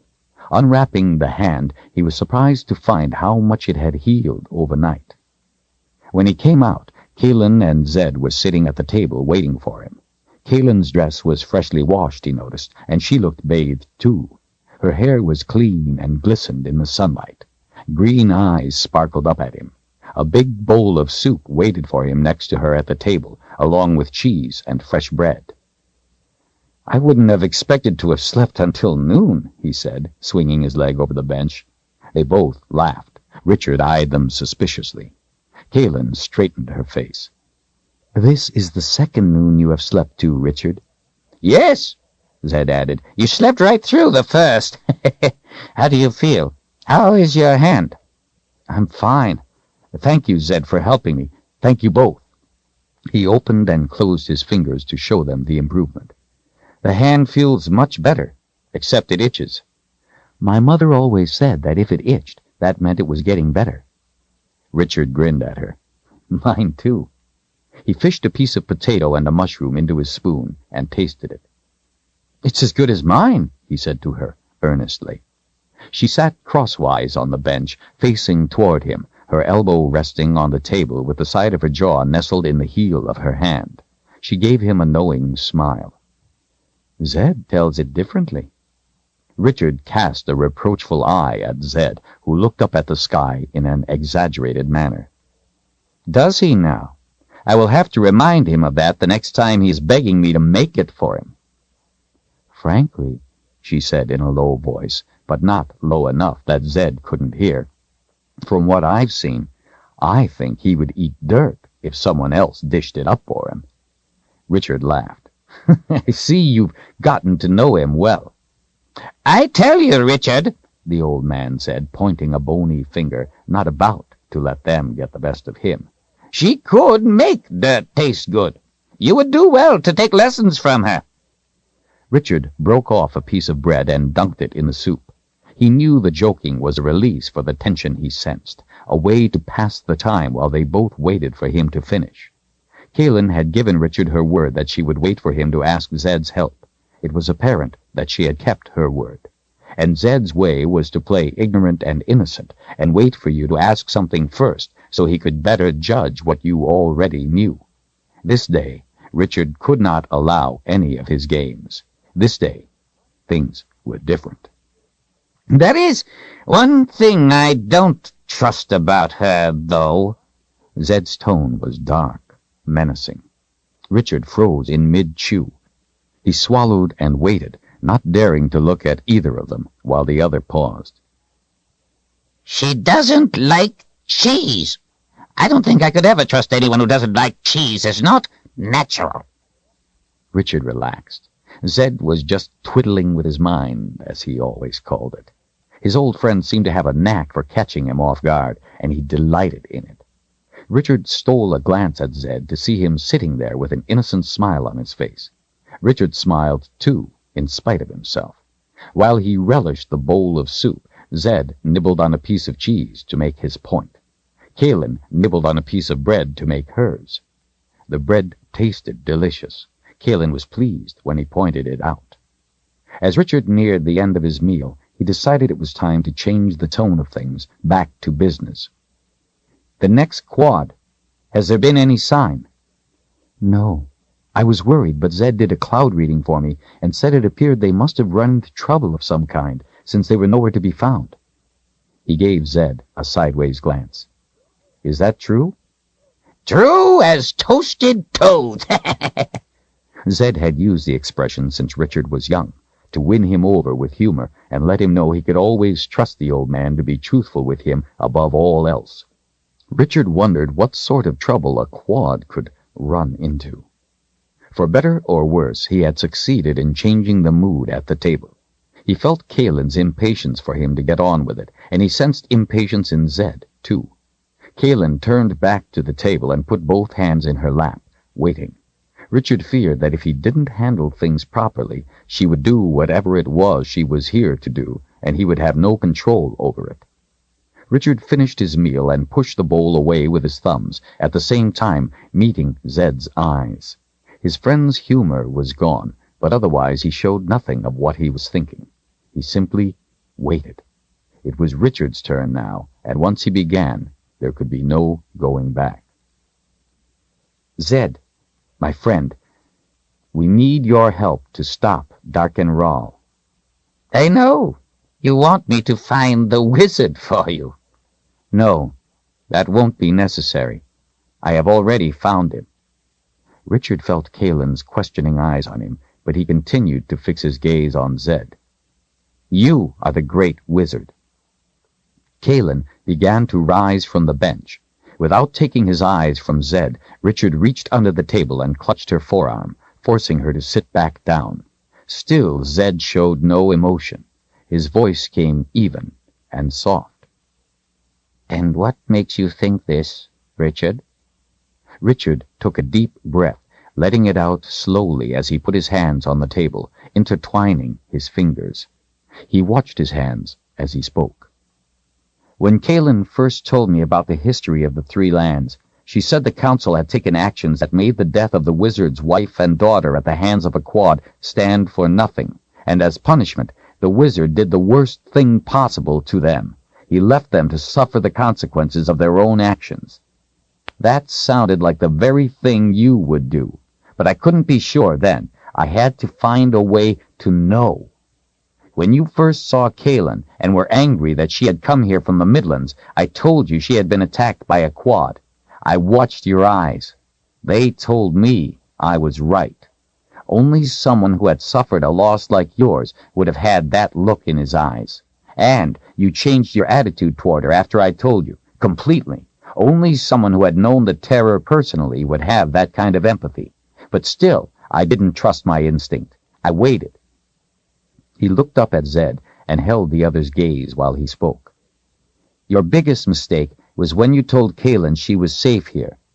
You would not lie, especially about something like that. And you know what a quad is. How could an old man make it safe here against a quad without magic? He couldn't. But one old wizard could. The next quad is nowhere to be found. You said so yourself. They ran into some trouble. I think they ran into some wizard trouble. You were as good as your word. You always are. Richard's voice turned gentler. I have always known, in 1,000 little ways, that you were more than you claimed to be, that you were a special person. I have always been honored to have you as my friend, and I know that as my friend, you would do anything you must to help me if my life were in danger, just as I would do anything for you. I trust you with my life, and it is now in your hands. Richard hated closing the trap in this fashion, but all their lives were at risk. There could be no games. Zedd put his hands on the table and leaned forward. I have never before been this proud of you, Richard. His eyes told that he meant it. You got it all right. He stood and came around the table. When Richard stood, they hugged. I have also never been this sad for you. Zedd held Richard in a tight embrace for a moment longer. Sit. I will be right back. I have something for you. Both of you sit and wait a moment. Zedd cleared the table, then, holding the plates in the crook of his arm, he strode to the house. Kahlan looked worried as she watched him go. Richard had thought that she would be happy to have found the wizard, but now she looked more frightened than anything else. Things were going differently from what he had expected. When Zedd reappeared, he was carrying something long. Kahlan came to her feet. Richard realized Zedd's fist clutched the scabbard of a sword. Kahlan put herself in front of him before he reached the table, grabbing fistfuls of his robes. "Don't do this, Zedd." Her voice was desperate. "It is not my choice." "Zedd, please, no. Choose someone else. Not Richard." Zedd cut her off. "Kahlan, I warned you about this. I told you. He picks himself. If I choose someone other than the true one, we all die. If you have a better way, put words to it." He swept her aside, came to the side of the table opposite Richard, and slammed the sword down in front of him. Richard jumped. He looked from the sword up into Zedd's fierce eyes as the other leaned over the table. "This belongs to you," the wizard said. Kahlan turned her back to them. Richard's gaze fell upon the sword. The silver scabbard gleamed with gold flourishes that embellished it in sweeps and waves. Steel crossguards swept out and down aggressively. Finely twisted silver wire covered the grip, and interwoven along the side of the braided silver, gold wire formed the word truth. This, Richard thought, was the sword of a king. It was the finest weapon he had ever seen. Slowly, he rose to his feet. Zedd picked up the scabbard by the point and held the hilt of the sword to Richard. "Draw it." As if in a trance, Richard closed his fingers around the hilt and pulled the sword free, the blade making a ringing metallic sound that hung in the air. Richard had never heard a sword make a sound quite like it. His hand closed tightly around the grip, and in his palm and on his fingers opposite he could feel the bumps of the gold wire that spelled out the word truth on each side of the hilt, pressing almost painfully into his flesh. Inexplicably, it felt precisely correct. The weight fit him exactly. He felt as if a part of him was now complete. From deep within, he felt his anger stir, brought to life, searching direction. He was suddenly aware of the tooth against his chest. As his rage rose, he felt an awakening power rushing into him from the sword, the twin to his own anger. His own feelings had always seemed independent, whole. This was like having an image in a mirror come to life. It was a terrifying specter. His anger fed on the force from the sword, and in return, the wrath from the sword fed on his anger. Together, the twin storms spiraled through him. He felt like a helpless bystander being dragged along. It was a frightening and at the same time seductive sensation that bordered on violation. Fearful perceptions of his own anger twisted with tantalizing promise. The bewitching emotions rushed headlong through him, seizing his anger, soaring with it. Richard struggled to control the rage. He was on the brink of panic, on the brink of abandon. Zedekus Zul-Zorander threw his head back and spread his arms. To the sky he called out, "Fair warning to those living and those dead! The Seeker is named!" Thunder from the blue sky shook the ground and rolled off toward the boundary. Kahlan fell to her knees in front of Richard, head bowed, hands held behind her back. "I pledge my life in the defense of the Seeker." Zedd knelt beside her, his head bowed. "I pledge my life in the defense of the Seeker." Richard stood gripping the sword of truth in his hand, eyes wide in breathless bewilderment. "Zedd," he whispered, "what in the name of everything good is a Seeker?" Chapter 9. With the aid of a hand to his knee, Zedd rose to his feet, rearranged his robes around his bony body, and held his hand out to Kahlan, who was staring at the ground. Noticing the hand, she took it, coming to her feet as well. Her face bore a distressed expression. Zedd considered her for a moment, and she nodded that she was all right. Zedd turned to Richard. "What is a Seeker?" "A wise first question in your new capacity. but not one swiftly answered. Richard gazed down at the gleaming sword in his hand, not at all sure he wanted anything to do with it. He slid it back into its scabbard, glad to be free of the feelings it invoked, and held it in both hands before him. "Zedd, I've never seen this before. Where have you kept it?" Zedd smiled proudly. "In the cabinet, in the house." Richard eyed him skeptically. "There's nothing in the cabinet but dishes and pans and your powders." "Not that cabinet," he said, lowering his voice as if to thwart anyone who might be listening. "In my wizard's cabinet." Richard straightened with a frown. "I've never seen any of the cabinet." "Bags, Richard! You're not supposed to see it. It's a wizard's cabinet. It's invisible." Richard felt more than a little stupid. "And how long have you had this?" "Oh, I don't know.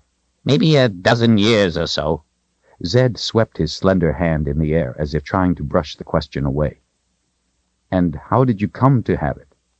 Zedd's tone hardened. "The naming of the seeker is a wizard's task. The High Council wrongly took it upon itself to name the person. They didn't care anything about finding the right person. They gave the post to whoever suited them at the time, or whoever offered the most. The sword belongs to the seeker as long as he is alive, or as long as he chooses to be seeker. In between, while a new seeker is sought, the sword of truth belongs to the wizards. Or more precisely, it belongs to me, as naming seekers is my responsibility. The last fellow who had it became—" His eyes turned up as if searching the sky for the right word. "entangled with a witch woman. So, while he was distracted, I went into the Midlands and retrieved what is mine. Now, it is yours." Richard felt himself being drawn into something not of his own choosing. He looked to Kahlan. She seemed to have shed her anguish and was unreadable again. "This is what you came here for? This is what you wanted the wizard to do?" "Richard, I wanted the wizard to name a seeker. I did not know it would be you." He was beginning to feel trapped as he looked from one to the other. "You two think I can somehow save us? That's what you both are thinking, that somehow I'm to stop Dark and Rahl? A wizard can't do it, but I'm to try?" Terror rose with his heart into his throat. Zedd came and put a reassuring arm around his shoulder. "Richard, look up in the sky. Tell me what you see." Richard looked and saw the snake-like cloud. He didn't need to answer the question. Zedd pressed his strong, bony fingers into Richard's flesh. "Come, sit, and I will tell you what you need to know. Then you decide for yourself what it is you will do. Come." He put his other arm around Kahlan's shoulder and guided them both to the bench at the table. He went to his place opposite them and sat. Richard laid the sword on the table between them to signify that the matter was yet to be decided. Zedd pushed his sleeves up his arms a little. "There is a magic," he began. "An ancient and dangerous magic of immense power. It's a magic spawned from the earth, from life itself. It is held in 3 vessels called the 3 boxes of Auden. The magic is dormant until the boxes are put into play, as it is called. To do so is not easy. It requires a person who has knowledge gained from long scholarship and who can call upon considerable power of his own. Once a person has at least one of the boxes, the magic of Auden can be put in play. He then has 1 year from that time to open a box, but he must have all 3 before any will open. They work together. You can't simply have one and open it. If the person who puts them in play fails to acquire all 3 and to open one within the allotted time, he forfeits his life to the magic. There is no going back. Dark and Rahl must open one of the boxes or die. On the first day of winter, his year is up." Zedd's face was tight with hard wrinkles and determination. He leaned forward a little. Each box holds a different power, which is released upon its opening. If Rawl opens the correct one, he gains the magic of Auden, the magic of life itself, power over all things living and dead. He will have unchallenged power and authority. He will be a master with immutable dominion over all people. Anyone he doesn't like, he will be able to kill with a thought in any manner of his choosing, wherever that person is, no matter how far away. Sounds like a terribly evil magic, Richard said. Zedd leaned back, taking his hands from the table. He shook his head. No, not really. The magic of Auden is the power of life. Like all power, it simply exists. It's the user who determines what use it will be put to. The magic of Auden can just as easily be used to help crops grow, to heal the sick, to end conflict. It's all in what the user wants. The power is neither evil nor good. It simply exists. It is up to the mind of man to put it to use. I think we all know which use Darken Rawl would choose. Zedd paused, as was his way, to let Richard ponder the meaning of what he had been told. His thin face fixed in resolve as he waited. Kahlan, too, had a look that told him she was determined to have him fully understand the ominous nature of what Zedd was saying. Richard, of course, didn't need to ponder it, since he knew it all from the Book of Counted Shadows. The book was explicit. From the book, he knew Zedd was barely touching on the full extent of the cataclysm that would sweep the land if Darken Rawl opened the correct box. He knew also what would happen if one of the other boxes was opened, but he couldn't reveal his foreknowledge, and so had to ask anyway. And if he opens one of the others? Zedd came forward against the table in a blink. He had expected that this would be the next question. Open the wrong box and the magic claims him. He's dead. Zedd snapped his fingers. Just like that. We are all safe. The threat is removed. He leaned closer, his brow furrowed, and gave Richard a hard look. Open the other wrong box, and every bug, every blade of grass, every tree, every man, woman, and child, every living thing is incinerated into nothingness. It would be the end of all life. The magic of Auden is twin to the magic of life itself, and death is part of everything that lives. So the magic of Auden is tied to death as well as life. Zedd sat back, seeming to be overwhelmed by the telling of the choices of catastrophe. Though Richard already knew it all, he still swallowed hard at hearing it out loud.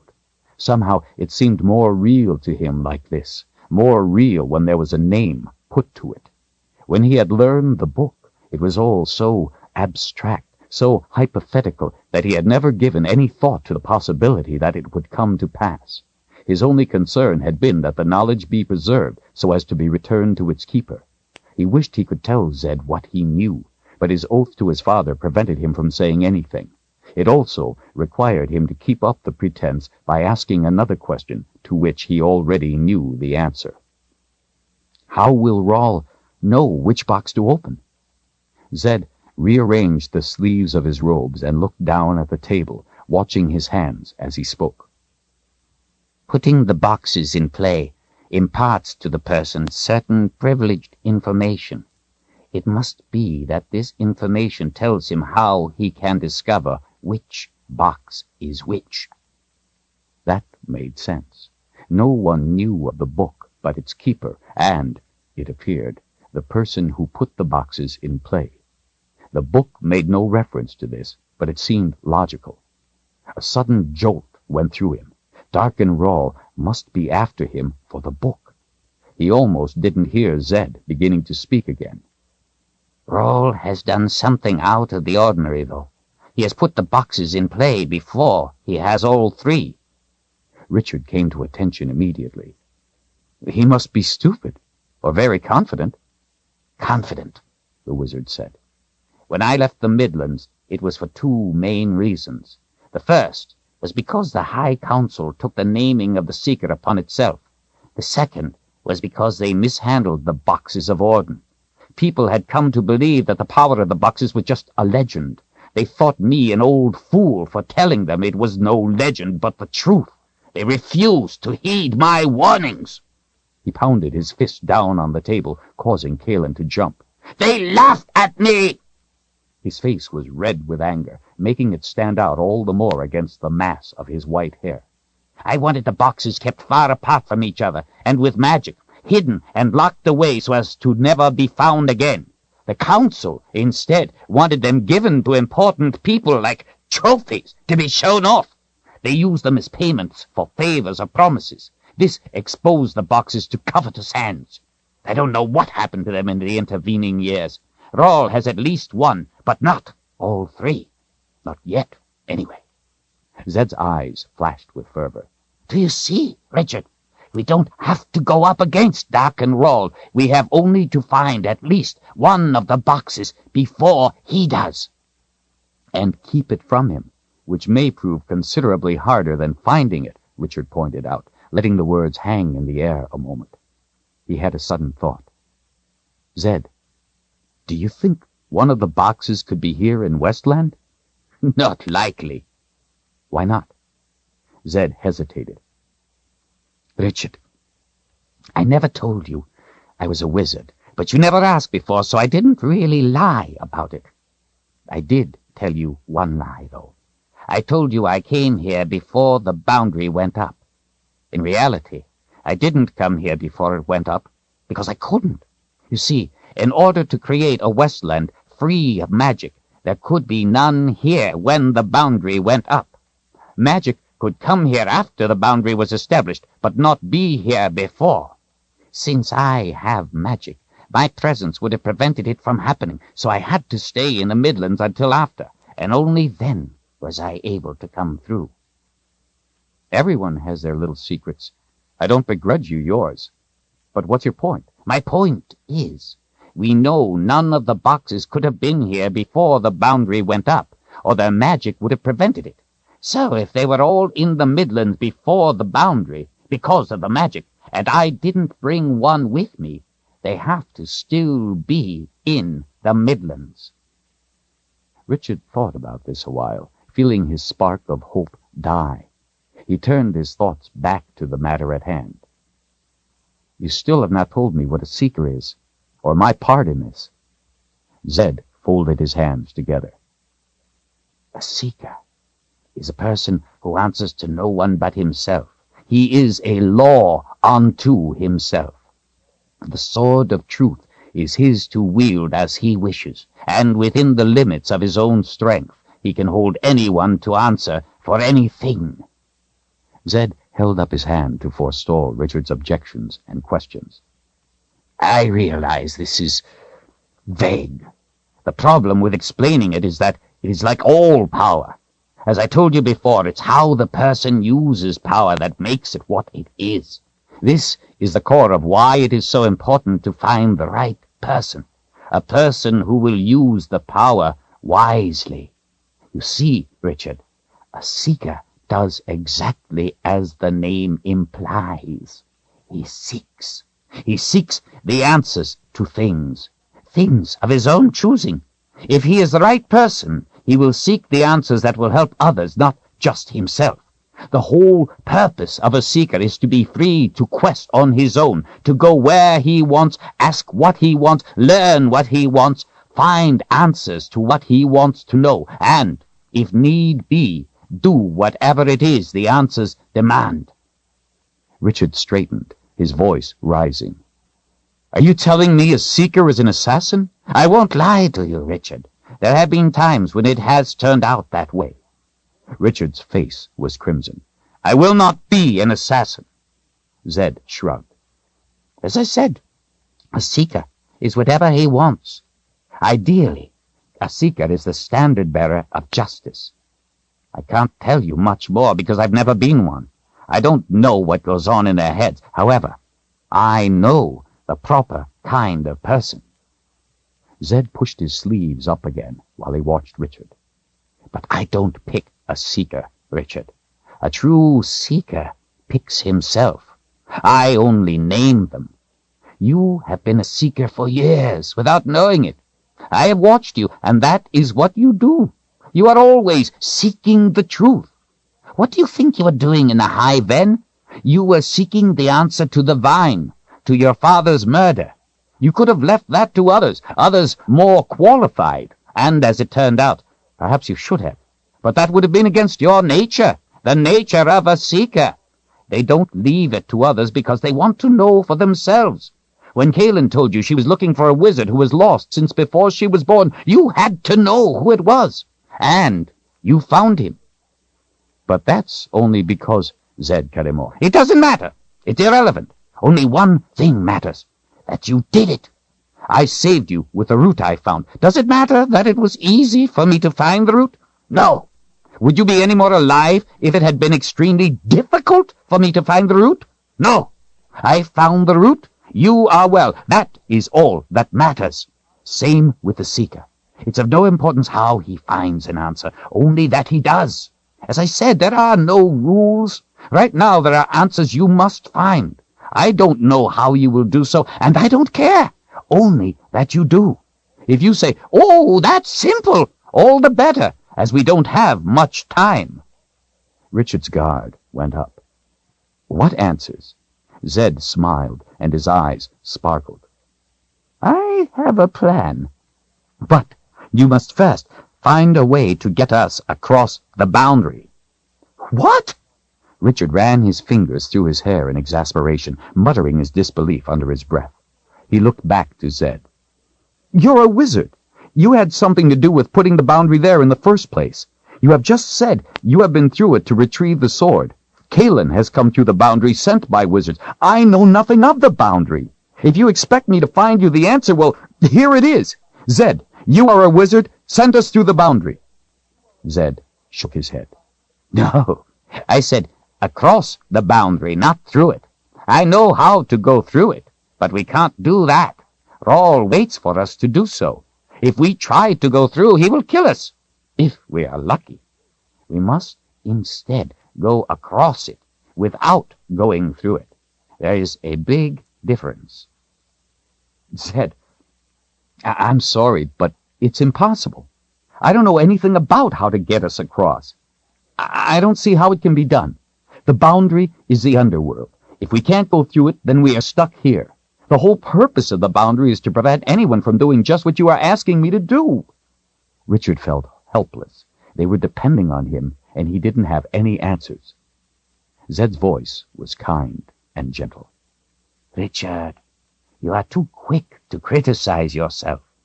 What is it you say when I ask how you must solve difficult problems?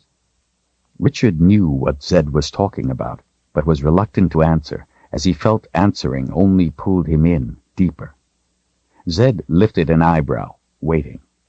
Richard looked down at the table, picking at the wood with his thumbnail. Think of the solution, not the problem. And right now, you are doing it backwards. You are only concentrating on why the problem is impossible. You are not thinking of the solution. Reluctant to answer, as he felt answering only pulled him in deeper. Zedd lifted an eyebrow, waiting. Richard looked down at the table, picking at the wood with his thumbnail. Think of the solution, not the problem. And right now, you are doing it backwards. You are only concentrating on why the problem is impossible. You are not thinking of the solution. Richard looked down at the table, picking at the wood with his thumbnail. Think of the solution, not the problem. And right now, you are doing it backwards. You are only concentrating on why the problem is impossible. You are not thinking of the solution. Richard knew Zedd was right, but there was more to it. Zedd, I don't think I'm qualified to be Seeker. I don't know anything about the Midlands. Sometimes it is easier to make a decision if you aren't burdened with a knowledge of history, the wizard said cryptically. Richard let out a deep breath. I don't know the place. I'd be lost there. Kahlan put her hand on his forearm. No, you wouldn't. I know the Midlands better than almost anyone. I know where it is safe and where it is not. I'll be your guide. You will not be lost, I promise you that much." Richard looked away from her green eyes and down at the table. It hurt to think that he might disappoint her, but her faith and Zedd's didn't seem justified. He didn't know anything about the Midlands, or the magic, or how to find some boxes, or how to stop Dark and Rawl. He didn't know how to do any of it. And for his first trick, he was supposed to get them across the boundary? "Richard, I know you think I'm thrusting this responsibility on you unwisely, but it is not me who chooses you. You are the one who has shown himself to be the seeker. I have only recognized the fact. I have been a wizard a long time. You don't know what that entails, but you have to trust me when I say that I am qualified to recognize the one." Zedd reached across the table, across the sword, and put his hand on Richard's. His eyes were somber. "Dark and Rawl hunts you, personally. The only reason I can fathom for this is that with the insight he has gained from the magic of Orden, he too knows you to be the one, and so searches you out to eliminate the threat." Richard blinked in surprise. Maybe Zedd was right. Maybe this was the reason Rawl hunted him. Or maybe not. Zedd didn't know about the book. He felt as if his mind would explode with all the things filling his head, and suddenly he couldn't sit any more. He stood up and began pacing, thinking. Zedd folded his arms across his chest. Kahlan leaned an elbow on the table. Both watched in silence as he paced. The wisp had said to seek the answer or die. It didn't say it was necessary to become this seeker. He could find the answers in his own way, as he always had. He hadn't needed the sword to figure out who the wizard was, although it hadn't been that hard. But what was wrong with taking the sword? What could it hurt to have its help? Wouldn't it be foolish to turn down any assistance? Apparently, the sword could be put to any use its owner wanted, so why not use it in the way he wanted? He didn't have to become an assassin or anything else. He could use it to help them. That was all. That was all that was needed or wanted. No more. But Richard knew why he didn't want it. He didn't like the way it had felt when he had drawn the sword. It had felt good, and that bothered him. It had stirred his anger in a way that frightened him, made him feel like he had never felt before. The most disconcerting thing was that it felt right. He didn't want to feel right about anger, didn't want to lose his control of it. Anger was wrong. That's what his father had taught him. Anger had killed his mother. He kept his anger behind a locked door he didn't want opened. No, he would do this in his own way, without the sword. He didn't need it, didn't need the worry of it. Richard turned to Zedd, who still sat with his arms folded across his chest, watching. The sunlight gave Zedd's wrinkles deep shadows. The lines and sharp angles of his familiar face seemed somehow different. He looked grim, resolute, somehow more like a wizard. Their eyes met and held each other. Richard was decided. He would tell his friend no. He would help and would stand by them. His life, too, depended on this, but he would not be the seeker. Before he could say so, Zedd spoke. "Kahlan, tell Richard how Dark and Rawl questions people." His voice was quiet, calm. He didn't look at her, instead continuing to hold Richard's eyes. Her voice was barely audible. "Zedd, please." "Tell him." This time his voice was harder, more forceful. "Tell him what he does with the curved knife he keeps at his belt." Richard looked away from Zedd's eyes to her pale face. After a moment, she held out her hand and looked up at him with sad, green eyes, beckoning him to come to her.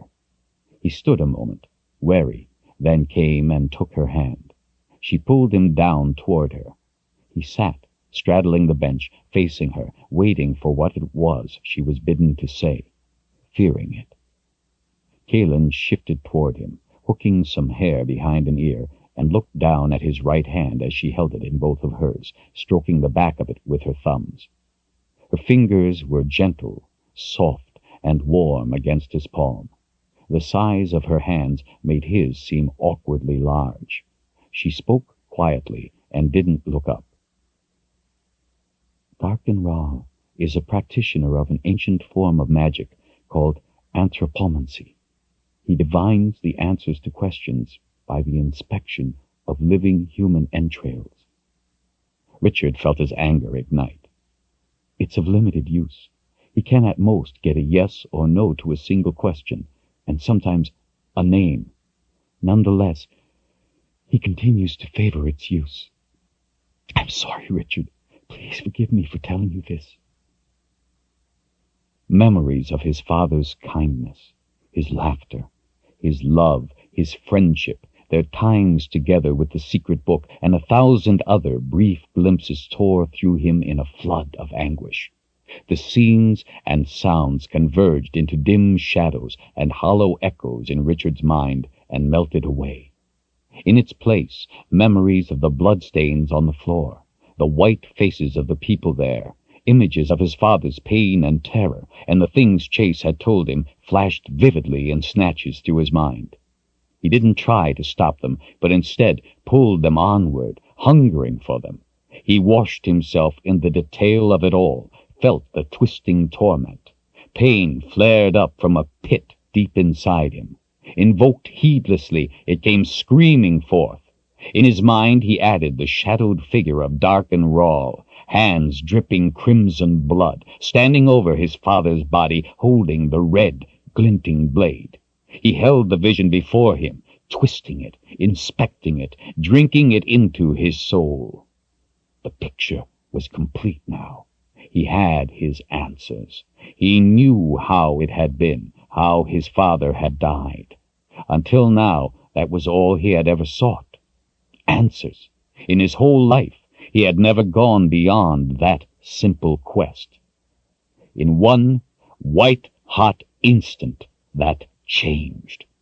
The door that held back his anger and the wall of reason containing his temper burned away in a flash of hot desire. A lifetime of rational thinking evaporated before his searing fury. Lucidity became dross in a cauldron of molten need. Richard reached out to the sword of truth, curled his fingers around the scabbard, gripping it tighter and tighter until his knuckles were white. The muscles in his jaw flexed. His breathing came fast and sharp.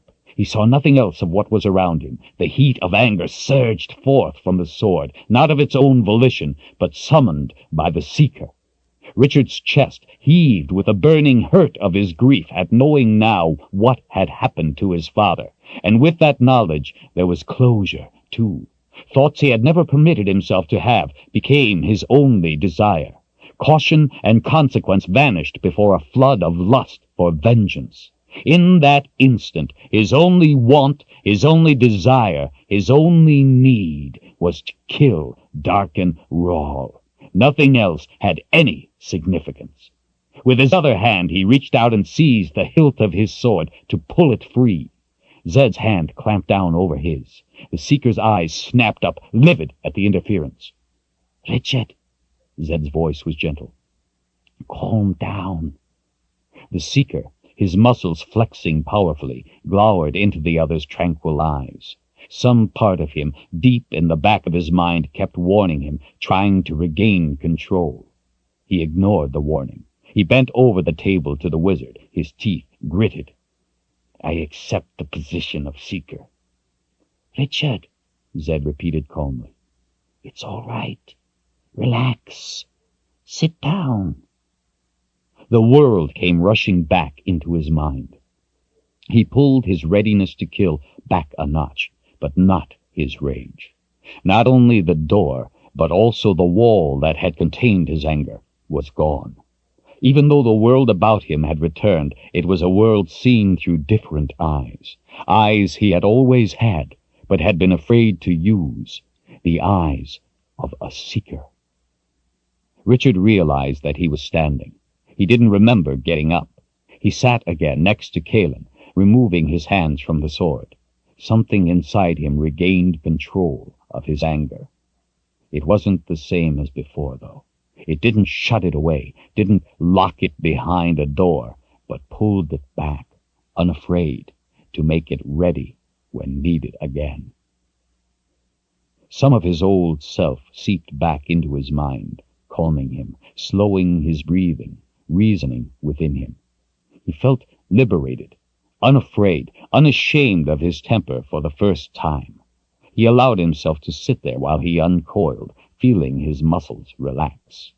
He looked up into Zedd's calm, undisturbed face. The old man, his thatch of white hair framing an angular face set in a perceptive cast, studied him, assessed him with the slightest hint of a smile fixed at the corners of his thin mouth. "Congratulations," the wizard said. "You have passed my final test to become Seeker." Richard pulled back in confusion. "What do you mean? You already appointed me Seeker." Zedd shook his head slowly. "I told you before.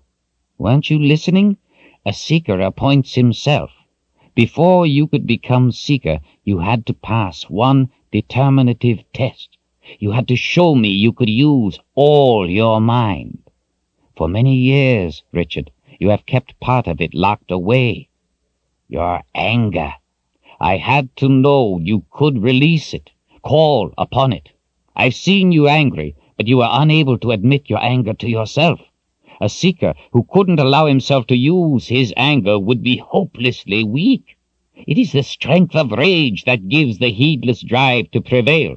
Without the anger, you would have turned down the sword, and I would have let you, because you wouldn't have had what was required. But that is irrelevant now. You have proven you are no longer a prisoner to your fears. Be cautioned, though. As important as it is to be able to use your rage, it is equally important to be able to restrain it. You have always had that ability. Don't let yourself lose it now. You must be wise enough to know which path to choose. Sometimes letting out the anger is an even more grievous mistake than holding it in." Richard nodded solemnly. He thought about the way it felt to hold the sword when he was in the rage, the way he felt its power, the liberating sensation of giving himself over to the primal urge from within himself and from the sword. "The sword has magic," he said guardedly. "I felt it." "It does. But, Richard, magic is only a tool, like any other. When you use a whetstone to sharpen a knife, you are simply making the knife work better for its intended purpose. Same way with the magic. It's just a honing of the intent." Zedd's eyes were clear and sharp. "Some people are more terrified to die by magic than, say, by a blade, as if somehow one is less dead if killed by a blow or cut than if killed by the unseen. But listen well. Dead is dead. The fear of the magic, though, can be a powerful weapon. Keep that in mind." Richard nodded. The late afternoon sun warmed his face, and out of the corner of his eye he could see the cloud. Rahl would be watching it too. Richard remembered the man from the quad on Blunt Cliff, how he had pulled his sword across his arm, drawing blood before he attacked. He remembered the look in the man's eyes. He hadn't understood it at the time. He understood it now. Richard hungered for the fight. The leaves of the nearby trees fluttered in the light autumn wind, glimmering with their first touches of gold and red. Winter was coming. The first day of winter would soon be here. He thought about how he would get them across the boundary. They had to get one of the boxes of Orden, and when they found it, they would find Rahl. "Zedd, no more games. I am Seeker now. No more tests. True?" "True as toasted toads." "Then we are wasting our time. I am sure Rahl is not wasting his." He turned to Kahlan. "I hold you to your pledge to be my guide when we reach the Midlands." She smiled at his impatience and nodded. Richard turned to Zedd. Show me how the magic works, wizard. Chapter 10. Zedd's impish smile spread across his face. He handed Richard the baldric. The finely tooled leather was old and supple. The gold and silver buckle matched the scabbard. It was adjusted too small, its last user having been smaller than Richard. Zedd helped readjust it as Richard strapped it across his right shoulder and fit the sword of truth to it. Zedd led them to the edge of the grass, amid long shadows stretching from the nearby trees to where two small rock maples grew, one as thick as Richard's wrist, the other as thin as Kahlan's. He turned to Richard. "Draw the sword." The unique, ringing, metallic sound filled the late afternoon air as the sword came free. Zedd leaned closer.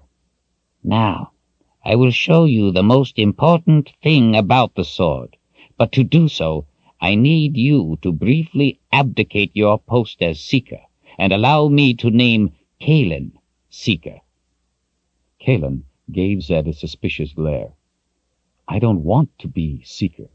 "Just for the purpose of demonstration, dear one." He motioned for Richard to give her the sword. She hesitated before taking it in both hands. The weight was uncomfortable, and she allowed the point to lower until it rested on the grassy ground.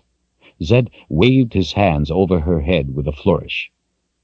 "Kahlan Amnell, I name you Seeker." She continued to give him the same suspicious stare. Zedd put his finger under her chin, tilting her head up. His eyes had a fierce intensity. He put his face close to hers, speaking in a low voice. "When I left the Midlands with this sword, Darken Ral used his magic to place the larger of these two trees here, to mark me, to be able to come for me at a time of his choosing, so he could kill me. The same Darken Ral who had Denis killed." Her countenance became darker. "The same Darken Ral who hunts you, to kill you like he killed your sister."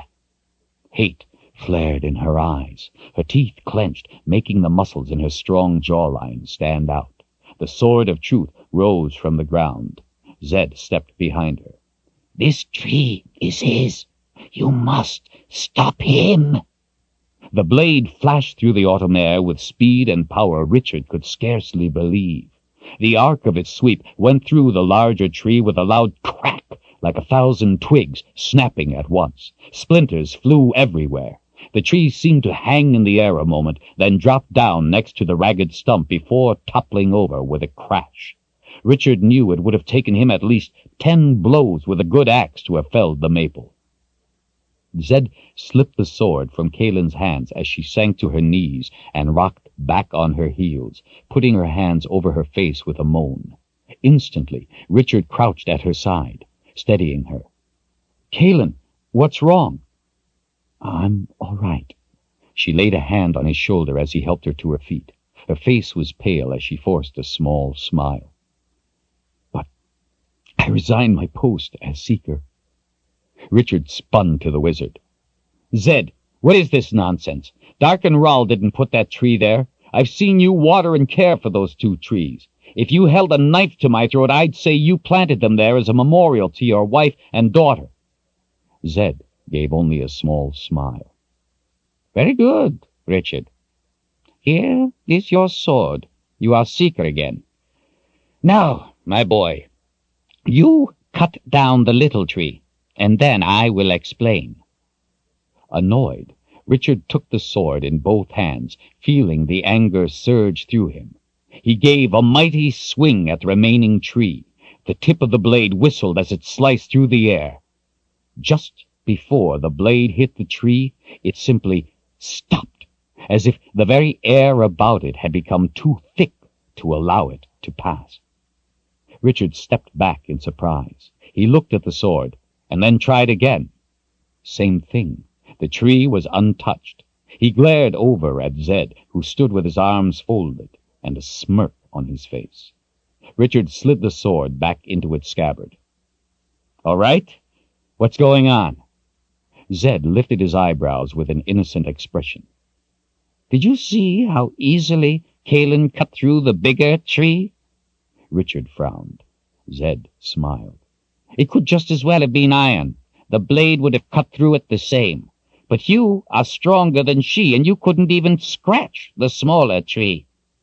"Yes, Zedd, I noticed." Zedd's brow wrinkled in mock bewilderment. "And why do you think that is?" Richard's irritation melted. This was the way Zedd often taught lessons, by making him come up with the answer on his own. "I would say it has something to do with intent. She thought the tree was evil, I didn't." Zedd held up a bony finger. "Very good, my boy." Kahlan knitted her fingers together. "Zedd, I don't understand.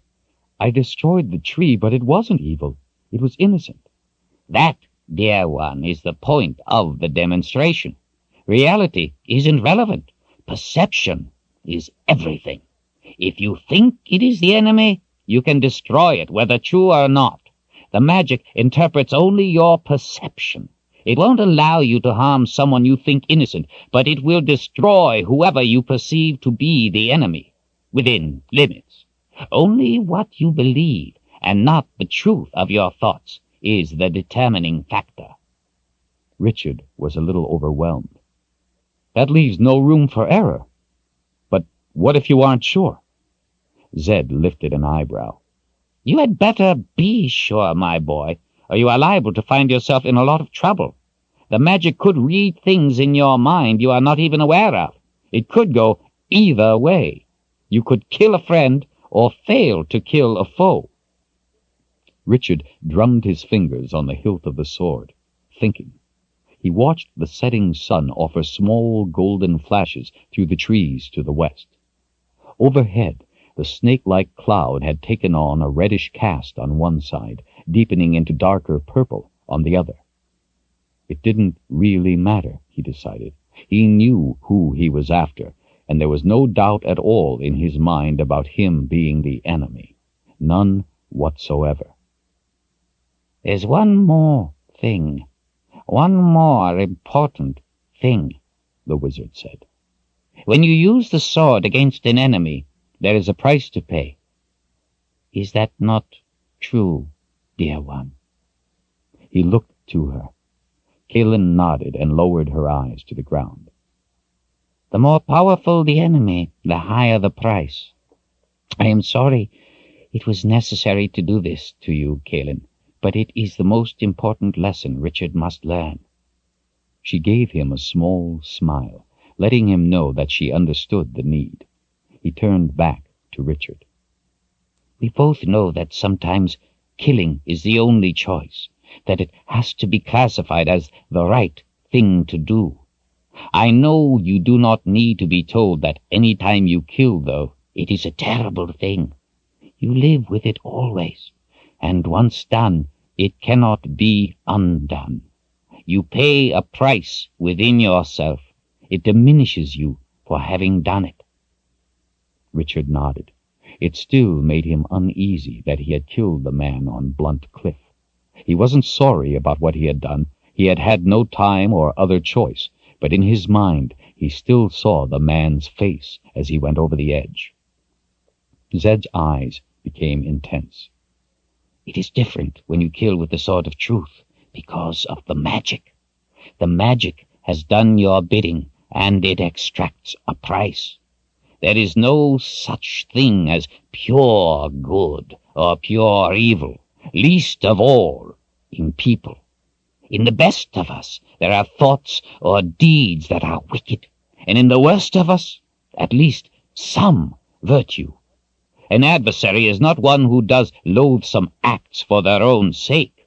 He always has a reason that to him is justification. My cat eats mice. Does that make him bad? I don't think so. And the cat doesn't think so.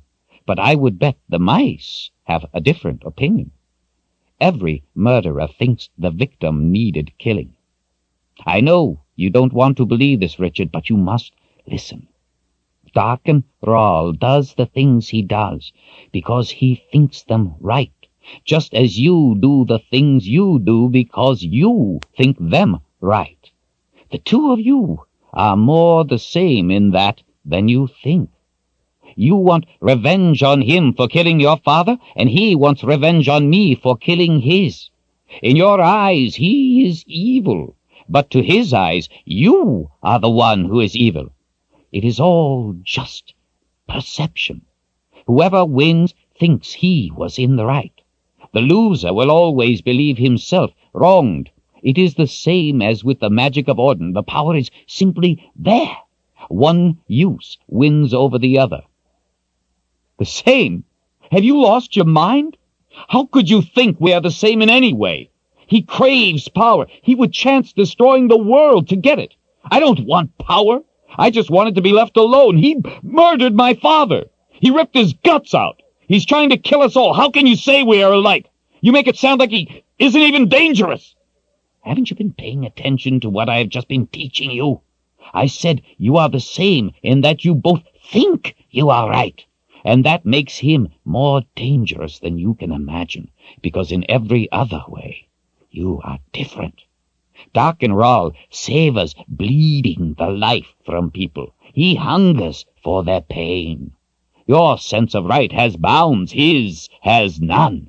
His is twisted into an all-consuming lust to torture all opposition into submission, and he considers any who don't rush to bow before him as opposition. His conscience was clear when he used his bare hands to calmly extract your father's guts while he was still breathing. He found pleasure in the doing because his distorted sense of right gives him license. That is how he is very different from you. That is how dangerous he is. He pointed back at Kahlan. Weren't you paying attention? Didn't you see what she was able to do with the sword? And how did she do what you could not? Perception, Richard said in a much quieter voice. She was able to do it because she thought she was right. Zedd thrust a finger in the air. Aha! Perception is what makes the threat even more dangerous. The wizard's finger came down and jabbed Richard's chest with each word.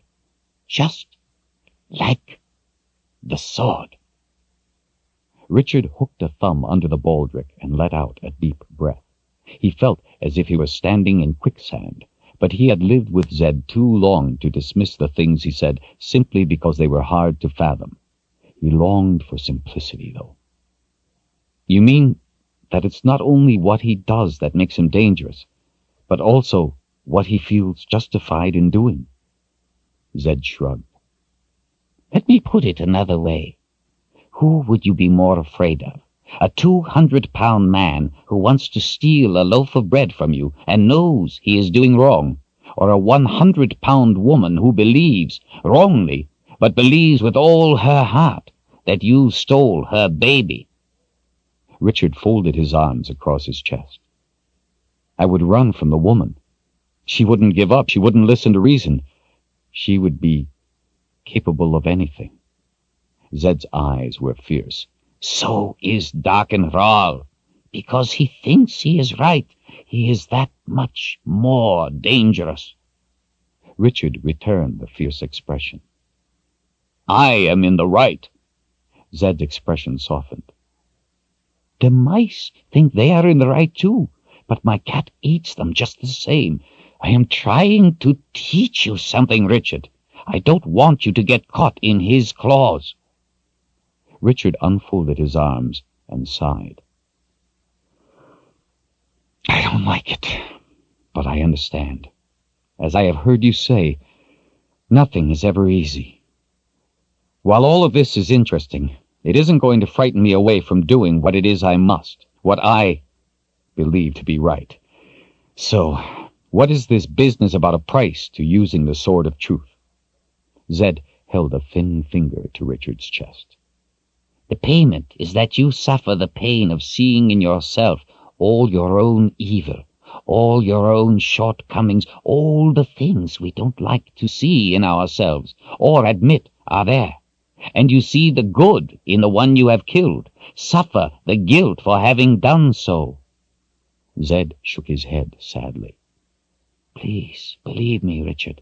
The pain comes not only from yourself, but more importantly, from the magic. A very powerful magic. A very powerful pain. Do not underestimate it. It is real, and it punishes your body as well as your soul. You saw it in Kahlan, and that was from killing a tree. If it had been a man, it would have been profound. This is why anger is so important. Rage is the only armor you have against the pain. It gives a measure of protection. The stronger the enemy, the stronger the pain. But the stronger the rage, the stronger the shield. It makes you care less about the truth of what you have done. In some cases, enough to not feel the pain. This is why I said the terrible things I did to Kahlan, things that hurt and filled her with rage. It was to protect her when she used the sword. You see why I wouldn't have allowed you to take the sword? If you weren't able to use your anger, you would be naked before the magic. It would tear you apart." Richard was a little frightened by this, by the look in Kahlan's eyes after she had used the sword, but it didn't dissuade him. He glanced up at the mountains of the boundary. They stood out, pale pink in the light of the setting sun. Behind them, from the east, darkness was coming. Darkness coming for them. He had to find a way across the boundary, into that darkness. The sword would help him. That was what mattered. There was much at stake. There was a cost to everything in life. He would pay this one. His old friend placed his hands on Richard's shoulders and looked hard into his eyes. Zedd's features were set in grim warning. "Now, I have to tell you something you are not going to like." His fingers tightened, almost painfully. "You cannot use the sword of truth on Darken Rahl." "What?" Zedd gave him a shake. "He is too powerful. The magic of Odin protects him during his year of search. If you try to use the sword, you will be dead before it reaches him." "This is crazy. First, you want me to be the Seeker and take the sword. Now you tell me I can't use it?" Richard was furious. He felt cheated. "Just against Rahl. It won't work against him. Richard, I didn't make the magic. I only know how it works. Darken Rahl knows how it works too. He may try to make you use the sword against him. He knows it would kill you. If you give in to the rage and use the sword against him, he will win. You will be dead and he will have the boxes." Kahlan's brow wrinkled in frustration. "Zedd, I agree with Richard. This makes it impossible. If he cannot use his most important weapon, then—" Zedd cut her off. "No! This!" He rapped Richard on the head with his knuckles. "This is a Seeker's most important weapon." He jabbed his long finger at the center of Richard's chest. "And this—" Everyone stood in silence for a moment. "The Seeker is the weapon," Zedd said with emphasis. "The sword is just a tool. You can find another way. You must." Richard thought he should be upset, that he should feel angry, frustrated, overwhelmed. But he didn't. His first view of his options lifted from him, letting him see beyond. He felt strangely calm and determined. "I'm sorry, my boy. I wish I could change the magic, but Richard put his hand on Zedd's shoulder. "It's all right, my friend. You're right. We must stop Rahl. That's all that matters. I have to know the truth to succeed, and you have given me the truth.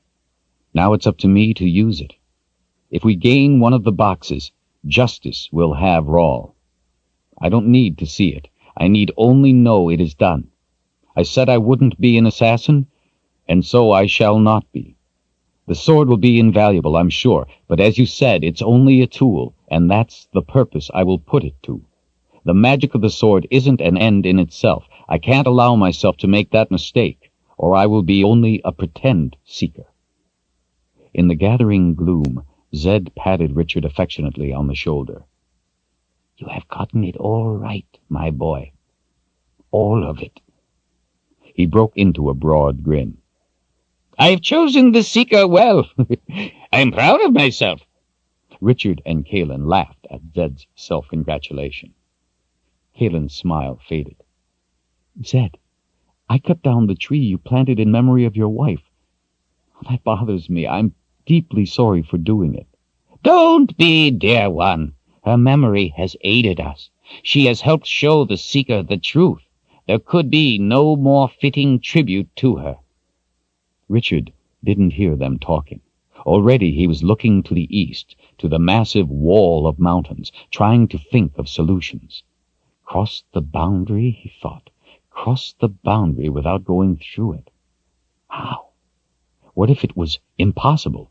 What if there was no way across the boundary? Would they be stuck here while Dark and Rawl searched for the boxes? Were they to die without a chance? He wished there were more time and fewer limitations.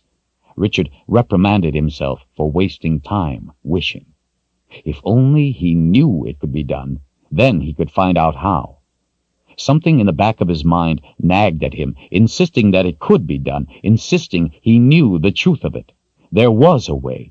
There had to be. If he only knew that it was possible. All around them, the night was coming alive with sounds. Frogs called from the ponds and streams, night birds from the trees, and insects from the grass. From the distant hills came the cry of wolves, mournful and plaintive against the dark wall of mountains. Somehow they had to cross those mountains, cross the unknown. The mountains were like the boundary, he thought. You couldn't go through them, but you could cross them. You had only to find a pass. A pass? Was it possible? Could there be one? Then it struck him like a bolt of lightning. The book! Richard spun on his heels, excited. To his surprise, Zedd and Kahlan were both standing quietly, watching him, as if waiting for a pronouncement. Zedd, have you ever helped anyone other than yourself go through the boundary? Like who? Anyone, yes or no? No! No one.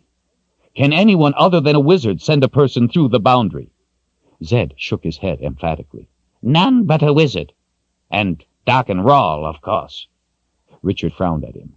Our lives depend on this, Zedd. Swear. You have never, ever sent anyone other than yourself through the boundary. True? True as a boiling bog full of toasted toads. Why? What have you thought of? Do you have a way? Richard ignored the question, too deep in his own stream of thought to answer, and instead turned back to the mountains. It was true. There was a pass across the boundary. His father had found it and used it. That was the only way the Book of Counted Shadows could have been in Westland.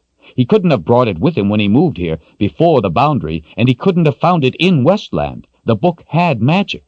The boundary wouldn't have worked if magic had been here then. Magic could only be brought into Westland after the boundary was up. His father had found a pass, gone into the Midlands, and brought the book back. Richard was shocked and excited at the same time. His father had done it. He had gone across the boundary. Richard was elated. Now he knew there was a way across. It could be done. He still had to find the pass, but that didn't matter for now. There was a pass. That was what mattered. Richard turned back to the other two. We will go have supper. I put a stew on just before you awoke, and there's fresh bread, Kahlan offered. Bags! Zedd threw his scarecrow arms up into the air. It's about time someone remembered supper. Richard gave a little smile in the dark. After we've eaten, we'll make preparations, decide what we need to take, what we can carry, get our provisions together and pack tonight. We'll need to get a good night's sleep. We leave at first light. He turned and headed for the house. The faint glow of the fire coming from the windows offered warmth and light. Zedd held up an arm. Where are we headed, my boy? The Midlands, Richard called back over his shoulder. Zedd was halfway through his second bowl of stew before he could bring himself to stop eating long enough to talk. So, what have you figured out? Is there truly a way to cross the boundary? There is. Are you sure? How can it be? How can we cross without going through?" Richard smiled as he stirred his stew. "You don't have to get wet to cross a river." The lamplight flickered on their faces as Kahlan and Zedd frowned in puzzlement. Kahlan turned and threw a small piece of meat to the cat, who was sitting on his haunches, waiting for any handout. Zedd ate another slab of bread before he was able to ask his next question. "And how do you know there is a way across?" "There is. That's all that matters." Zedd had an innocent look on his face. "Richard," he ate 2 more spoonfuls of stew, "we're your friends. There are no secrets among us. You can tell us." Richard looked from one big pair of eyes to the other and laughed out loud. "I've had strangers tell me more of themselves." Zedd and Kahlan both backed away a little at the rebuff and looked at each other, but neither dared repeat the question. They talked on as they ate, of what they had at hand to take with them, how much they could do to prepare in such a short time, and what their priorities should be. They listed everything they could think of, each offering items to be taken. There was much to do and little time. Richard asked Kahlan if she traveled the Midlands often. She said that was almost all she ever did. "And you wear that dress when you travel?" "I do." She hesitated. "People recognize me by it. I don't stay in the woods. Wherever I go, I am always provided with food and a place to stay, and anything else I might require." Richard wondered why. He didn't press, but he knew the dress she wore was more than something she bought in a shop. "Well, with the 3 of us being hunted, I don't think we want people to recognize you. I think we need to stay away from people as much as possible. Keep to the woods when we can." She and Zedd both nodded their agreement. "We will need to find you some traveling clothes, forest garb, but there's nothing here that will fit you. We'll have to find something on the way. I have a hooded cloak here. It will keep you warm for now." "Good," she said, smiling. "I'm tired of being cold, and I can tell you a dress is not right for the woods." Kahlan finished before the men and put her half-full bowl on the floor for the cat. The cat seemed to have the same appetite as Zedd and was eating out of the bowl before she could set it down. They discussed each item they would take and planned how they would do without others. There was no telling how long they would be gone, but Westland was a big place, and the Midlands bigger.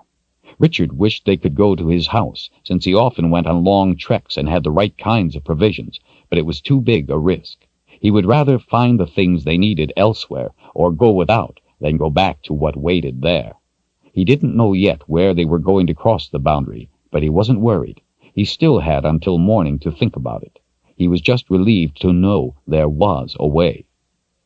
The cat's head came up. He crossed half the distance to the door and stopped, back and fur rising. Everyone noticed and fell silent. There was firelight in the front window, but it wasn't reflecting from the hearth. It was coming from outside. "I smell burning pitch," Kahlan said. In an instant the 3 were on their feet. Richard grabbed the sword from the back of his chair and had it on almost before he was to his feet. He went to look out the window, but Zedd didn't waste the time and went through the door in a rush with Kahlan in tow. Richard got only a glimpse of torches before he hurried out after the other 2. Spread out in the long grass in front of the house was a mob of about 50 men, some carrying torches, but most carrying crude weapons, axes, pitchforks, scythes, or axe handles. They were dressed in their work clothes. Richard recognized many of the faces, good men, honest, hard-working family men. They didn't look like good men this night, though. They looked to be in a foul mood, their faces grim and angry. Zedd stood in the center of the porch, hands on his skinny hips, smiling out at them, the red light from the torches making his white hair pink. "What's this then, boys?" Zedd asked. They mumbled among themselves, and several men in front took a step or 2 forward. Richard knew the one, John, who spoke for the rest. "There's trouble about. Trouble caused by magic, and you're at the bottom of it, old man. You're a witch." "A witch?" Zedd asked in bewilderment. "A witch?" "That's what I said. A witch." John's dark eyes shifted to Richard and Kahlan. This doesn't concern you two. Our business is with the old man. You're a witch. A witch? Zedd asked in bewilderment. A witch? That's what I said. A witch. John's dark eyes shifted to Richard and Kahlan. This doesn't concern you two. Our business is with the old man. Leave now, or you'll get the same as him. Richard couldn't believe the men he knew were saying this. Kahlan came forward, stepping in front of Zedd, the folds of her dress swirling around her legs when she stopped. She held her fists at her sides. "Leave now," she warned menacingly, "before you come to regret what you have chosen to do." The mob of men looked around at each other, some smirking, some making crude comments under their breath, some laughing. Kahlan stood her ground and stared them down. The laughter died out. So, John said with a sneer, 2 witches to take care of. The men cheered and hollered, brandishing their weapons. John's round, heavy-set face smiled defiantly. Richard stepped slowly and deliberately in front of Kahlan, putting a hand behind as he did so, forcing her and Zedd to step back. He kept his voice calm, friendly. "John, how's Sarah? I haven't seen you two for a while." John didn't answer. Richard surveyed the other faces. "I know many of you. Know you to be good men. This isn't something you want to do." He looked back to John. "Take your men and go home to your families." "Please, John?" John pointed an axe handle at Zedd. "That old man's a witch. We're going to put an end to him." He pointed at Kahlan. "And her. Unless you want the same, Richard, be on your way." The mob yelled their agreement. The torches sizzled and popped as they burned, and the air smelled of burning pitch and sweat. When they realized that Richard wasn't leaving, the rabble started to push forward. The sword was free in a blink. The men took a step back as the metallic ringing filled the night air. John stood in red-faced anger. The ringing died out, and the only sound was from the burning torches. Grumbling broke out about Richard being in with the witches. John charged, swinging the axe handle at Richard as he came. The sword flashed through the air, splintering John's weapon with a loud crack. Only 2 ragged inches of the axe handle were left above his fist. The severed piece of wood spun off into the darkness, landing somewhere with a hollow thud. John stood frozen, 1 foot on the ground, 1 on the porch, and the point of the sword of truth pressed to the underside of his ample chin. The polished blade glinted in the torchlight. Richard, his muscles hard with restrained need, slowly bent forward, and with the sword point tilted John's face up to his own. In a voice barely more than a whisper, but so deadly cold it made John stop breathing, he said, "Another step, John, and your head follows." John didn't move, didn't breathe. "Back away," Richard hissed. The man did as he was ordered, but when back with his fellows, regained his nerve. "You can't stop us, Richard. We're here to save our families." "From what?" Richard yelled. He pointed the sword at one of the other men. "Frank, when your wife was sick, wasn't it Zedd who brought her a potion that made her well?" He pointed the sword to another. "And Bill, didn't you come and ask Zedd about the rains, when they would come so you fellows could harvest your crops?"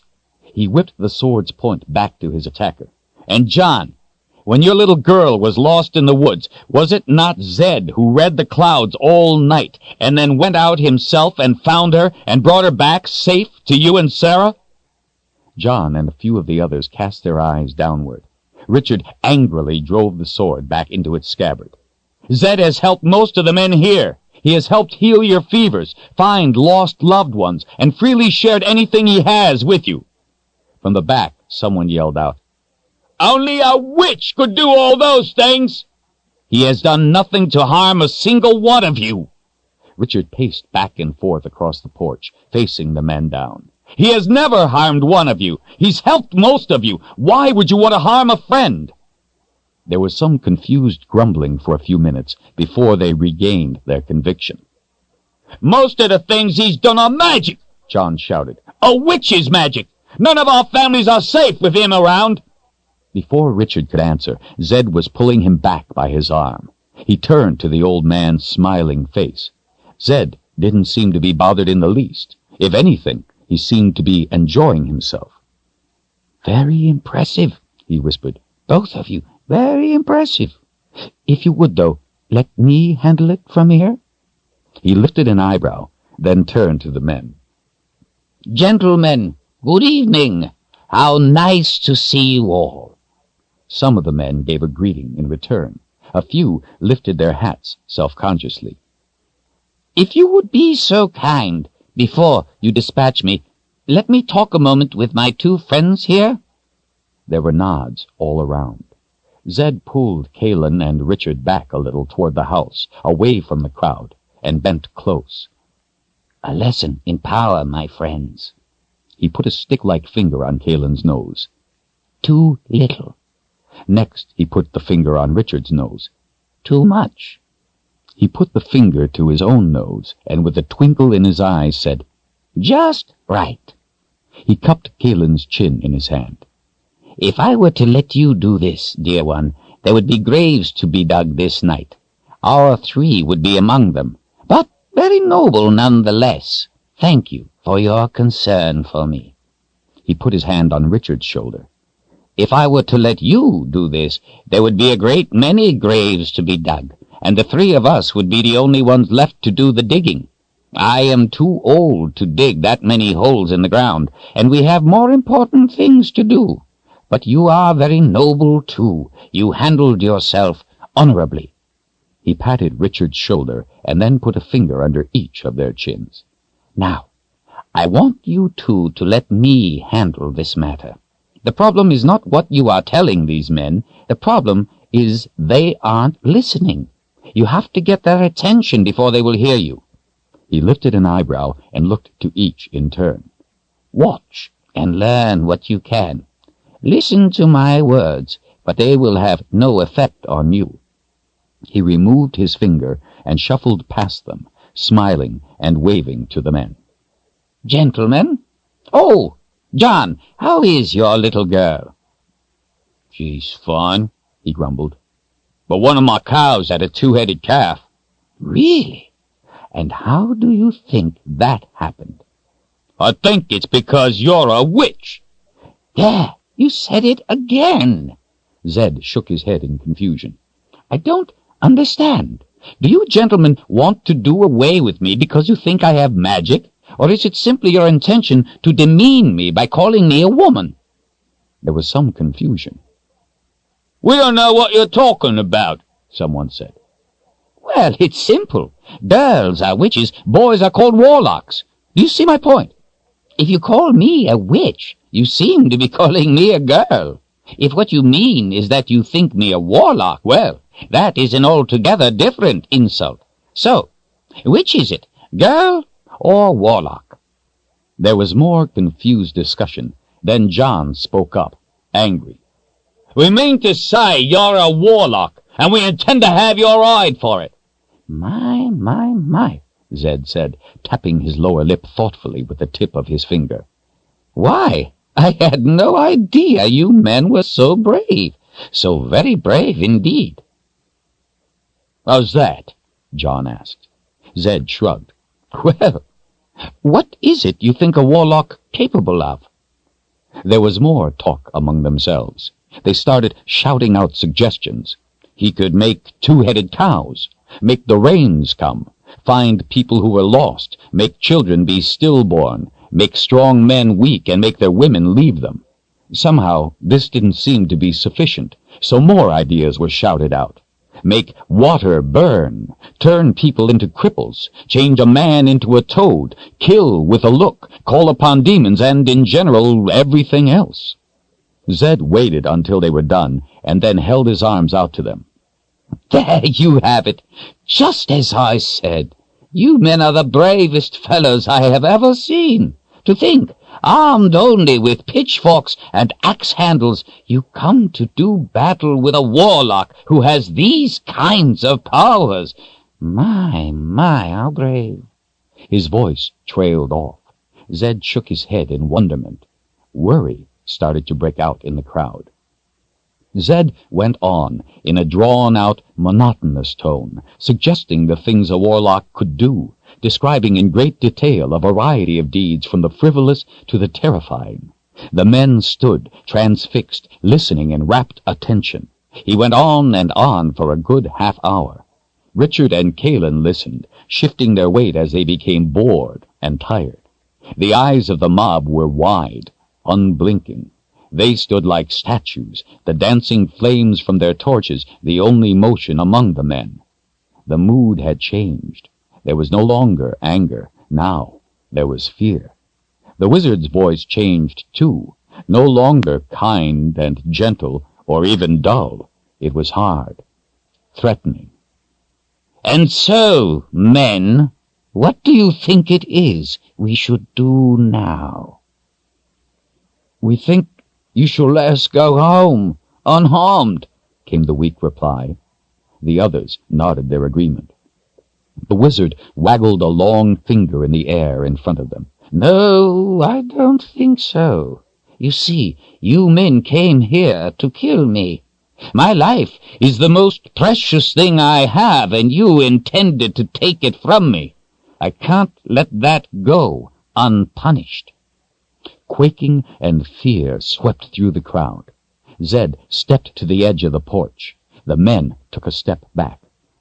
"As punishment for trying to take my life, I take from you not your life, but that which is most precious, most dear, most valuable." With a flourish, he swept his hand dramatically over their heads. They gasped. "There, it is done," he declared. Richard and Kahlan, who had been leaning against the house, stood up straight. For a moment, no one moved. Then a fellow in the midst of the mob thrust his hand into his pocket and felt around. My gold! It's gone! Zedd rolled his eyes. "No, no, no, I said the most precious, the most dear, that which you pride above all else." Everyone stood a moment, confused. Then a few eyebrows went up in alarm. Another man suddenly thrust his hand into his pocket and felt around, eyes wide in fright. He moaned and then fainted. The ones nearby drew back from him. Soon others were putting their hands into their pockets, cautiously feeling around. There were more moans and wails, and soon all the men were grabbing at their crotches in a panic. Zedd smiled in satisfaction. Pandemonium broke out among the mob. Men were jumping up and down, crying, grabbing at themselves, running around in little circles, asking for help, falling on the ground and sobbing. "Now, you men, get out of here! Leave!" Zedd yelled. He turned to Richard and Kahlan. An impish grin on his face wrinkled his nose. He winked at them both. Please, Zedd! A few men called out. Please, don't leave us like this! Please, help us! There were pleas all around. Zedd waited a few moments and turned back to them. "What's this?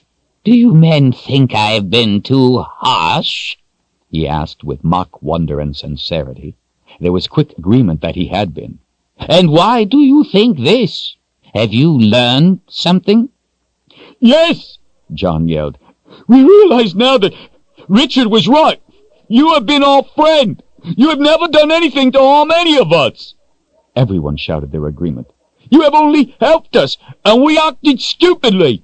We want to ask your forgiveness. We know, just like Richard said, that we were wrong, that using magic doesn't make you bad. Please, Zedd, don't stop being our friend now. Please, don't leave us like this. There were more pleas shouted out. Zedd tapped a finger on his bottom lip. "Well," he looked up, thinking. "I guess I could put things back to the way they were." The men moved closer. "But only if you all agree to my terms. I think them quite fair, though." They were ready to agree to anything. "All right, then. If you agree to tell anyone who speaks up from now on that magic doesn't make a person bad, that their actions are what count, and if you go home to your families and tell them you almost made a terrible mistake tonight, and why you were wrong, Then you will all be restored. Fair?" There was nodding from everyone. "More than fair," John said. "Thank you, Zedd." The men turned and began to leave, quickly. Zedd stood and watched. "Oh, gentlemen, one more thing." They froze. "Please, pick up your tools from the ground. I'm an old man. I could easily trip and hurt myself."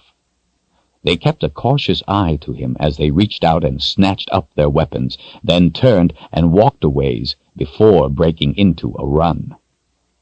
Richard came and waited to one side of Zedd, Kahlan to the other. Zedd stood with his hands on his bony hips, watching the men go. "Idiots," he muttered under his breath. It was dark.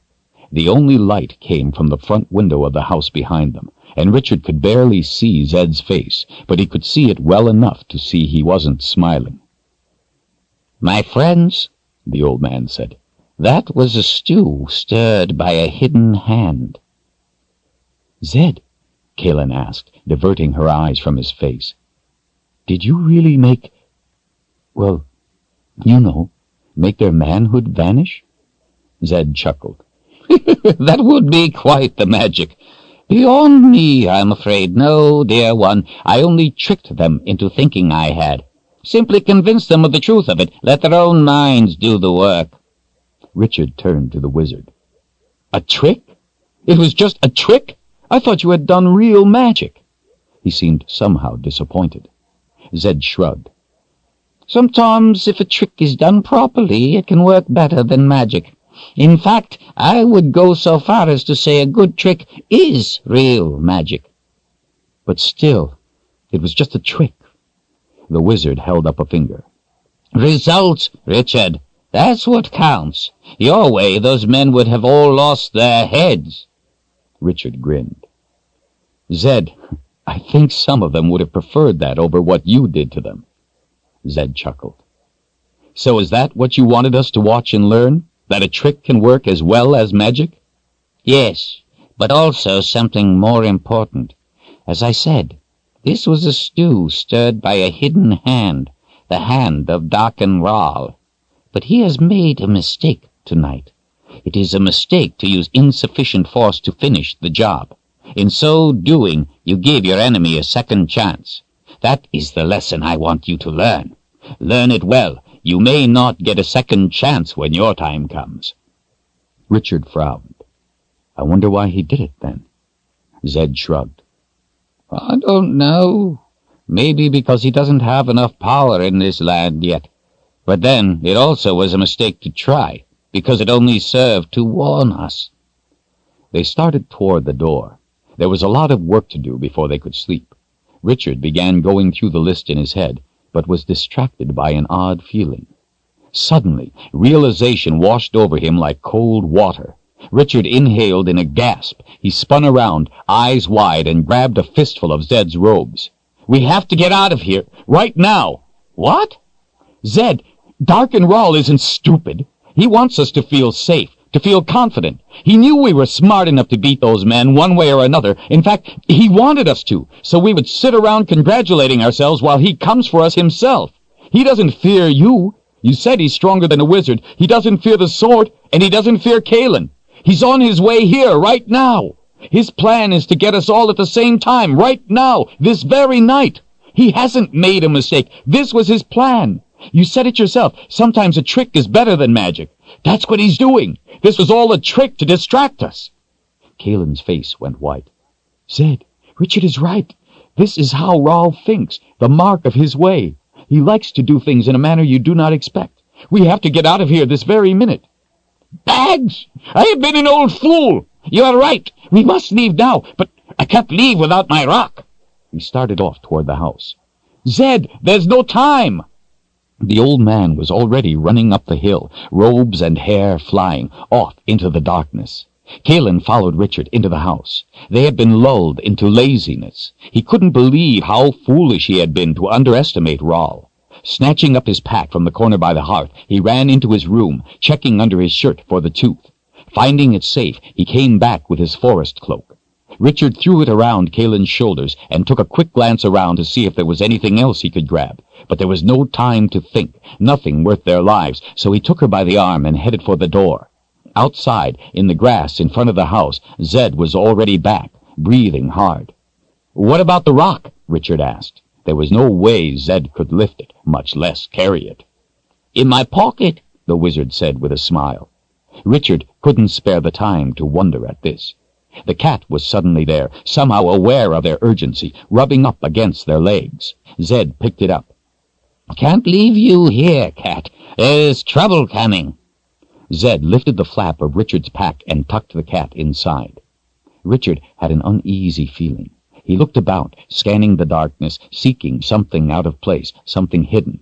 He saw nothing, but felt eyes watching. Kahlan noticed his searching. "What's wrong?" Even though he could see nothing, he felt the eyes. It must be his fear, he decided. "Nothing. Let's go." Richard led them through a sparsely wooded area he knew well enough to walk blindfolded, to the trail he wanted, and turned south. They moved along quickly in silence, with the exception of Zedd muttering occasionally about how stupid he had been. After a while, Kahlan told him he was too reproachful of himself. They had all been fooled, and each felt the sting of blame, but they had made good their escape, and that was all that mattered. It was an easy trail, almost a road, and the company of three walked side by side, Richard in the middle, Zedd to his left, Kahlan to his right. The cat poked his head up from Richard's backpack and looked about as they walked. It was a mode of travel he had enjoyed since he was a kitten. The moonlight was enough to light their way. Richard saw a few wayward pines looming against the sky, but he knew there could be no stopping. They had to get away from here. The night was cold, but he was warm enough with the effort of their rapid pace. Kahlan wrapped his cloak tightly around herself. After about a half hour, Zedd brought them to a halt. He reached into his robes and pulled out a small handful of powder. He threw it back down the path, the way they had come. Silver sparkles shot from his hand and followed their trail back into the darkness. The sparkles tinkled as they went, disappearing around a bend. Richard started back up the trail. "What was that?" "Just a little magic dust. It will cover our trail so Rawl won't know where we went." "He still has the cloud to follow us with." "Yes, but that will only give him a general area. If we keep moving, it will be of little use to him. It's only when you stop, like you did at my house, that he can hunt you." They continued on to the south, the trail taking them through sweet-smelling pines and higher into the hill country.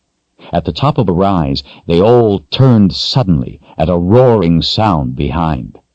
Off beyond the dark expanse of the forest, in the distance, they saw an immense column of flame shooting skyward, yellows and reds reaching up into the blackness. "It's my house. Doc and Rawl is there." Zedd smiled. "He looks to be angry." Kahlan touched his shoulder.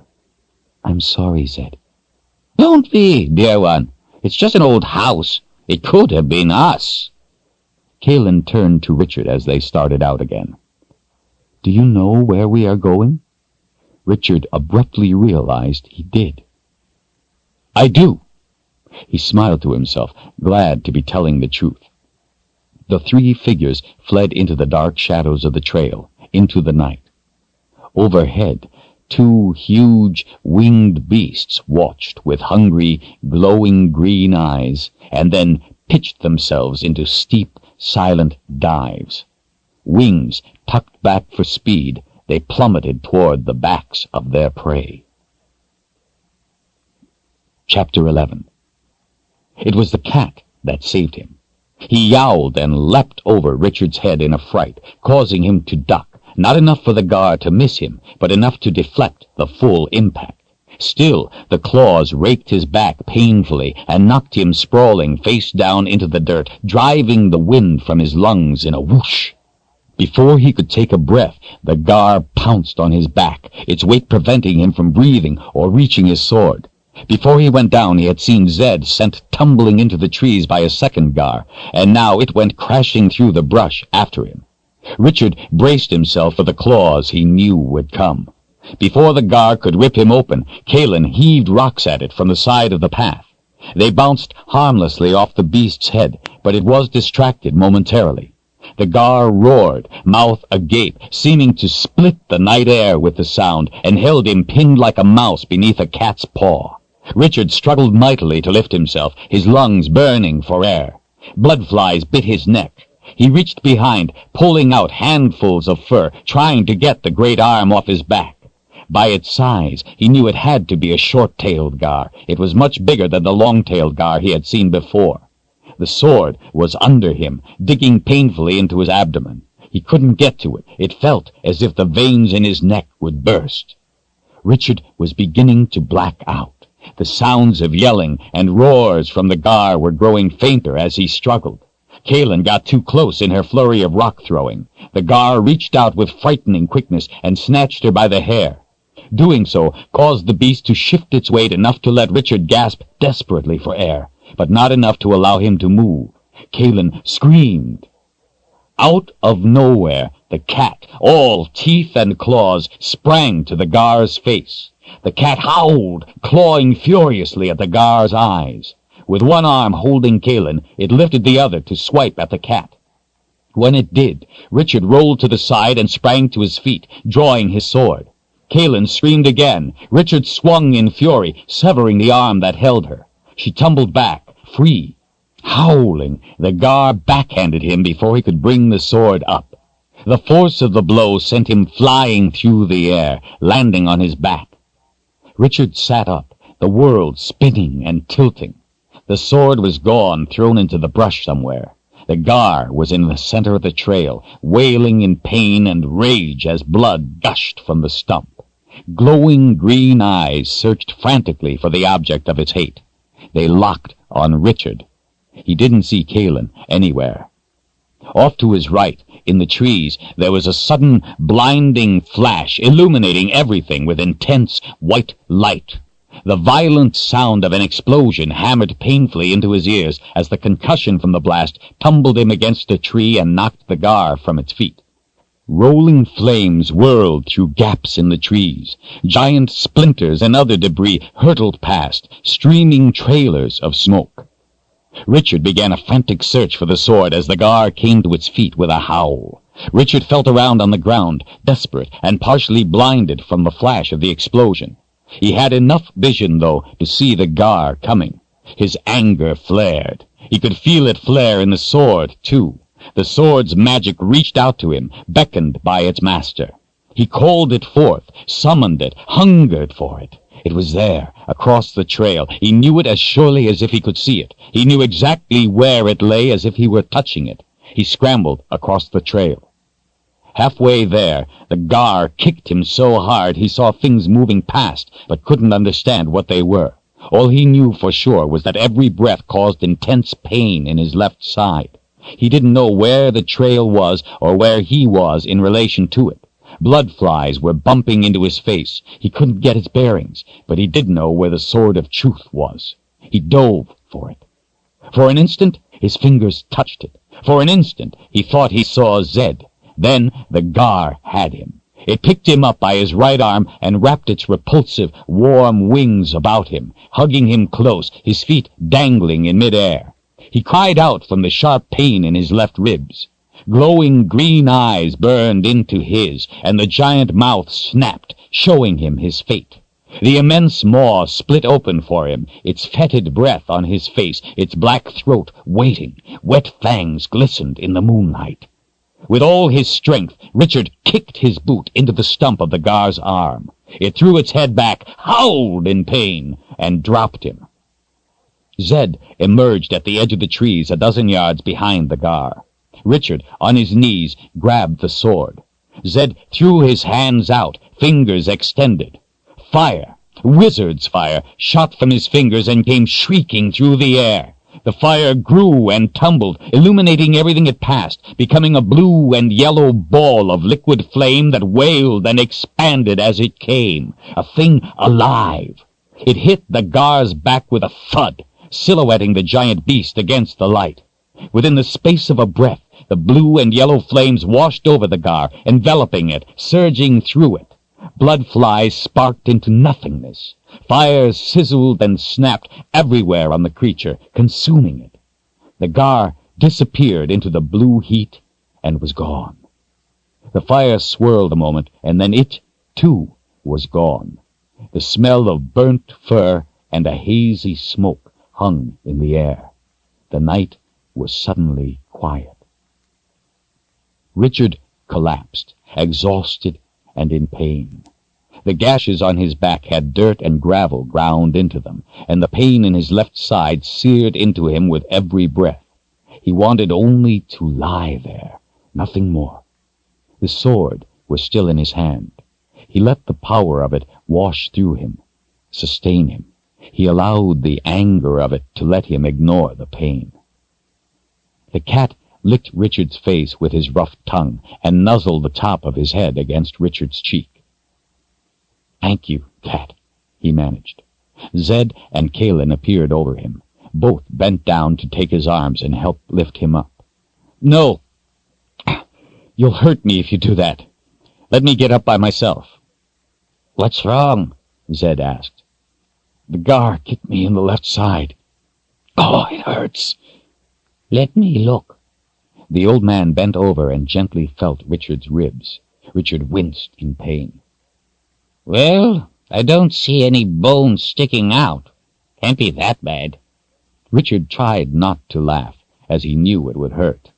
He was right. "Zedd, that was no trick. This time it was magic." This time it was magic, the wizard confirmed. But Doc and Raoul may have seen it too, if he was looking. We have to get out of here. Lie still. Let me see if I can help. Kahlan knelt on his other side and cupped her hand on his, on the hand that held the sword, held the magic.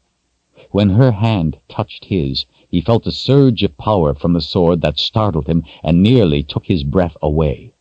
Somehow he felt the magic was warning him and trying to protect him. Kahlan smiled down at him. She hadn't felt it. Zedd put one hand on Richard's ribs and a finger under his chin as he spoke in a soft, calm, reassuring voice. As he listened to Zedd, Richard dismissed the sword's reaction to Kahlan's touch on his hand. His old friend told him that 3 of his ribs were injured, and that he was putting magic around them to strengthen and protect them until they could heal. He continued to talk in his special way, telling Richard how the pain would be reduced, but not gone, until the ribs were healed. He spoke more, but the words seemed somehow not to matter. When Zedd finished at last, Richard felt as if he were waking from sleep. He sat up. The pain had lessened greatly. He thanked the old man and got to his feet. He put the sword away and picked up the cat, thanking him again. He handed the cat to Kahlan for her to hold while he searched for his pack and found it near the side of the trail where it had been thrown in the fight. The gashes on his back were painful, but he would worry about them when they got to where they were going.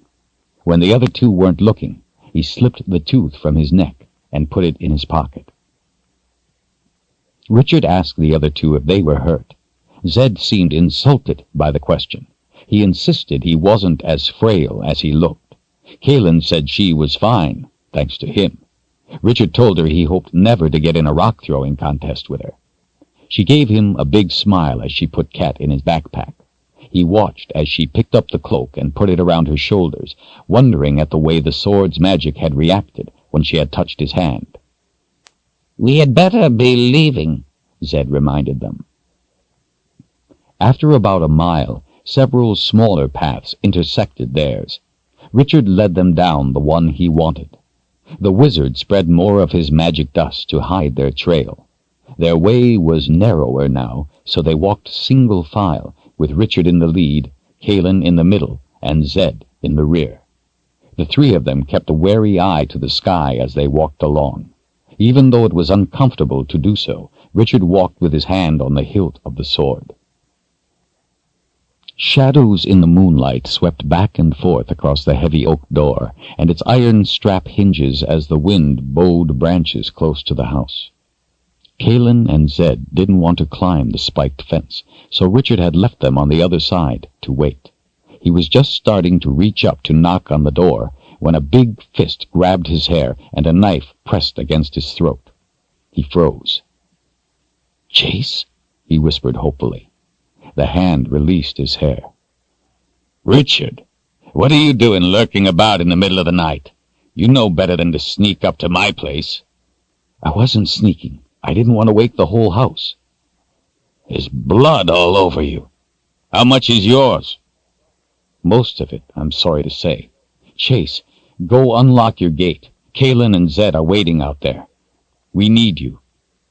Chase, cursing as he stepped on twigs and acorns with his bare feet, unlocked the gate and shepherded them all into the house.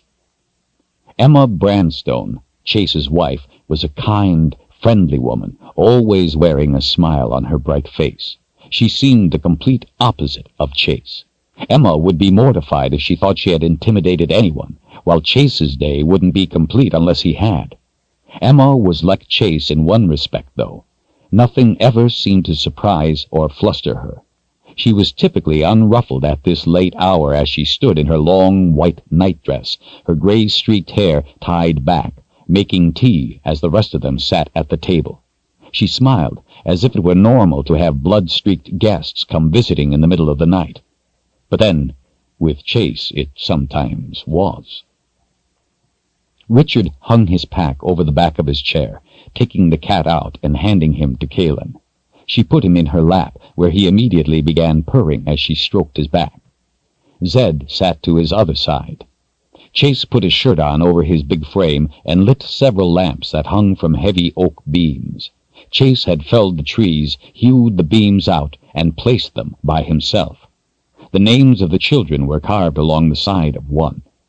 Behind his chair at the table was a fireplace made of stones he had collected in his travels over the years. Each had a unique shape, color, and texture. Chase would tell anyone who would listen where each had come from and what sort of trouble he had encountered in retrieving it. A simple wooden bowl full of apples sat in the center of the stout pine table. Emma removed the bowl of apples and replaced it with a pot of tea and a jar of honey, then passed around mugs. She told Richard to remove his shirt and turn his chair so she could clean his wounds, a task not unfamiliar to her. With a stiff brush and hot, soapy water, she scrubbed his back as if she were cleaning a dirty kettle. Richard bit his bottom lip, holding his breath at times, and scrunched his eyes closed in pain as she worked. She apologized for hurting him, but said she had to get all the dirt out or it would be worse later. When she was finished cleaning the gashes, she patted his back dry with a towel and applied a cool salve while Chase got him a clean shirt. Richard was glad to put the shirt on, as it provided him at least a symbol of protection from her further ministering. Emma smiled to the three guests. "Would anyone like something to eat?" Zedd lifted a hand. "Well, I wouldn't mind." Richard and Kahlan both shot him a withering glare. He shrank back into his chair. "No, nothing for us. Thank you." Emma stood behind Chase, combing her fingers affectionately through his hair. He sat in undisguised agony, barely able to tolerate her public display of sentiment. At last he leaned forward, using the excuse of pouring tea to put a stop to it. With a frown, Chase pushed the honey across the table. "Richard, for as long as I've known you, you've had a talent for sidestepping trouble, but lately you seem to be losing your footing." Before Richard could answer, Lee, one of their daughters, appeared in the doorway, rubbing her sleepy eyes with her fists. Chase scowled at her. She pouted back. Chase sighed. "You've got to be the ugliest child I've ever seen." Her pout turned to a beaming grin. Lee ran over to him, threw her arms around his leg, put her head on his knee, and hugged it tight. He mussed her hair. "Back to bed with you, little one." "Wait," Zedd spoke up. "Lee, come here. She went around the table. My old cat has been complaining that he has no children to play with." Lee stole a peek toward Kahlan's lap. "Do you know of any children he could visit?" The girl's eyes widened. "Zedd, he could stay here? He would have fun with us. Really? Well, then he will stay here for a visit. All right, Lee, Emma said. Off to bed with you. Richard looked up. Emma, could you do me a favor? Do you have any traveling clothes Kahlan could borrow? Emma looked Kahlan over. Well, her shoulders are too big for my clothes, and her legs are too long, but the older girls have things I think would work nicely. She smiled warmly at Kahlan and held out a hand. Come on, dear, let's see what we can find. Kahlan handed Cat to Lee and took her other hand. I hope Cat won't be a bother. He insists on sleeping on your bed with you. Oh, no, Lee said earnestly. That will be fine. As they left the room, Emma knowingly shut the door. Chase took a sip of tea. Well? Well, you know the conspiracy my brother was talking about? It's worse than he knows. That's so, Chase said non-committally. Richard pulled the sword of truth from its scabbard and laid it on the table between them. The polished blade gleamed. Chase leaned forward and put his elbows on the table, lifting the sword with his fingertips. He let it roll into his palms, inspecting it closely, running his fingers over the word truth on the hilt and down the fuller on each side of the blade, testing the sharpness of the edge. He betrayed nothing more than mild curiosity. Not unusual for a sword to be named, but typically the name is engraved on the blade. I've never seen the name put on the hilt. Chase was waiting for someone else to say something consequential. Chase, you've seen this sword before, Richard admonished. You know what it is. I have, but I've never seen it this close. His eyes came up, dark and intense. The point is, Richard, what are you doing with it? Richard peered back with equal intensity. It was given to me by a great and noble wizard. Chase's forehead wrinkled into a sober frown. He looked to Zedd. What's your part in this, Zedd? Zedd leaned forward, a small smile on his thin lips. I'm the one who gave it to him. Chase leaned back in his chair, shaking his head slowly. The spirits be praised, he whispered. A real seeker, at last. We don't have much time, Richard said. I need to know some things about the boundary. Chase let out a deep sigh as he rose and went to the hearth. He leaned an arm on the mantel, staring into the flames. The other two waited while the big man picked at the rough wood of the mantel, as if trying to pick his words. Richard, do you know what my job is? Richard shrugged. Keeping people away from the boundary for their own good. Chase shook his head. Do you know how to get rid of wolves? Go out and hunt them, I guess. The boundary warden shook his head again. That might get a few, but more would be born, and in the end you have just as many. If you really want to have fewer wolves, you hunt their food. You trap rabbits, so to speak. It's easier. If there is less food, fewer pups will be born. In the end, you have fewer wolves. That's my job. I hunt rabbits. Richard felt a wave of fright ripple through him. Most people don't understand the boundary, or what we do. They think it's just some stupid law we enforce. Many are afraid of the boundary, mostly older people. Many others think they know what's best and go up there to poach. They aren't afraid of the boundary, so we make them afraid of the wardens. That's something real to them, and we keep it real. They don't like it, but out of fear of us, they stay away. To a few, it's a game to see if they can get away with it. We don't expect to catch them all. We don't really care. What we care about is scaring enough of them so the wolves in the boundary won't have enough rabbits to get stronger. We protect the people, but not by preventing them from going into the boundary. Anyone stupid enough to do that is beyond our help. Our job is to keep most away, keep the boundary weak enough so the things in there can't come out and get everyone else. The wardens have all seen things that have gotten loose. We all understand. Others don't. Lately, more and more things have been getting loose. Your brother's government may pay us, but they don't understand either. Our allegiance is not to them, nor to any rule of law. Our only duty is to protect the people from the things that come out of the darkness. We consider ourselves sovereign. We take orders when it doesn't hinder our job. It keeps matters friendly. But if the time ever comes, well, we follow our own cause, our own orders. He sat back at the table, leaning forward on his elbows. Ultimately, there is only one whose orders we will follow, because our cause is a part of his larger cause. That one is the true seeker. He picked up the sword in his big hands and held it out to Richard, looking him in the eyes. I pledge my life and loyalty to the seeker.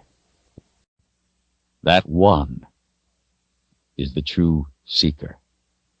He picked up the sword in his big hands and held it out to Richard, looking him in the eyes. I pledge my life and loyalty to the seeker. Richard sat back, moved. Thank you, Chase. He looked to the wizard a moment, then back to the boundary warden. Now we'll tell you what's been going on, and then I'll tell you what I want.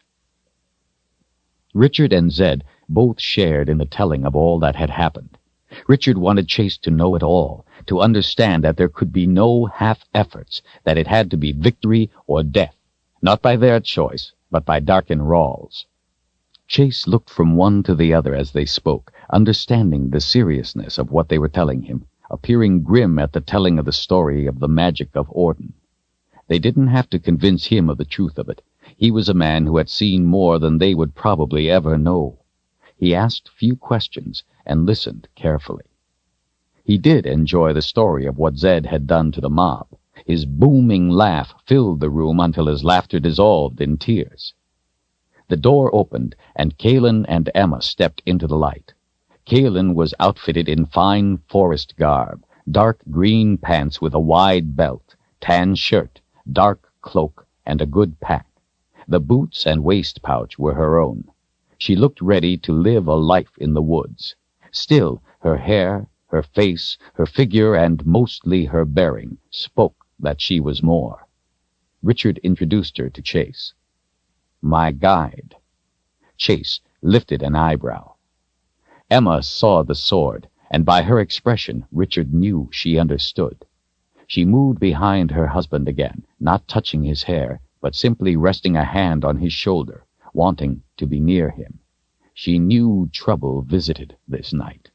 Richard sheathed the sword, and Kahlan came and sat next to him as he finished relating the rest of the events of the night. When he was done, they all sat in silence for a few minutes. What can I do to help you, Richard? Chase finally asked. Richard spoke softly but firmly.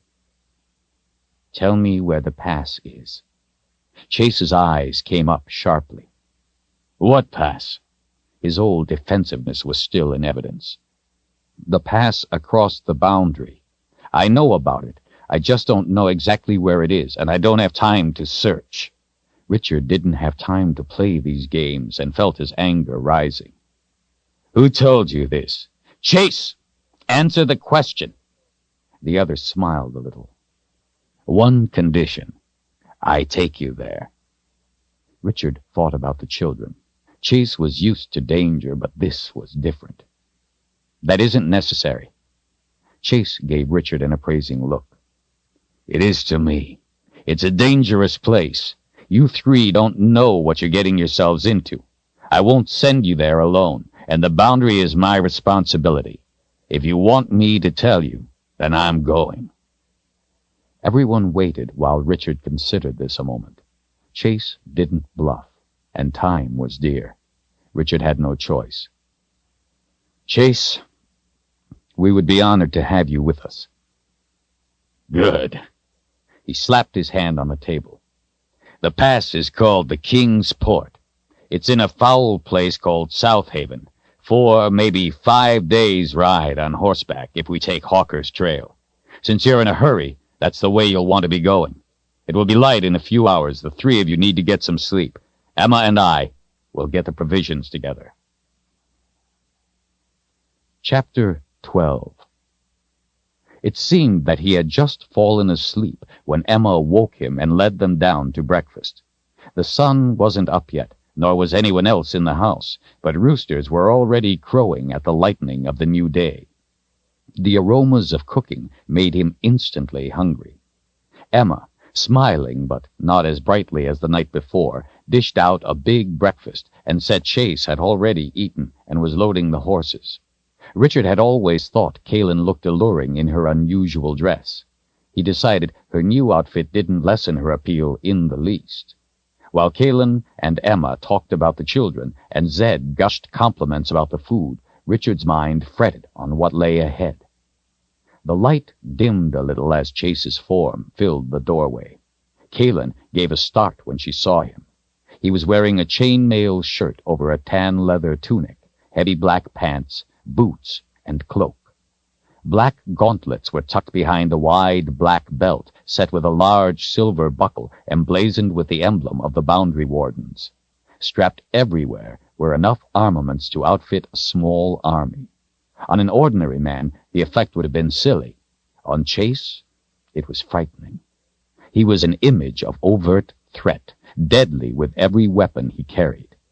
Chase had 2 basic expressions he wore most of the time. The first, a look of feigned, ignorant disinterest. The second, one that made him seem as if he was about to participate in a slaughter. He wore the second this day. On their way out, Emma handed Zedd a bundle. "Fried chicken," she said. He gave her a big grin and kissed her forehead. Kahlan gave her a hug and promised to see that the clothes were returned. Richard bent and gave Emma a warm embrace. "Be careful," she whispered in his ear. She gave her husband a kiss on the cheek that he accepted graciously. Chase handed Kahlan a sheathed long knife, telling her to wear it at all times. Richard asked if he could borrow a knife too, as he had left his home. Chase's fingers deftly found the strap he wanted among the tangle, freed it, and handed a knife to Richard. Kahlan eyed all the weaponry. "Do you think you will need all those?" He gave her a crooked smile. "If I didn't take them, I know I would." The small company, Chase leading, followed by Zedd, then Kahlan, with Richard bringing up the rear, settled into a comfortable pace through the Heartland woods. It was a bright autumn morning with a chill to the air. A hawk wheeled in the sky over their heads, a sign of warning at the beginning of a journey. Richard thought to himself that the sign was totally unnecessary. By mid-morning, they had left the Heartland Valley and passed into the upper Ven Forest, joining Hawker's Trail below Trunt Lake, and turned south with the snake-like cloud in slow pursuit. Richard was glad to be leading it away from Chase's house and children. He was troubled that they had to travel so far to the south to cross the boundary, for time was dear, but Chase had said that if there was another pass, he didn't know about it. Hardwood forests gave way to stands of ancient pines. Passing among them was like traveling through a canyon. The trunks soared to dizzying heights before the limbs branched out, and Richard felt small in the deep shade of the old trees. He had always been at ease traveling. He did it often, and the familiar places they passed made it seem to be just another trek. But this trip was not the same. They were going places he had never been, dangerous places. Chase was concerned and had warned them. This alone gave Richard pause, for Chase was not a man to worry over nothing. In fact, Richard had often thought he worried far too little. Richard watched the other 3 as they rode. Chase, a black wraith upon his horse, armed to the teeth, feared by the people he protected as well as the ones he hunted, but somehow not by children. The wisp of a wizard, stick-like Zedd, unassuming, hardly more than a smile, white hair, and simple robes, content to carry nothing more than a bundle of fried chicken, but wielder of wizard's fire and who knew what else. And Kahlan, courageous, determined, and keeper of some secret power, sent to threaten a wizard into naming the seeker. The three of them were his friends, yet each in their own way made him uneasy. He wondered who was more dangerous. They followed him unquestioningly, yet led him at the same time. The three of them, all sworn to protect the seeker with their lives, and yet none of the small company, singly or together, was a match for Dark and Rawl. The whole of their task seemed hopeless. Zedd was already into the chicken. Periodically, he would toss a bone over his shoulder. After a while, he thought to offer a piece to the others. Chase declined as he kept up a continual scan of their surroundings, paying particular attention to the left side of the trail, to the boundary. The other two accepted. The chicken had lasted longer than Richard thought it would. When the trail widened, he brought his horse up with Kahlan's and rode next to her. She took off her cloak as the day warmed and smiled over to him with the special smile she never gave anyone else. Richard had a thought. "Zedd, is there anything a wizard can do about that cloud?" The old man squinted up at it, then peered back at Richard. That idea has already come into my head. I think there might be, but I want to wait a while longer, until we are farther away from Chase's family. I don't want to lead a search to them. In the late afternoon, they came upon an old couple, woods people whom Chase knew. The four brought their horses to a halt, while the boundary warden spoke with the couple. He sat relaxed on his mount, leather creaking as he listened to them repeat rumors that they had heard about things coming out of the boundary. Richard now knew them to be more than rumors. Chase treated the couple with respect, as he did most people. Nevertheless, they were clearly afraid of him. He told them he was looking into the matter and advised them to stay inside at night. They rode until long after dark before making camp for the night in a stand of pine, and were on their way the next morning as the sky lightened behind the mountains of the boundary. Richard and Kahlan both yawned as they rode. The forest thinned with open patches of meadow, bright and green and smelling sweet in the sunshine as they traveled through the hill country on their journey south, the road taking them temporarily farther from the mountains of the boundary. Occasionally they passed small farms, their owners making themselves scarce when they saw Chase. The land became less familiar to Richard, who rarely traveled this far south. He kept a sharp lookout, making note of the landmarks they passed. After they ate a cold lunch in the warm sun, the road began angling steadily closer to the mountains, until in the late afternoon they were so close to the boundary that they began encountering the gray skeletons of trees killed by the snake vine. Even the sun did little to brighten the dense woods. Chase's demeanor became distant, harder, as he observed everything carefully. Several times he dismounted, walking his horse as he studied the ground, reading tracks. They crossed a stream that flowed out of the mountains, the water churning sluggish, cold and muddy. Chase stopped and sat, watching off into the shadows.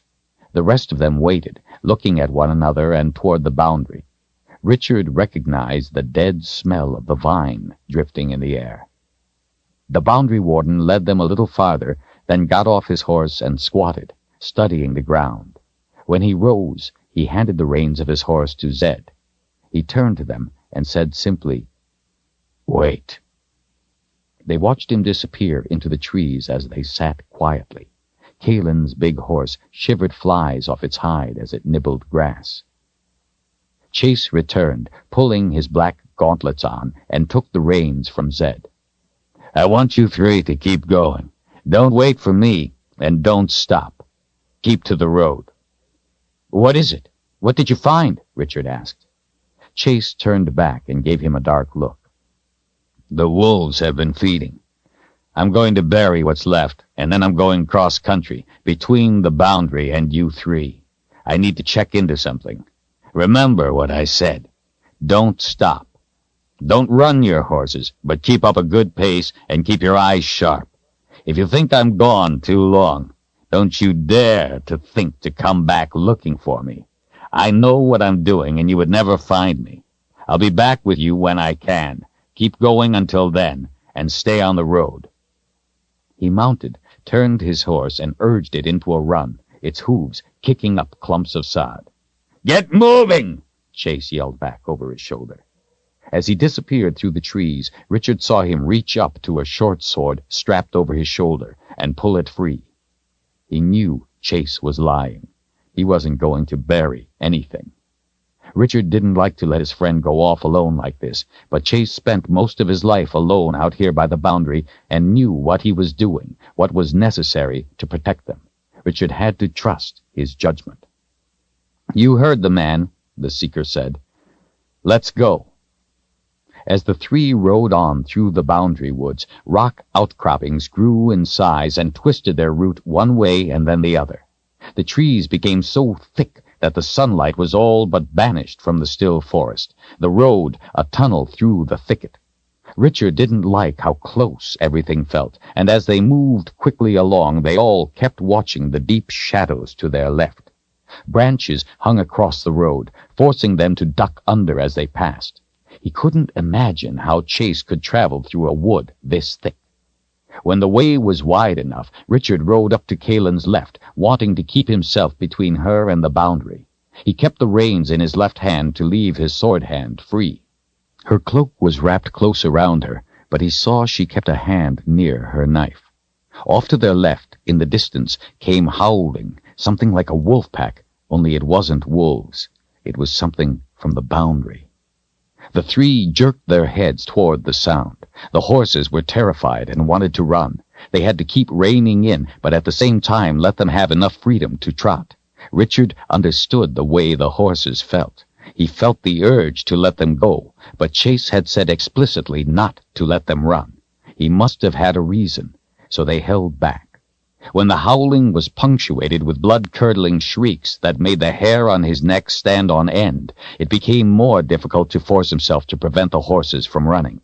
The shrieks were wild cries, cries of the need to kill, demanding, desperate. The three rode at a trot for almost an hour, but the sounds seemed to follow them. There was nothing they could do but continue, listening as they went to beasts from the boundary. Unable to stand it any longer, Richard pulled his horse to a halt and faced the woods. Chase was out there alone with the beasts. He couldn't bear any longer to let his friend face it alone. He had to help. Zedd turned. "We have to keep moving, Richard."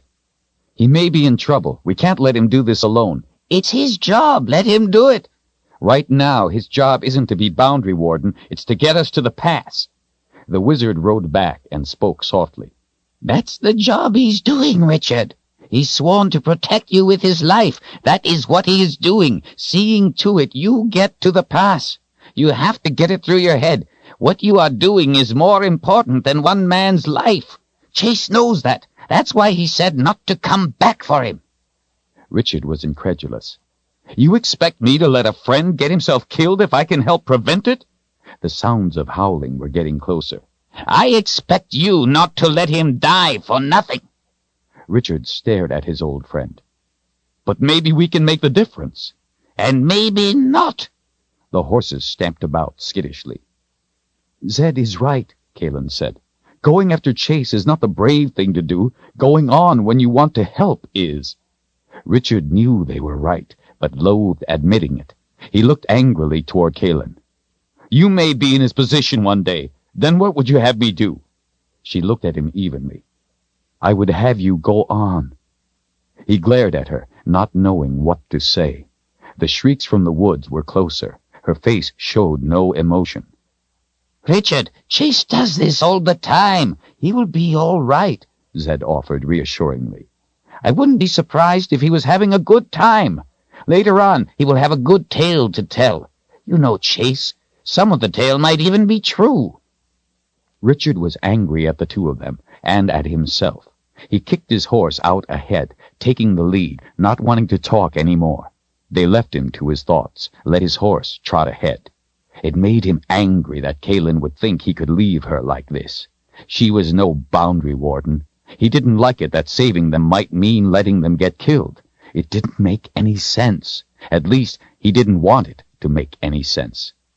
He tried to ignore the shrieks and howls off in the woods. After a time, the cries fell farther behind. The woods seemed devoid of life. No birds or rabbits or even mice, only the twisted trees and bramble and shadows. He listened carefully to make sure he heard the other two following. He didn't want to turn and look, didn't want to face them. After a while, he realized the howls had stopped. He wondered if that was a good sign or not. He wanted to tell them he was sorry, that he was just afraid for his friend, but he couldn't. He felt helpless. Chase would be all right, he told himself. He was the head of the boundary wardens, not a fool, and he wouldn't go into anything he couldn't handle. He wondered if there was anything Chase couldn't handle. He wondered if he would be able to tell Emma if something happened to her husband. He was letting his imagination run away with him. Chase was fine.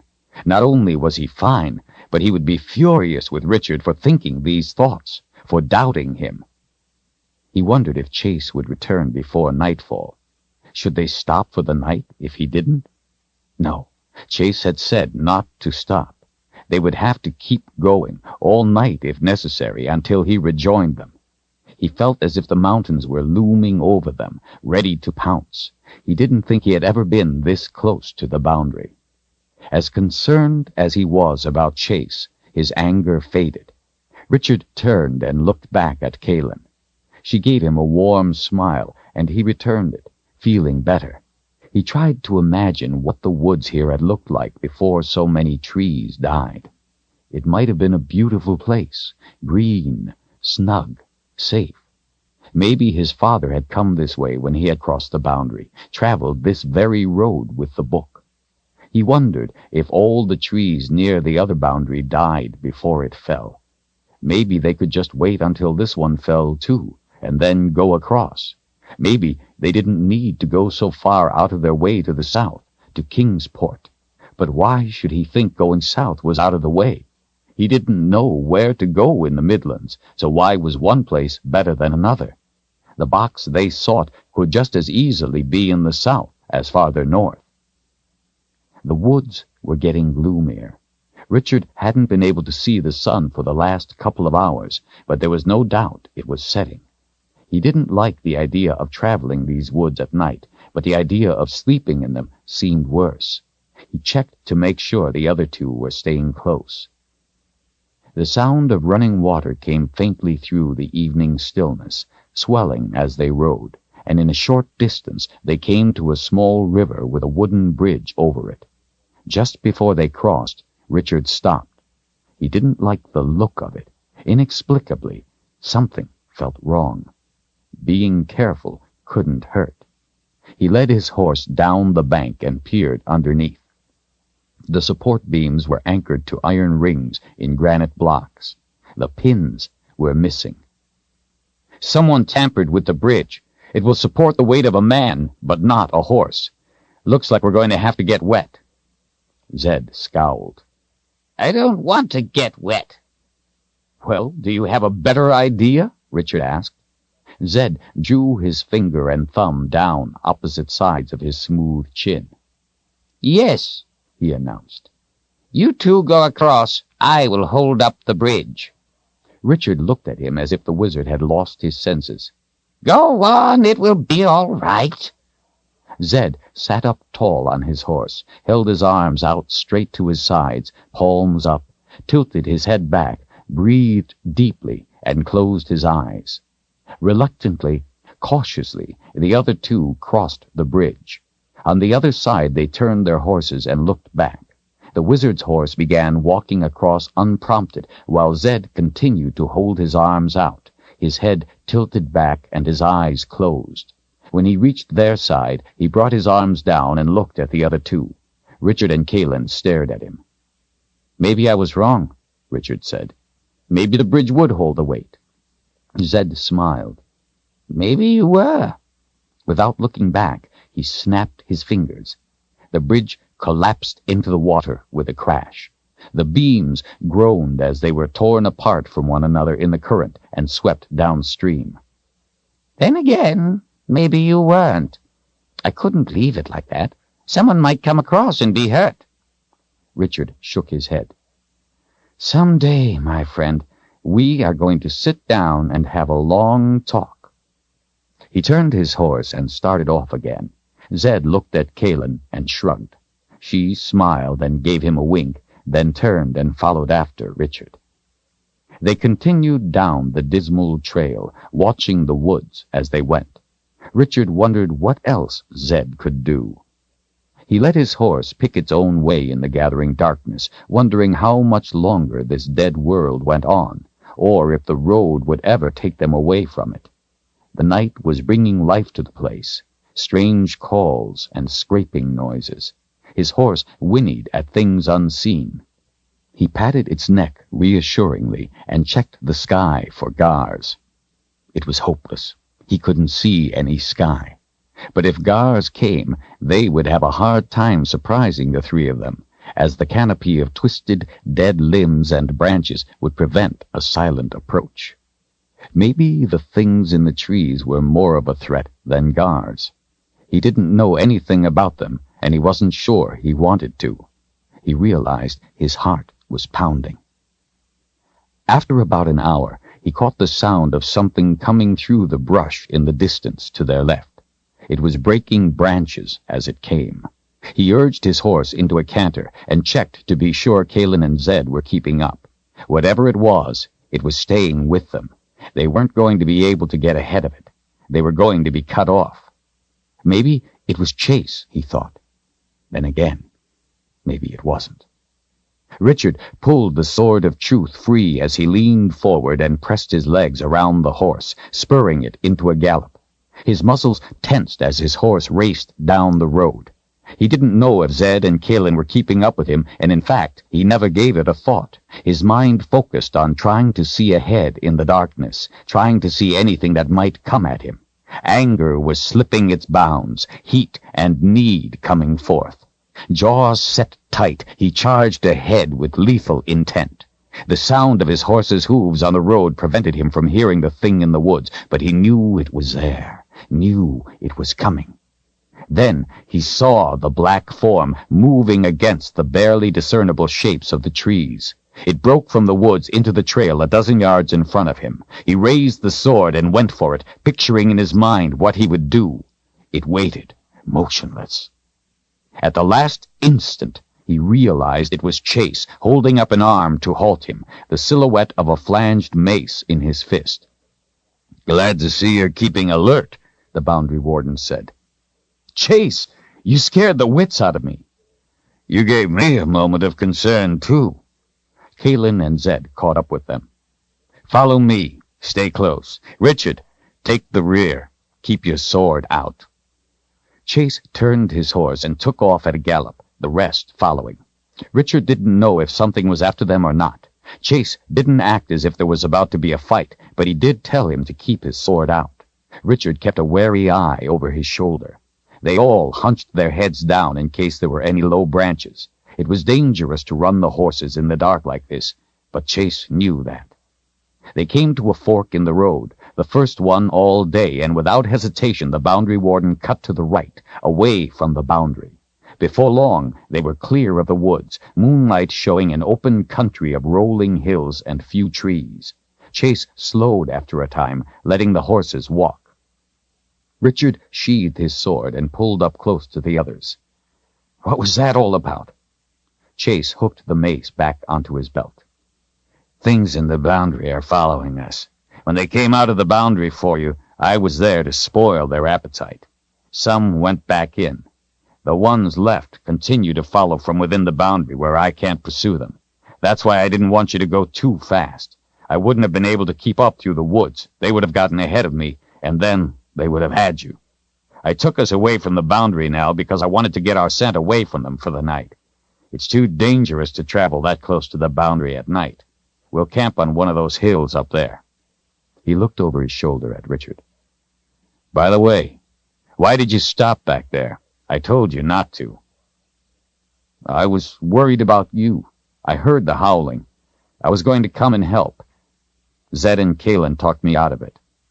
Richard thought Chase would be angry, but he wasn't. "Thanks, but don't do it again. While you were standing there thinking about it, they almost had you. Zedd and Kahlan were right. Don't argue with them the next time." Richard felt his ears burning. He knew they were right, but it didn't make him feel any better about not helping a friend. "Chase," Kahlan asked, "you said they had gotten someone. Was that true?" His face was cold stone in the moonlight. "Yes, one of my men. I don't know which one." He turned back to the trail and rode on in silence. They set up camp on a high hill to give a clear view of anything that approached.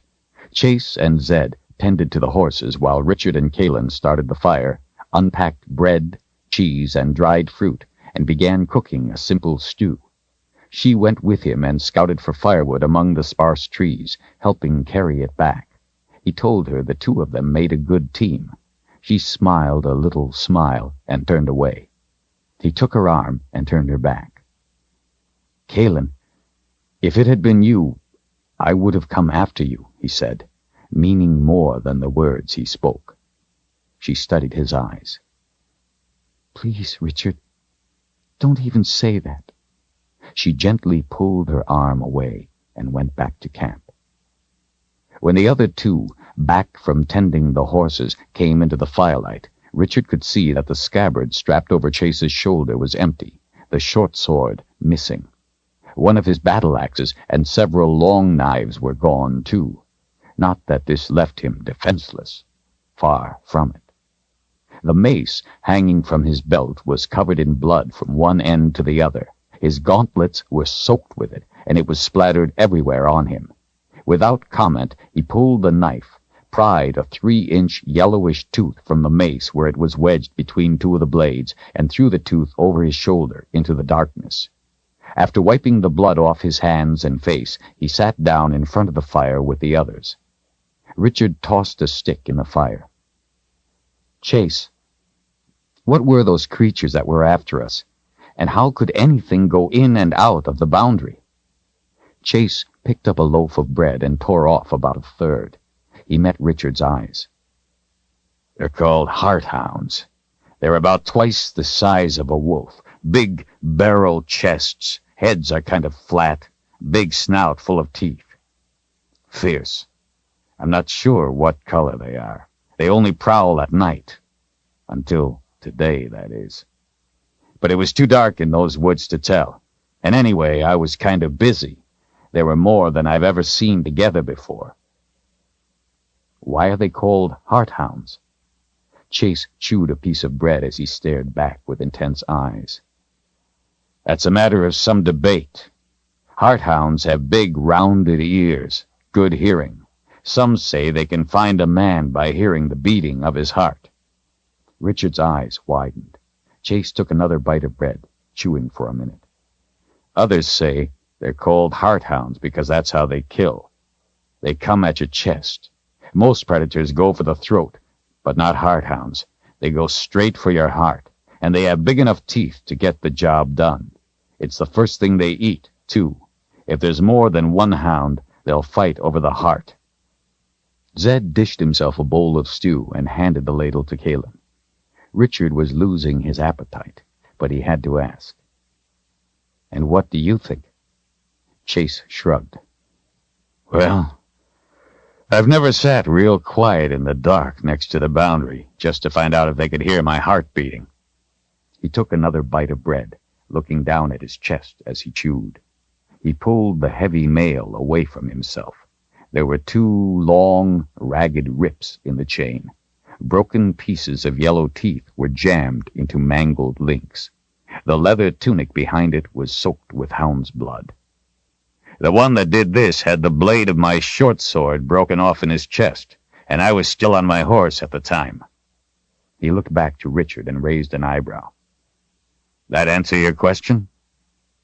Bumps ran up Richard's arms. "What about the way they can go in and out of the boundary?" Chase took the bowl of stew from Kahlan as she handed it to him. "They have something to do with the magic of the boundary. They were created with it. They are the boundary's watchdogs, so to speak. They can go in and out without being claimed by it, but they're tied to it, too, and can't go far from it. With the boundary weakening, they've been straying farther and farther all the time. That makes traveling Hawker's Trail dangerous, but to go another way would add a good week to the journey to Kingsport. The cutoff we took is the only one that veers away from the boundary until we get to South Haven. I knew I had to reach you before you passed it, or we would have had to spend the night back there, with them. Tomorrow, in the daylight, when it's safer, I'll show you the boundary, how it's weakening." Richard nodded as they all went back to their own thoughts. "They are tan," Kahlan said softly. They all turned to her. She sat staring into the fire. "The hardhounds are tan, with short fur like that on the back of a deer. They are seen everywhere now in the Midlands, having been released from their bonds when the other boundary failed. Crazed with lack of purpose, now they even come out in the daytime." The three men sat motionless, considering her words. Even Zedd stopped eating. "Great," Richard said under his breath. "And what else does the Midlands have that is even worse?" He didn't mean it as a question, more as a curse of frustration. The fire crackled, warm on their faces. Kahlan's eyes were in a faraway place. "Dark and raw," she whispered. Chapter 13. Richard sat away from the camp, leaning against a cold rock, his cloak wrapped tightly around himself as he looked out toward the boundary. What little wind there was bore a breath of ice. Chase had given him the first watch, Zedd was to have the second, and the warden the third. Kahlan had protested when she wasn't given a watch, but in the end went along with Chase's wishes. Moonlight illuminated the open land between where he sat and the boundary. It was an expanse of gentle hills, a few trees and small streams, a pleasant-looking place, considering how near it was to the grim boundary woods. Of course, the woods had probably been pleasant at one time, too, before Dark and Rahl had put the boxes in play and started the destruction of the boundary. Chase had said he didn't think the Hearthounds could stray this far, but if he was wrong, Richard intended to see them coming. He ran his hand over the hilt of his sword for reassurance, fingering the word truth on it, tracing its raised letters absently while he scanned the night sky, vowing not to let the Gars take him by surprise again. He was glad he was given the first watch, since he wasn't sleepy. He was fatigued, but not sleepy. Still, he yawned. The mountains that were part of the boundary lay off at the edge of darkness, beyond the tangled mat of woods, rising up like the spine of a dark beast too big to hide itself. Richard wondered what manner of things were looking back at him from that black maw. Chase had said the boundary mountains diminished as they went south, and would be all but gone where they were going. Unexpectedly, Kahlan, her cloak also wrapped snug about, slipped up silently in the darkness and wedged herself tight against him for warmth. She didn't talk, simply sat close. Stray wisps of her silky hair touched the side of his face. The handle of her knife jabbed into his side, but he didn't say anything for fear that if he did, she would move away. He didn't want her to move.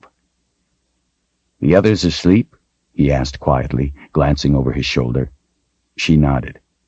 "How can you tell?" he asked with a smile. "Zedd sleeps with his eyes open." She smiled back. "All wizards do." "Really? I thought it was just Zedd." As he scanned the valley for any movement, he could feel her eyes on him. He looked back at her. "Aren't you sleepy?" She was so close he didn't have to speak in much more than a whisper. She shrugged. The light breeze pulled some of her long hair across her face. She reached up and pulled it back. Her eyes found his. "I wanted to tell you I was sorry." He wished she would lay her head on his shoulder, but she didn't. "About what?" "About what I said to you before, that I wouldn't want you to come after me. I did not want you to think I don't appreciate your friendship. I do. It's just that what we are doing is more important than any one person." He knew she had meant much more than she said, just as he had. He looked into her eyes, felt her breath on his face. "Kahlan, do you have someone?" He feared the arrow to his heart, but had to ask. "Someone at home who waits for you, I mean. A love?" He held the gaze of her green eyes for a long time. She didn't look away, but her eyes filled with tears. More than anything, he wanted to put his arms around her and kiss her. She reached up, letting the backs of her fingers brush his face gently. She cleared her throat. "It's not that simple, Richard." "Yes, it is. Either you do or you don't." "I have obligations." For a time, it seemed she was going to tell him something, tell him her secret. She looked so beautiful in the moonlight, but it wasn't only the way she looked, it was what was inside her, everything from her intelligence and courage to her wit, and the special smile she gave only to him. He would slay a dragon, if there were such a thing, just to see that smile. He knew he would never want anyone else for as long as he lived. He would rather spend the rest of his life alone than with someone else. There could be no one else. He desperately wanted to hug her close. He ached to taste her soft lips, but he was inexplicably getting the same feeling he had had before he crossed the bridge. It was a strong feeling of warning, stronger than his desire to kiss her. Something told him that if he did, it would be crossing one bridge too many. He remembered how the magic flared when she had touched his hand as he held the sword. He had been right about the bridge, so he didn't put his arms around her. She broke the gaze with a glance to the ground. "Chase said the next 2 days are going to be rough. I guess I had better get some sleep." He knew that whatever was going on in her head, he had no say in it. He couldn't force her. It was something she had to handle herself. "You have an obligation to me, too," he said. She looked back to him with a questioning frown, and he smiled. "You have promised to be my guide. I intend to hold you to that promise." She smiled and could only nod, too close to tears to speak. She kissed the end of her finger and pressed it against his cheek, then slipped back into the night. Richard sat in the dark, trying to swallow past the lump in his throat. Long after she was gone, he could still feel the place on his cheek where she had put her finger, her kiss. The night was so still that Richard felt as if he were the only one awake in the whole world. Stars flickered, looking like Zedd's magic dust, frozen in place as the moon stared silently down at him. Not even the wolves sang tonight. Loneliness threatened to crush him. He found himself wishing something would attack, just so he would have something else to think about. He pulled out his sword, and for something to do, polished its already gleaming blade with the corner of his cloak.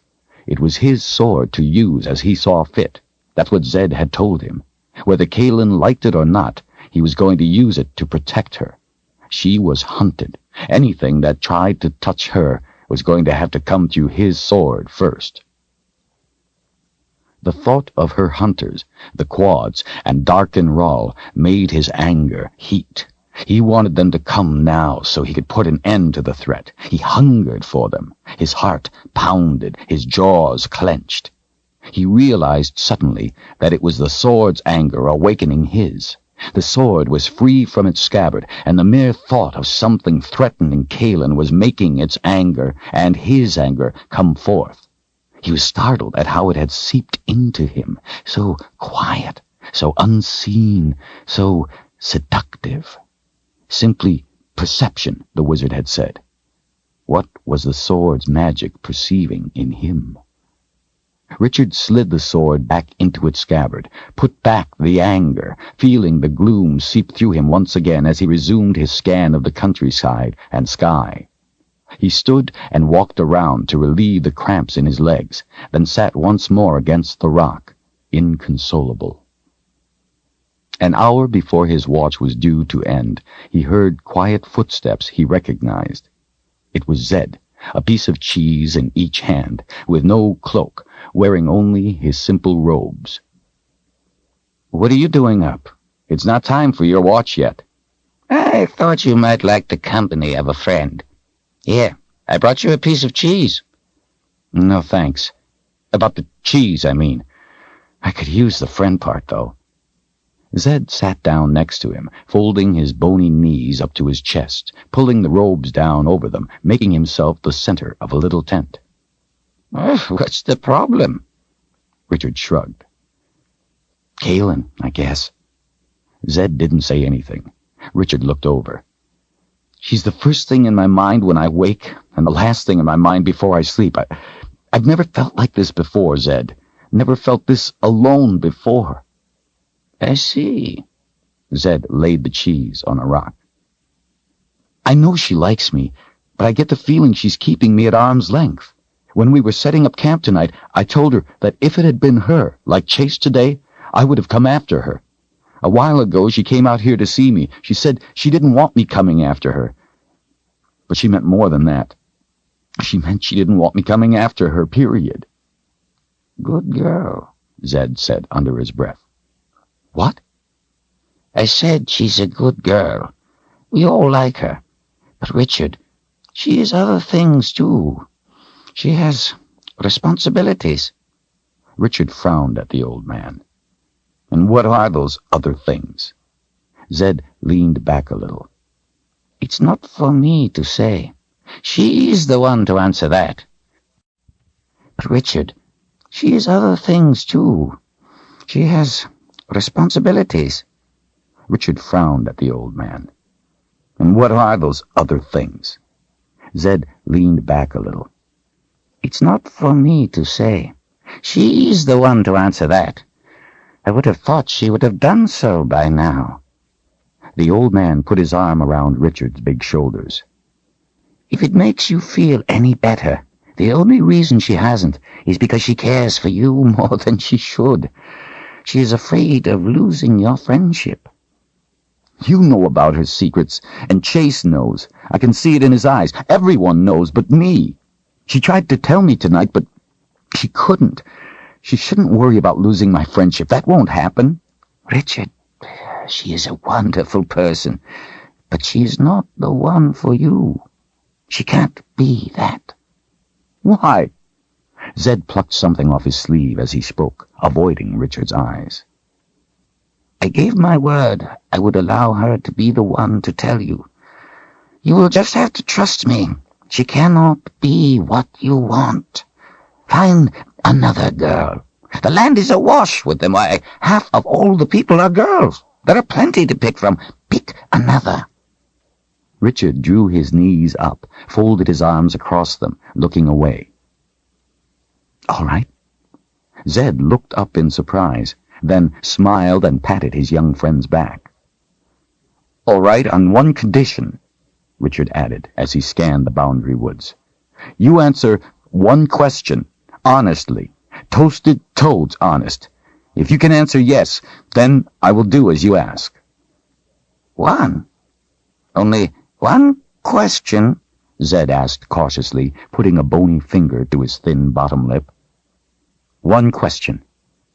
Zedd thought about it a minute. Very well. One question. Richard turned his fierce eyes to the old man. "Before you married your wife, if someone... Tell you what, let's make it even easier for you to say yes. If someone you trusted, a friend, someone you loved like a father, if that person had come to you and said, 'Pick another,' would you have done so?" Zedd looked away from Richard's eyes and took a deep breath. Bags! You would think by now I would have learned not to let a seeker ask me a question. He picked up the cheese and took a bite. I thought as much. Zedd threw the cheese away into the darkness. That doesn't change the facts, Richard. It will not work between you two. I'm not saying this to hurt you. I love you like a son. If I could change the way the world works, I would. I wish it were not so, for your sake. But there is no way for it to work. Kahlan knows it, and if you try, you will only hurt her. I know you don't want that. Richard's voice was calm, quiet. You said it yourself. I am the seeker. There is a way, and I will find it. Zedd shook his head sadly. I wish it was so, my boy, but it is not. What am I to do? Richard asked in a broken whisper. His old friend put his skinny arms around him and hugged him close in the darkness. Richard felt numb. Just be her friend, Richard. That's what she needs. But you can be nothing more. Richard nodded in Zedd's arms. After a few minutes, the seeker, a suspicious look in his eye, pushed away, holding the wizard at arm's length. What is it you came out here for? To sit with a friend. Richard shook his head.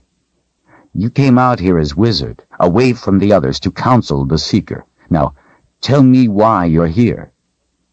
Very well. I came here in my capacity as wizard to tell the seeker he almost made a serious mistake today. Richard took his hands from Zedd's shoulders, but continued to hold his gaze. I know that. A seeker cannot put himself at risk when by so doing he puts everyone else at risk. But you are going to do it anyway, Zedd pressed. When you named me seeker, you took the bad with the good. I'm new at the responsibilities of the position. It's hard for me to see a friend in trouble and not help. I know I can't afford that luxury anymore. Consider me reprimanded. Zedd smiled. Well, that part went well. He sat a minute. His smile faded. But, Richard, the issue is bigger than just what happened today. You must understand that, as seeker, you may cause the death of innocent people. In order to succeed in stopping Rawl, you may have to turn away from those who might be saved with your help. A soldier knows that on the battlefield, if he bends to help a downed comrade, he might take a sword in the back. And so, if he is to win, he must fight on despite the cries for help from his fellows. You must be able to do this to win. It may be the only way. You must steel yourself to it. This is a struggle for survival, and in this battle, the ones crying for help probably won't be soldiers, but innocents. Dark and Rawl will kill anyone to win. Those who fight on his side will do the same. You may have to do the same. Like it or not, the aggressor makes the rules. You must play by them, or you will surely die by them. How could anyone fight on his side? Dark and Rawl wants to dominate everyone, to be the master of all. How could they fight for him? The wizard leaned back against the rock and looked out over the hills, as if seeing more than was there. His tone was sorrowful. Because, Richard, many people must be ruled to thrive. In their selfishness and greed, they see free people as their oppressors. They wish to have a leader who will cut the taller plants so the sun will reach them. They think no plant should be allowed to grow taller than the shortest, and in that way give light to all. They would rather be provided a guiding light, regardless of the fuel, than light a candle themselves. Some of them think that when Rawl wins, he will smile on them and they will be rewarded, and so they are as ruthless as he to gain his favor. Some are simply blind to the truth and fight for the lies they hear, and some find, once that guiding light is lit, that they are wearing chains, and then it is too late. Zedd smoothed his sleeves down his arms as he sighed. There have always been wars, Richard. Every war is a murderous struggle between foes, and yet no army has ever marched into battle thinking that the Creator has sided with their enemy. Richard shook his head. It doesn't make sense. I am quite sure that Rawl's followers think we are bloodthirsty monsters, capable of anything. They will have been told endless tales of their enemy's ruthless brutality. I'm sure none of them know much about Dark and Rawl except what they have been told by Dark and Rawl. The wizard frowned, his intelligent eyes sharp. It may be a perversion of logic, but that makes it no less threatening or deadly. Rawl's followers need only to crush us. They don't have to understand anything else. But for you to win against a stronger foe, you must use your head. Richard ran his fingers through his hair. That leaves me stuck in an awfully tight crack. I may have to let innocent people die, yet I can't kill Dark and Rawl. Zedd gave him a meaningful look. No, I never said you couldn't kill Dark and Rawl. I said you couldn't use the sword to kill him. Richard looked intently over at his old friend, the moonlight dim on the other's angular face. Sparks of thought lit in the darkness of his mood. Zedd, he asked quietly, have you had to do that? Have you had to let innocent people die? Zedd's face turned hard and pensive. In the last war, and again now as we speak. Kahlan told me Rawl kills people to get my name. No one can give it, but he continues to kill in the hope someone will finally offer it. I could turn myself over to him to stop the killing, but then I wouldn't be able to help defeat him, and many more would die. It's a painful choice. Let a few die horribly, or let even more die horribly. I'm sorry, my friend. Richard wrapped his cloak tighter about himself, chilled from without and from within. He looked back out over the still landscape, then back at Zedd. I met the night wisp, Shar, before she died. She gave her life to get Kahlan here, so others might live. Kahlan also bears the burden of letting others die. She does, Zedd said softly.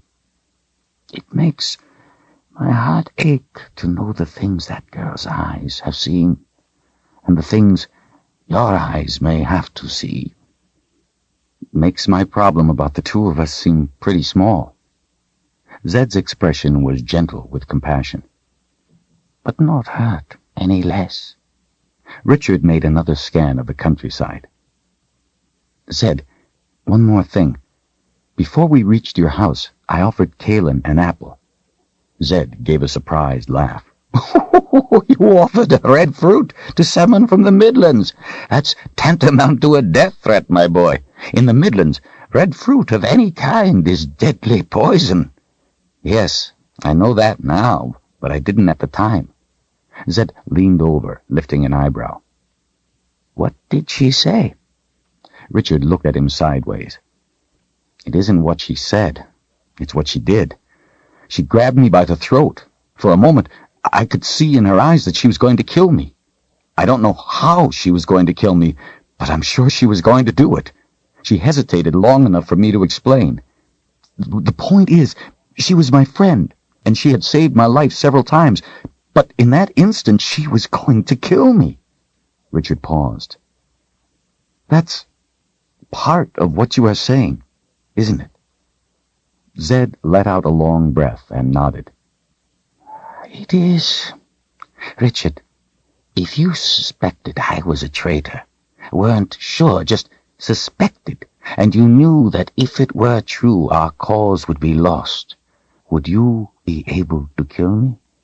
If you had no time or way to find the truth, only the strong belief I was a traitor, and only you knew, could you kill me on the spot, Could you come at me, your old friend, with lethal intent, with enough violence to see the job done?" Zedd's stare burned into him. Richard was stunned. I don't know. "Well, you had better know that you could, or you have no business going after all. You won't have the resolve to live, to win. You may be called upon to make a life-and-death decision instantly. Kahlan knows this. She knows the consequences if she fails. She has the resolve." She hesitated, though. From what you're saying, she made a mistake. I could have overpowered her. She should have killed me before I had a chance to. Richard frowned. And she would have been wrong. Zedd shook his head slowly. "Don't flatter yourself, Richard. She had her hand on you. Anything you would have done wouldn't have been quick enough. All it would have taken is a thought on her part. She was in control and could afford to give you the chance to explain.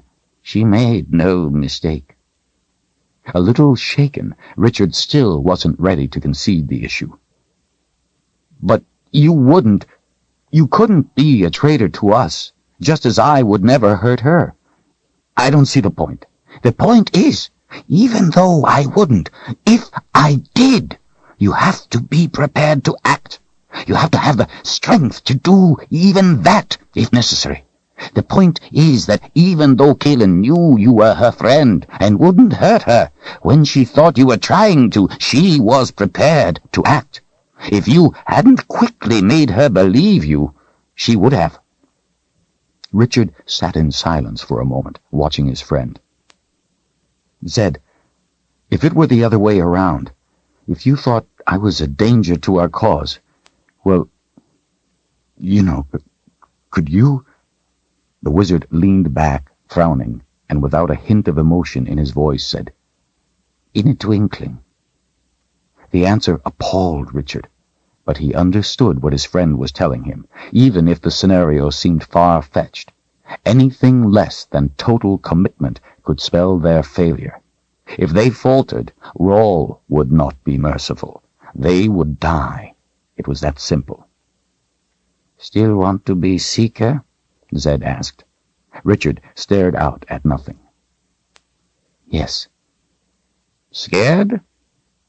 "To the bone." Zedd patted his knee. "Good. Me too. I would worry only if you were not." The Seeker gave the wizard an icy glare. "I intend to make Dark and Rawl afraid too." Zedd smiled and nodded. "You are going to make a good Seeker, my boy. Have faith." Richard gave a mental shudder at the thought of Kahlan killing him just for offering her an apple. He frowned. "Zedd, why are all red fruits in the Midlands deadly poison? It isn't natural." The wizard gave a sorrowful shake of his head. "Because, Richard, children like red fruit." Richard's frown deepened. "That doesn't make any sense." Zedd looked down, pushing a bony finger at the dirt for a moment. "It was about this time of year, in the last war. The harvests were in. I had found a constructed magic. That's a magic made by wizards of long ago. Something like the boxes of Orden. It was a poison magic, specific to color and only able to cast one spell, one time. I wasn't sure how it was used, but I knew it was dangerous." Zedd took a deep breath and put his hands in his lap. "Anyway, Panis Rawl got his hands on it and figured out how to make it work. He knew children loved fruit and wanted to strike a blow at our hearts. He used the magic to poison all red fruit. It's a little like the poison of the snake vine, slow at first. It took time for us to realize what caused the fever and death. Panis Rawl deliberately chose something he could be sure children, not dusty adults, would eat." His voice was barely audible as he looked out into the darkness. "A lot of people died. A lot of children." Richard's eyes were wide. "If you found it, How did he get hold of it? Zedd looked into Richard's eyes with an expression that could have frozen a summer day. I had a student, a young man I was training. One day, I chanced upon him tinkering with something he shouldn't have been. I had an odd doubt about him. I knew something was wrong, but I was very fond of him, and so I didn't act upon my suspicion. Instead, I decided to think on it for the night. The next morning, he was gone, and so was the constructed magic I had found. He had been a spy for Panis Ral. If I had acted when I should have, and killed him, all those people, all those children, wouldn't have died. Richard swallowed. Zedd, you couldn't have known. He thought that maybe the old man was going to yell or cry or storm off, but instead he only shrugged. Learn from my mistake, Richard. If you do, then all those lives won't have been lost for nothing. Maybe their story can be a lesson that will help save everyone from what Darken Ral will do if he wins. Richard rubbed his arms, trying to work a bit of warmth back into them. Why isn't the red fruit in Westland poison? All magic has limits. This had a limit of distance from where it was used. It stretched as far as where the boundary between Westland and the Midlands went up. The boundary couldn't be put up where any of the poison spell was, or Westland would have had magic in it. Richard sat in the dark, cold silence and thought for a time. At last he asked, "Is there any way to get rid of it? To make the red fruit no longer poison?" Zedd smiled. Richard thought it an odd thing to do, but he was glad to see it. Thinking like a wizard, my boy. Thinking how to undo magic. He frowned in thought as he looked out into the night again. There might be a way to remove the spell. I would have to study it and see what I could do. If we can defeat Darken Ral, I intend to put my mind to the task. Good. Richard tugged his cloak tighter. Everyone should be able to eat an apple when they want, especially children. He looked over at the old man. Zedd, I promise I will remember your lesson. I won't let you down. I won't let all those people who died be forgotten. Zedd smiled and gave Richard's back an affectionate rub. The two friends sat in silence, sharing the stillness of the night and the quiet of each other's understanding, thinking about what they could not know, what was to come. Richard thought about what needed to be done, about Panis Ral and about Darken Ral. He thought about how hopeless everything seemed. Thinking about the solution, he told himself, not the problem. You are the seeker. I need you to do something, wizard. I think it is time for us to disappear. Ral has followed us long enough. What can you do about that cloud? You know, I think you're right. I only wish I knew how it was hooked to you, so I could unhook it, but I can't figure it out. So, I will have to do something else. He contemplatively drew his finger and thumb down the sharp sides of his jaw. Has it rained, or been overcast since it first started following you? Richard thought back, trying to remember every day. Most of the time he had been in a fog over his father's murder. It seemed so long ago. The night before I found the snake vine, it rained in the ven, but by the time I got there it had cleared off. No rain. I don't remember it being cloudy since my father's murder. At least, nothing more than a few high, thin clouds. What does that mean? Well, it means I think there is a way to fool the cloud, even if I can't unhook it. Since the sky has been clear all that time, that means Ral probably has been responsible. He has moved the other clouds away so he could easily find this one. Simple, but effective. How could he move the clouds away? He put a spell on this one to repel other clouds, and somehow hooked this one to you. Then why don't you put a stronger spell on it to attract other clouds?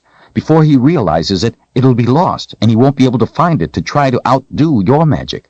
If he does use stronger magic to move the clouds away to find this one, he won't know what you have done, and the stronger spell that pushes the clouds away will break the hook." Zedd gave him an incredulous look. His eyes blinked. "Bags, Richard, you have gotten it exactly right. My boy, I think you would make an excellent wizard." "No thanks. I already have one impossible job." Zedd drew back a little and frowned, but didn't say anything. His thin hand reached into his robes and pulled out a rock, tossing it on the ground in front of them. He stood, and his fingers spun around in a circle over the little rock until, suddenly, it popped into a large rock. "Zedd, that's your cloud rock." "Actually, my boy, it's a wizard's rock. My father gave it to me long ago." The wizard's fingers stirred faster and faster until light came forth, sparkles and colors swirling around. He continued to stir, mixing and blending the light. There was no sound, only the pleasant smell of a spring rain. At last the wizard seemed satisfied. "Step up on the rock, my boy." Unsure at first, Richard stepped into the light. It tingled and felt warm against his skin, as if he were lying in the hot summer sun without clothes after a swim. He let himself bask in the warm, safe feeling, gave himself over to it. His hands floated outward from his sides until they were horizontal. He tilted his head back, took deep breaths, and closed his eyes. It felt wondrous, like floating in water, only he was floating in light. Exhilaration soaked through him. His mind felt a buoyant, timeless connection to everything around him. He was one with the trees, the grass, the bugs, the birds, the animals all around, the water, the very air itself, not a separate being, but part of a whole. He understood the interconnection of everything in a new way, saw himself as inconsequential and empowered at the same time. He saw the world through the eyes of all the creatures around him. It was a shocking, marvelous insight. He let himself soar into a bird that flew overhead, saw the world through its eyes, hunted with it, hungry and needful for mice, watched the campfire below, the people sleeping.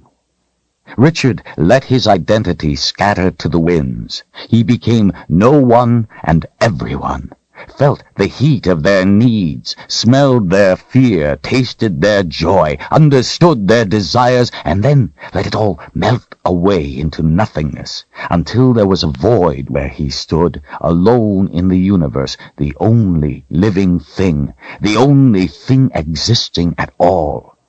Then he let the light flood through him, light that brought forth the others that had used this very rock. Zedd, Zedd's father, and the wizards before that, for untold years, thousands of years, one and all. Their essence flowed through him, shared themselves with him as tears streamed down his cheeks at the wonder of it all. Zedd's hands sprang forward, loosing his magic dust. It swirled about Richard, glittering fluidly until he was at the center of its vortex. The sparkles tightened their rotation and gathered at his chest. With a tinkling sound like a crystal chandelier in the wind, the dust climbed away into the sky as if climbing a kite string, taking the sound with it as it went, higher and higher until it reached the cloud. The cloud took in the magic dust and was lit from within by roiling colors. All across the horizon lightning flashed, ragged streaks ripping this way and that, called forth, eager, expectant. All at once the lightning stopped. The illumination in the cloud faded and was gone, and the light from the wizard's rock pulled itself inward until it was extinguished. There was sudden silence. Richard was there again, standing on a simple rock. He looked, wide-eyed, at Zedd's smiling face. "Zedd," he whispered, "now I know why you stand on this rock all the time. I've never felt anything like that in my life. I had no idea." Zedd smiled knowingly. "You're a natural, my boy. You held your arms just right. Your head had the proper tilt, and you even arched your back correctly. You took to it like a duckling to a pond. You have all the makings of a fine wizard." He leaned forward, gleefully. "Now, just try to imagine doing it naked." "It makes a difference?" Richard asked in amazement. "Of course! The clothes interfere with the experience." Zedd put his arm around Richard's shoulder. "Someday I will let you try it." "Zedd, why did you have me do that? It wasn't necessary. You could have done it." "How do you feel now?" "I don't know. Different. Relaxed, more clear-headed. I guess not as overpowered, not as depressed." "That's why I let you do it, my friend, because you needed it. You have had a hard night. I can't change the problems, but I could help you feel better." "Thank you, Zedd." "Go get some sleep. It's my watch now." He gave Richard a wink. "If you ever change your mind about becoming a wizard, I would be proud to welcome you into the Brotherhood." Zedd held up his hand. Out of the darkness, the piece of cheese he had thrown away floated back to him. Chapter 14. Chase reined in his horse. "Here, this will be a good place." He led the other three off the trail through an open tract of long dead spruce, the silver-gray skeleton standing bare of all but a few branches and an occasional wisp of dull-green moss. The soft ground was littered with the rotting corpses of the former monarchs. Brown bogweed, its broad, flat leaves laid down in haphazard fashion by past storms, looked like a tangled sea of dead snakes underfoot. The horses picked their way carefully among the tangle. Warm air, heavy with humidity, carried the fetid smell of decay. A fog of mosquitoes followed them as they went, the only things alive as far as Richard could tell. As open as this place was, little brightness was offered by the sky, as a thick, uniform overcast of clouds hung oppressively close to the ground. Trailers of mist dragged across the silver spikes of the trees that remained standing, leaving them wet and slick. Chase led the way for Zedd and then Kahlan, with Richard following behind, watching over them as they twisted their way along. Visibility was limited to less than a few 100 feet, and even though Chase didn't seem to be concerned, Richard kept a sharp lookout. Anything could sneak up close before they would be able to see it. All four swatted at the mosquitoes, and except for Zedd, they kept their cloaks tight for protection. Zedd, who shunned wearing a cloak, nibbled on the remnants of lunch, looking about as if on a sightseeing excursion. Richard had an excellent sense of direction, but was glad they had Chase to lead them. Everything in the bog looked the same, and he knew from experience how easy it would be to become lost. Since Richard had stood on the Wizard's Rock the night before, he felt the weight of his responsibilities less of a burden and more of an opportunity to be a part of something right. He didn't feel the danger any less, but felt more strongly his need to be part of stopping Rawl. He saw his part in the scheme of things as a chance to help others who had no chance to fight Darken Rawl. He knew he couldn't back away. That would be the end of him and a lot of others. Richard watched Kahlan's body sway as she rode, her shoulders moving to the horse's rhythm. He wished he could take her to places he knew of in the Heartland woods, secret places of beauty and peace, far back in the mountains. Show her the waterfall he had found, and the cave behind it. Have lunch by a quiet forest pond with her.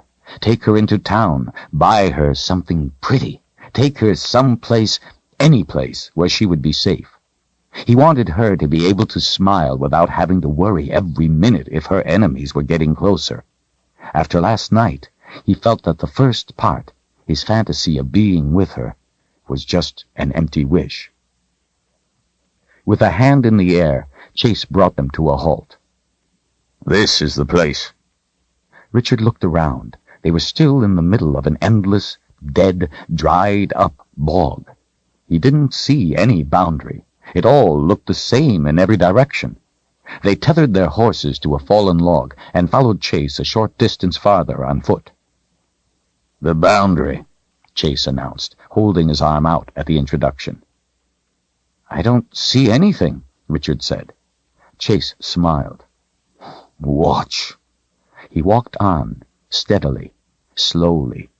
As he went forward, a green glow formed around him, at first hardly perceptible. It grew stronger, brighter, until after another 20 steps it became a sheet of green light pressing against him as he proceeded, stronger close to him and fading away about 10 feet to the sides and above, growing larger with every step. It was like green glass, wavy and distorted, but Richard could see through it, see the dead trees beyond. Chase stopped and returned. The green sheet and then the green glow faded and vanished as he came back. Richard had always thought the boundary would be a wall of some sort, something that could be seen. "That's it?" Richard felt a little let down. "What more do you want? Now, watch this." Chase searched the ground, picking up branches, testing each for strength. Most were rotten and broke easily. Finally, he found one, about 12 feet long, that was strong enough to suit him. He carried it back into the glowing light until he reached the sheet of green. Holding the branch by the thick end, he passed the rest through the wall. 6 feet away, the end of the stick disappeared as he pushed it forward, until he was holding what appeared to be a 6-foot stick instead of a 12-foot branch. Richard was perplexed. He could see beyond the wall, but not the other end of the stick. It didn't seem possible. As soon as Chase had pushed the stick in as far as he dared, it jumped violently. There was no sound. He hauled it back and returned to the others. He held the splintered end of a now 8-foot stick toward them. The end was covered with slaver. "Hardhounds," he said with a grin. Zedd seemed bored. Kahlan was not amused. Richard was astounded. Since he seemed to have an audience of only one, Chase grabbed a fistful of Richard's shirt and dragged him off. "Come on, I'll show you what it's like." Chase locked his right arm together with Richard's left as they proceeded, cautioning Richard, "Go slow. I'll let you know when we've gone far enough. Keep hold of my arm." They walked ahead slowly. Green light began. With each step it became more intense, but it was different from when Richard had watched Chase go in by himself. Then the light had been to Chase's sides and above him. Now it was all about. There was a buzzing sound like 1,000 bumblebees. With each step the sound became deeper, but not louder. The green light became deeper, too, and the surrounding wood darker, as if night were falling. Then the sheet of green was in front of them, materializing out of nothing, with the green glow everywhere else. Richard could hardly see the woods anymore. He looked back and couldn't see Zedd or Kahlan at all. "Easy now," Chase warned. They pushed against the green sheet as they stepped slowly ahead. Richard could feel the pressure of it against his body. Then everything else blacked out, as if he were in a cave at night, with a green glow around Chase and himself. Richard held Chase's arm tighter. The buzzing felt like it was vibrating his chest. With the next step, the green sheet of the wall changed suddenly. "Far enough," Chase said, his voice echoing. The wall had become darkly transparent, as if Richard were looking into a deep pond in the dark woods.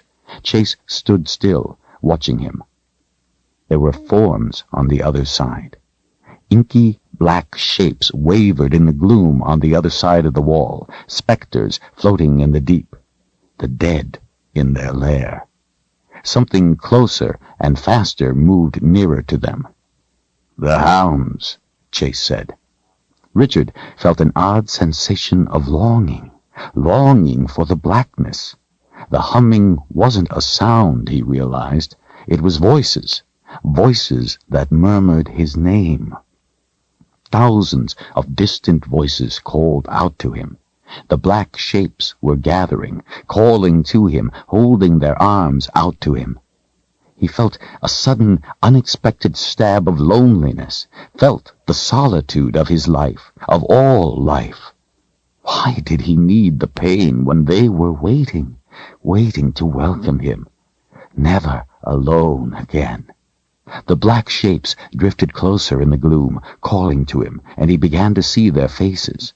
It was as if he were looking through murky water. They came closer. He longed to step through, to be there with them. And then he saw his father. Richard's heart pounded. His father called out to him mournfully in a long, sorrowful cry. His arms thrust out, trying desperately to clutch for his son. He was just beyond the wall. Richard's heart felt as if it were going to rip with yearning. It had been so long since he had seen his father. He wailed for him, hungered to touch him. He wouldn't have to be afraid ever again. He had only to reach his father. Then he would be safe. Safe forever. Richard tried to reach out to his father, tried to go to him, tried to step through the wall. Something was holding his arm. Irritated, he pulled harder. Someone held him from his father. He screamed for whoever held him to let go. His voice sounded hollow, empty. Then he was being pulled away from his father. His anger roared to life. Someone was trying to drag him back by his arm. In a rage, he grabbed his sword. A big hand clamped over his with an iron grip. Screaming in unrestrained fury, he struggled mightily to free the sword, but the big hands held tight, dragging him stumbling from his father. Richard struggled, but was hauled away. The green wall came up suddenly in place of the darkness as he was pulled back. Chase was dragging him away from it through the green light. The world returned with a sickening jolt. The dry, dead bog returned. Suddenly aware, Richard was appalled at what he had almost done. Chase released his sword hand. Shaking, Richard put it on the big man's shoulder for support, struggling to catch his breath as they stepped out of the green light. Relief washed over him. Chase leaned over a little, searching his eyes. "All right?" Richard nodded, too overwhelmed to speak. The sight of his father had brought back the devastating grief. He had to concentrate just to breathe, to stand. His throat hurt. He realized he had been choking, but hadn't been aware of it at the time. Terror raced through Richard's mind as he realized how close he had come to stepping through the wall, to death. He had been totally unprepared for what had happened. If Chase hadn't been there holding on to him, he would be dead now. He had tried to give in to the underworld. He felt as if he didn't know himself. How could he have wanted to give himself over to it? Was he that weak, that frail? Richard's head swirled with pain. He couldn't clear the vision of his father's face from his mind, the way his father longed for him, called to him, so desperate. He ached to be with him. It would have been so easy. The image haunted his mind, refusing to let go. He didn't want to let it go. He wanted to go back. He could feel the pull even as he resisted. Kahlan was there, waiting for them at the edge of the green light as they emerged. She swept her arm protectively around his waist and tugged him away from Chase. With her other hand she grabbed hold of his jaw, turning his head, making him look at her. "Richard, listen to me. Think of something else. Concentrate. You have to think of something else. I want you to remember every intersection on every trail in the Heartland. Can you do that for me? Please? Do it now. Remember every one for me." He nodded and started to remember the trails. Kahlan turned to Chase in a fury, slapping him across his face as hard as she could. "You bastard!" she screamed. "Why would you do that to him?" Throwing all her weight into it, she slapped him again, her hair tossing across her face. Chase didn't try to stop her. "You did it on purpose! How could you do that?" She swung at him a third time, but this time he grabbed her wrist in mid-swing. "Do you want me to tell you, or do you wish to go on hitting me?" She jerked her hand away, glaring at him, her chest heaving. Some of her hair was stuck sideways across her face. Going through Kingsport is dangerous. It isn't straight through, it twists and turns. Some places it's very narrow, the two walls of the boundary almost touching. One step either way, and you're gone. You've been through the boundary, so has Zedd. You both understand. You can't see it until you start in, otherwise you don't know where it is. I only know because I've spent my life out here. It's even more dangerous now because it's failing, even easier to walk through it. When you get in the pass, if something started chasing you, Richard could run into the underworld without even knowing what it was. That's no excuse. You could have warned him. I've never had a child yet who had the proper respect for fire until they put their hand in it once. No amount of telling is worth doing it once. If Richard didn't understand what it was like before he went into Kingsport, he wouldn't come out the other side.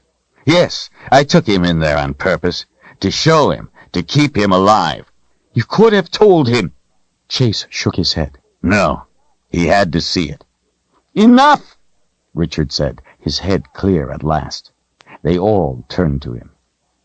A day has yet to go by when one of you three doesn't scare the wits out of me.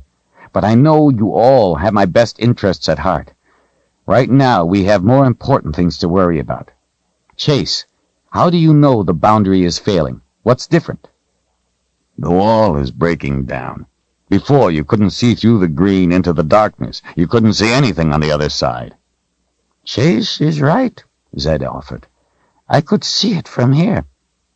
How long until it fails? Richard asked the wizard. Zedd shrugged. It's hard to tell. Then guess, Richard shot back. Give me some kind of idea, your best guess. It will last at least 2 weeks, but not more than 6 or 7. Richard thought a minute. Can you use your magic to strengthen it? I don't have that kind of power. Chase, do you think Rawl knows about Kingsport? How should I know? Well, has anyone come through the pass? Chase thought about the question. Not that I know of. I doubt it, Zedd added. Rawl can travel the underworld. He doesn't need the pass. He's bringing the boundary down. I don't think he cares about a little pass. Caring is different from knowing, Richard said. I don't think we should be standing here, and I'm worried he might know where we're going. Kahlan pulled the hair off her face. What do you mean? He's bringing the boundary down. I don't think he cares about a little pass. Caring is different from knowing, Richard said. I don't think we should be standing here, and I'm worried he might know where we're going. Kahlan pulled the hair off her face. What do you mean? Richard gave her a sympathetic look. Do you think it was your mother and sister you saw when you were in there? I thought it was. Do you think otherwise? I don't think that was my father. He looked to the wizard. What do you think? It's impossible to say.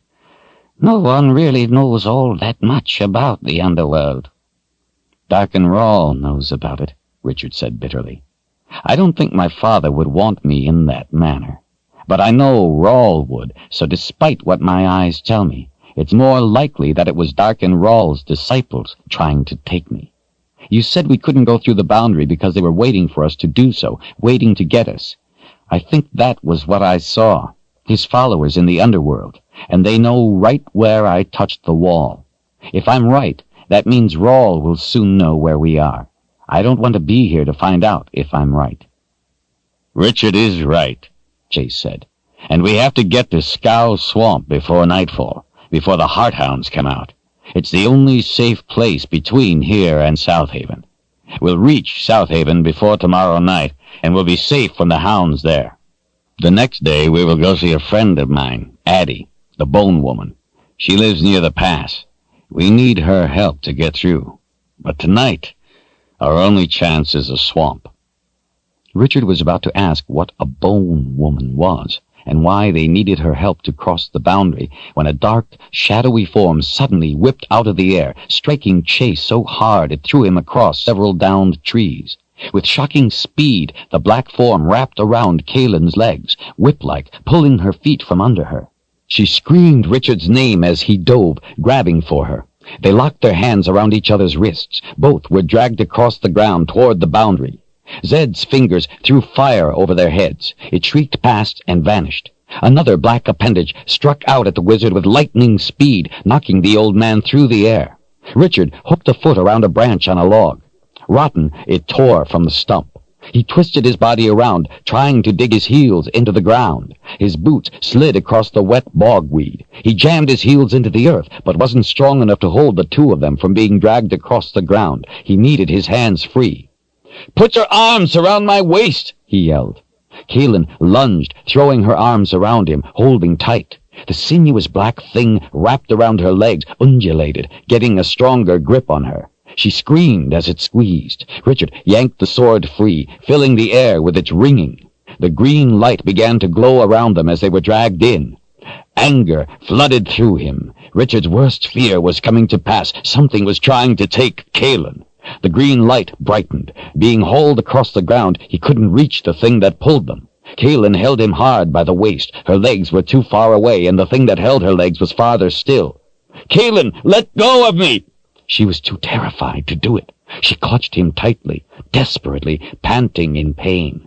The green sheet came up as they were dragged in. The buzzing was loud in his ears. "Let go!" he yelled again. He tried to pry her hands from his waist. The trees of the bog started to fade into darkness. Richard could feel the pressure of the wall. He couldn't believe how strongly she held him. On his back, sliding across the ground, he tried to reach behind himself to pull her wrists away from him, but could not. Their only chance was for him to get up. "Kahlan, you have to let go or we're dead. I won't let them get you. Trust me. Let go!" He didn't know if he was telling her the truth, but he was sure it was their only chance. Her head pressed against his stomach as she clutched his body. Kahlan looked up at him, her face contorting in pain as the black thing squeezed. She screamed, then let go. In a blink, Richard was on his feet. As he jumped up, the dark wall materialized abruptly in front of him. His father reached out. He unleashed his rage, swinging the sword with every fiber of violence he possessed. The blade swept through the barrier, through the thing he knew wasn't his father. The dark shape wailed, exploding into a cloud of nothingness. Kahlan's feet were at the wall, the dark thing enfolded tightly around her legs, compressing and pulling. He brought the sword up. Murderous need surged through him. "Richard, no! It's my sister!" He knew it wasn't, just as it wasn't his father. He gave himself over completely to the hot need and brought the sword down as hard as he could. Again it swept through the wall, slashed through the repulsive thing that held Kahlan. There was a confusion of flashes, unearthly wailing, and keening. Kahlan's legs were free. She lay sprawled on her stomach. Without looking to see what else was happening, Richard pushed his arm under her waist and lifted her in a single motion, scooping her off the ground. He held her tight against himself and held the sword toward the wall as he retreated from the boundary. Backing away steadily, he watched for any movement, any aggression. They left the green light. He kept going until they were well clear, beyond the horses. When he stopped at last and released her, Kahlan turned and threw her arms around him, shaking. He had to struggle to restrain the rage that urged him to go back in and attack. He knew he would have to put the sword away to quell the anger, the need, but he didn't dare to. "The others, where are they?" she asked in a panic. "We have to find them."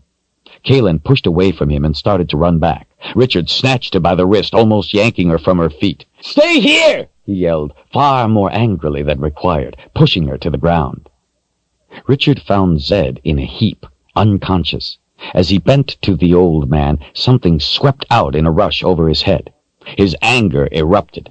He spun with the sword, the blade sweeping through the dark form. The stump reeled back into the boundary with a shrill screeching, the severed part vaporizing in midair. Richard picked up Zedd with one arm, threw him over his shoulder like a sack of grain, and carried him to Kahlan, where he laid him gently on the ground. She held the wizard's head in her lap, inspecting for wounds.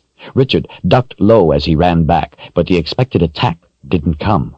He wished it would. He longed for the fight, hungered to strike. He found Chase jammed part way under a log. Richard seized the male and pulled him over. Blood oozed from a gash on the side of Chase's head. Debris was stuck to the wound. Richard's mind raced, trying to think what to do. He couldn't lift Chase with one arm, and he didn't dare to put the sword away. He did know he didn't want Kahlan to come help. He wanted her to stay safely away. Getting a good grip on the warden's leather tunic, Richard started dragging him. The slick bogweed eased the effort somewhat, but it was still difficult because he had to go around several fallen trees. Surprisingly, nothing attacked. Maybe he had hurt it or killed it. He wondered if it was possible to kill something already dead. The sword had magic. Richard wasn't sure what it was capable of. He wasn't even sure if the things in the boundary were dead. He finally reached Kahlan and Zedd and dragged Chase close. The wizard was still unconscious. Kahlan's face was white with worry. What are we going to do? Richard scanned around. We can't stay here, and we can't leave them. Let's put them over the horses and get out of here. We'll look to their wounds as soon as we're a safe distance away. The clouds were thicker than before, and mist covered everything with a wet sheen. As he checked in every direction, Richard put the sword away and easily lifted Zedd over his horse. Chase was more difficult. He was big, and all his weapons were heavy. Blood throbbed from the wound on the side of his forehead, soaking his hair and hanging him over the side of the horse made it bleed more. Richard decided he couldn't leave it untended. He quickly retrieved an alm leaf and a strip of cloth from a pack. He crumpled the leaf to make it seep its healing fluid, pressed it against the wound, and had Kahlan wrap the cloth around Chase's head. The cloth soaked through almost immediately, but he knew the alm leaf would stop the bleeding in a short time. Richard helped Kahlan up onto her horse. He could tell that her legs hurt more than she would admit. He gave her the reins of Zedd's horse, mounted up, took Chase's horse, and then carefully got his bearings. He knew they would have a hard time finding the trail. The mist was getting heavy, visibility limited. There seemed to be ghosts watching from the shadows in every direction. He didn't know if he should lead or follow Kahlan, didn't know how best to protect her, so he rode beside her. Zedd and Chase weren't tied down and could easily slip off the horses, so they had to take it slow. The dead spruce looked the same in every direction, and they couldn't go in a straight line because they had to cut back and forth around fallen trees. Richard spat out mosquitoes that kept flying into his mouth. The sky was the same dark steel gray everywhere. There was no chance to tell where the sun was, to get oriented. After a time, Richard wasn't at all sure they were going in the right direction. It seemed they should have reached the trail already. He took fixes from landmarked trees, and when they reached each one, he would pick a new one farther ahead, hoping they were traveling in a straight line. To do it properly, he knew he had to be able to line up at least 3 trees to make sure the line of travel was straight, but he couldn't see that far in the mist. He couldn't be sure he wasn't leading them in circles. Even if he was going in a straight line, he wasn't sure the direction was toward the trail. Are you sure we're going the right way? Kahlan asked. It all looks the same. No, but at least we haven't run into the boundary. Do you think we should stop and tend to them?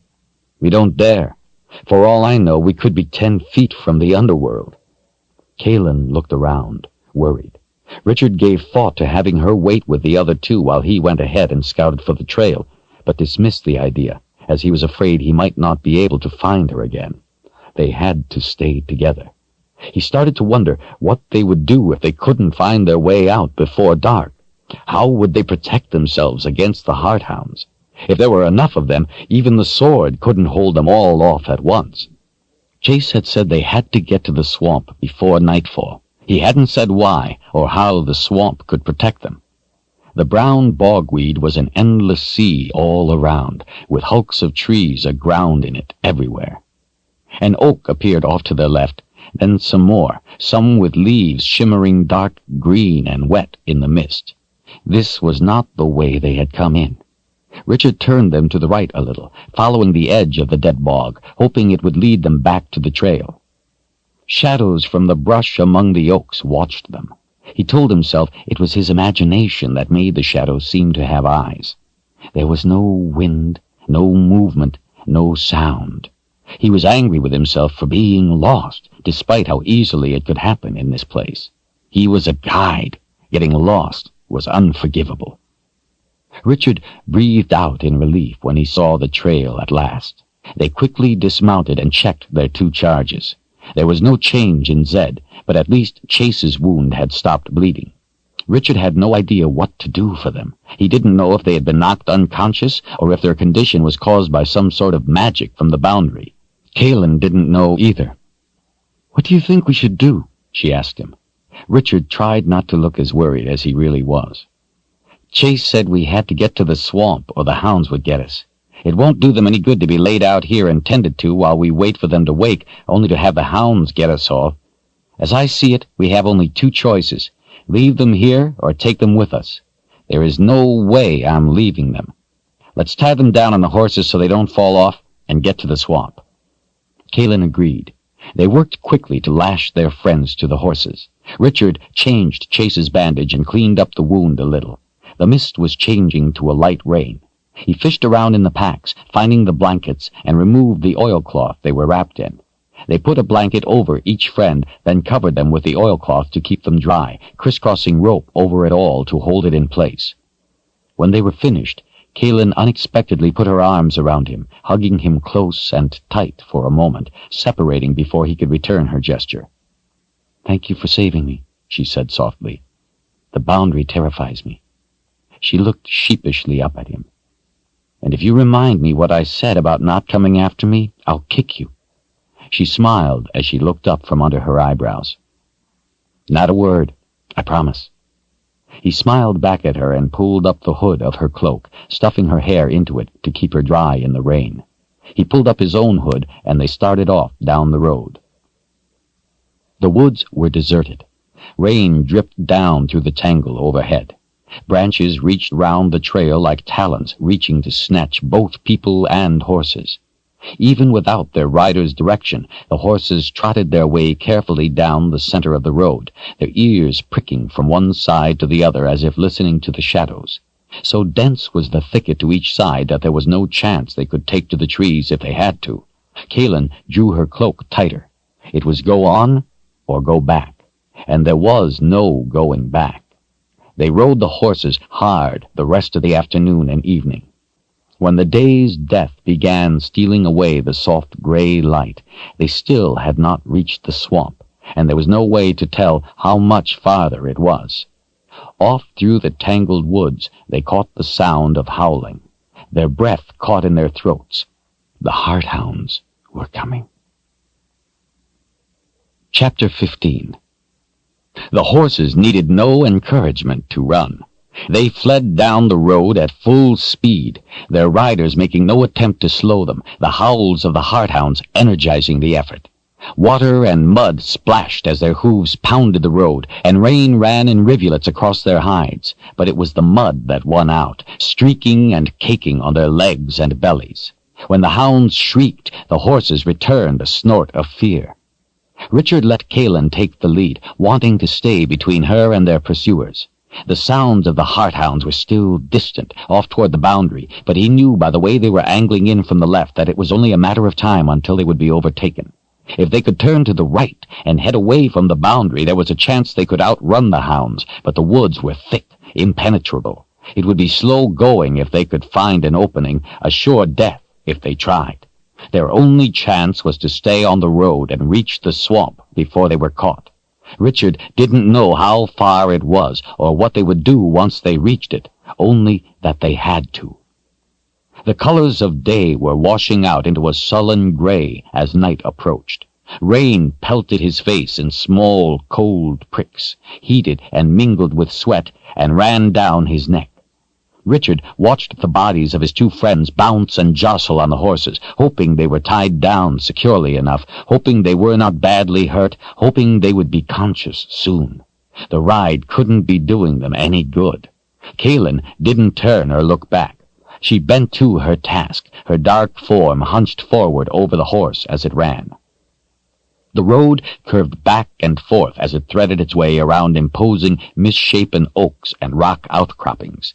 Dead trees became more infrequent. Leaves of the oak, ash, and maple trees sealed the riders away from the last vestiges of the sky, darkening the trail even more. The hounds were getting closer when the road began to descend into a sodden wood of cedar. A good sign, Richard thought. Cedar often grew where the ground was wet.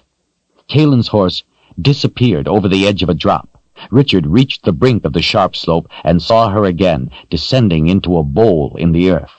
The tangled tops of trees spread out into the distance, at least as much of it as he could see in the mist and dim light.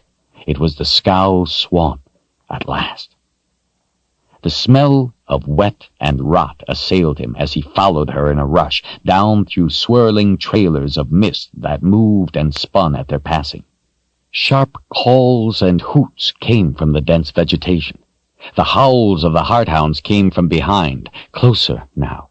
Woody vines hung from slick, twisted limbs of trees that stood in the water on roots looking like claws, and smaller, leafy vines spiraled around anything strong enough to hold them. Everything seemed to be growing on top of something else, seeking to gain an advantage. Water, dark and still, sat in stagnant expanses, sneaking in under clumps of bushes, enveloping stands of fat-bottomed trees. Duckweed drifted in thick mats on the water, looking like manicured lawn. The lush growth seemed to swallow the sound of their horses' hooves, allowing only the native calls to echo across the waters. The road narrowed into a trail that struggled to remain above the black water, making it necessary to slow the horses for fear they would break a leg on the roots. Richard saw that as Kahlan's horse passed, the surface of the water rolled in lazy ripples as things moved under it. He heard the hounds at the top of the bowl. Kahlan turned at the howls. If they stayed on the trail, the hounds would be at them in a matter of minutes. As Richard looked around, he pulled the sword free. It sent its distinctive ringing across the murky water. Kahlan stopped and looked back to him. "There," he pointed with the sword across the water to the right. "That island. It looks high enough to be dry. Maybe the hardhounds can't swim." He thought it a slim hope, but could think of nothing else. Chase had said they would be safe from the hounds in the swamp, but hadn't told them how. This was the only thing he could think of. Kahlan didn't hesitate. She led her horse right in, pulling Zedd's behind. Richard followed close after with Chase's, watching up the trail, seeing movement through gaps in the trees. The water seemed to be no more than 3 or 4 feet deep, with a muddy bottom.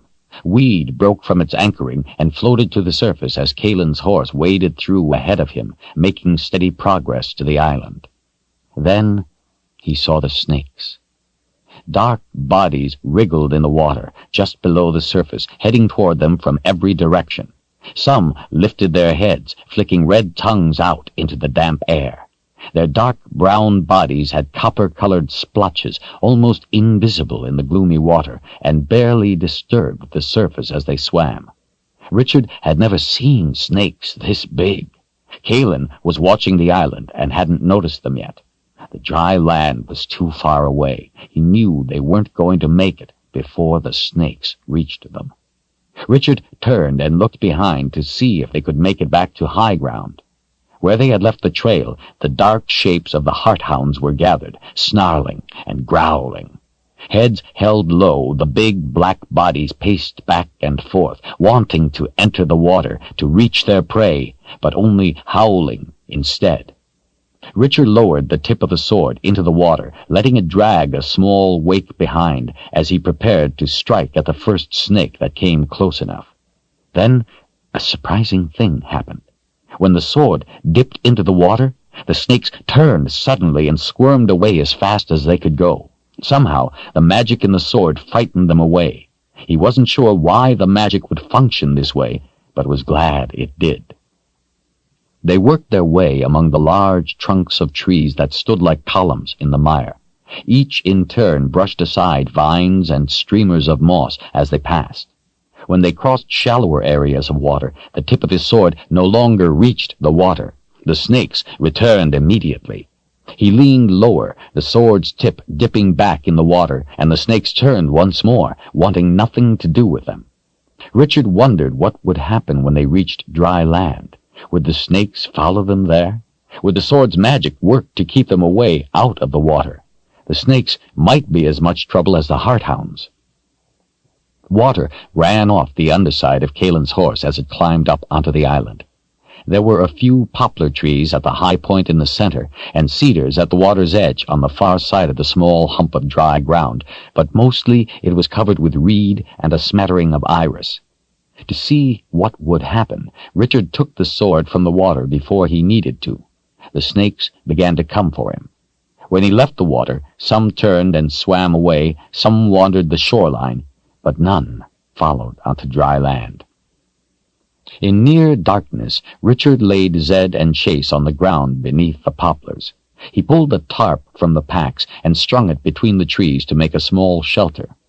Everything was wet, but since there was no wind, the makeshift structure kept most of the rain off them. There was no chance of a fire for now, since all the wood that could be found was thoroughly soaked. At least the night wasn't cold. Frogs kept up a steady chirping from the wet darkness. Richard placed a pair of fat candles on a piece of wood so they could have some light under their shelter.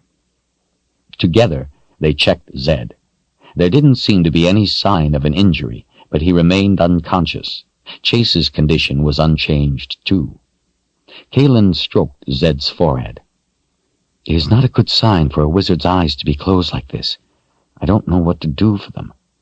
Richard shook his head. "Neither do I. We can be glad they don't have a fever. Maybe there's a healer in South Haven.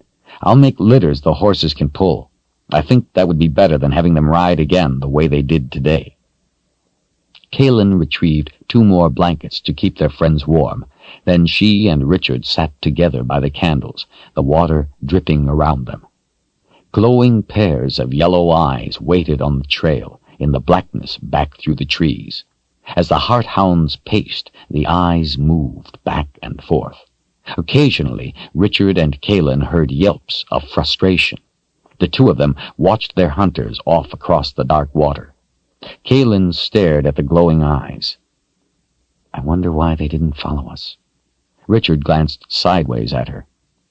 "I think they're afraid of the snakes." Kahlan jumped to her feet, quickly scanning around, her head pushing against the tarp. "Snakes! What snakes?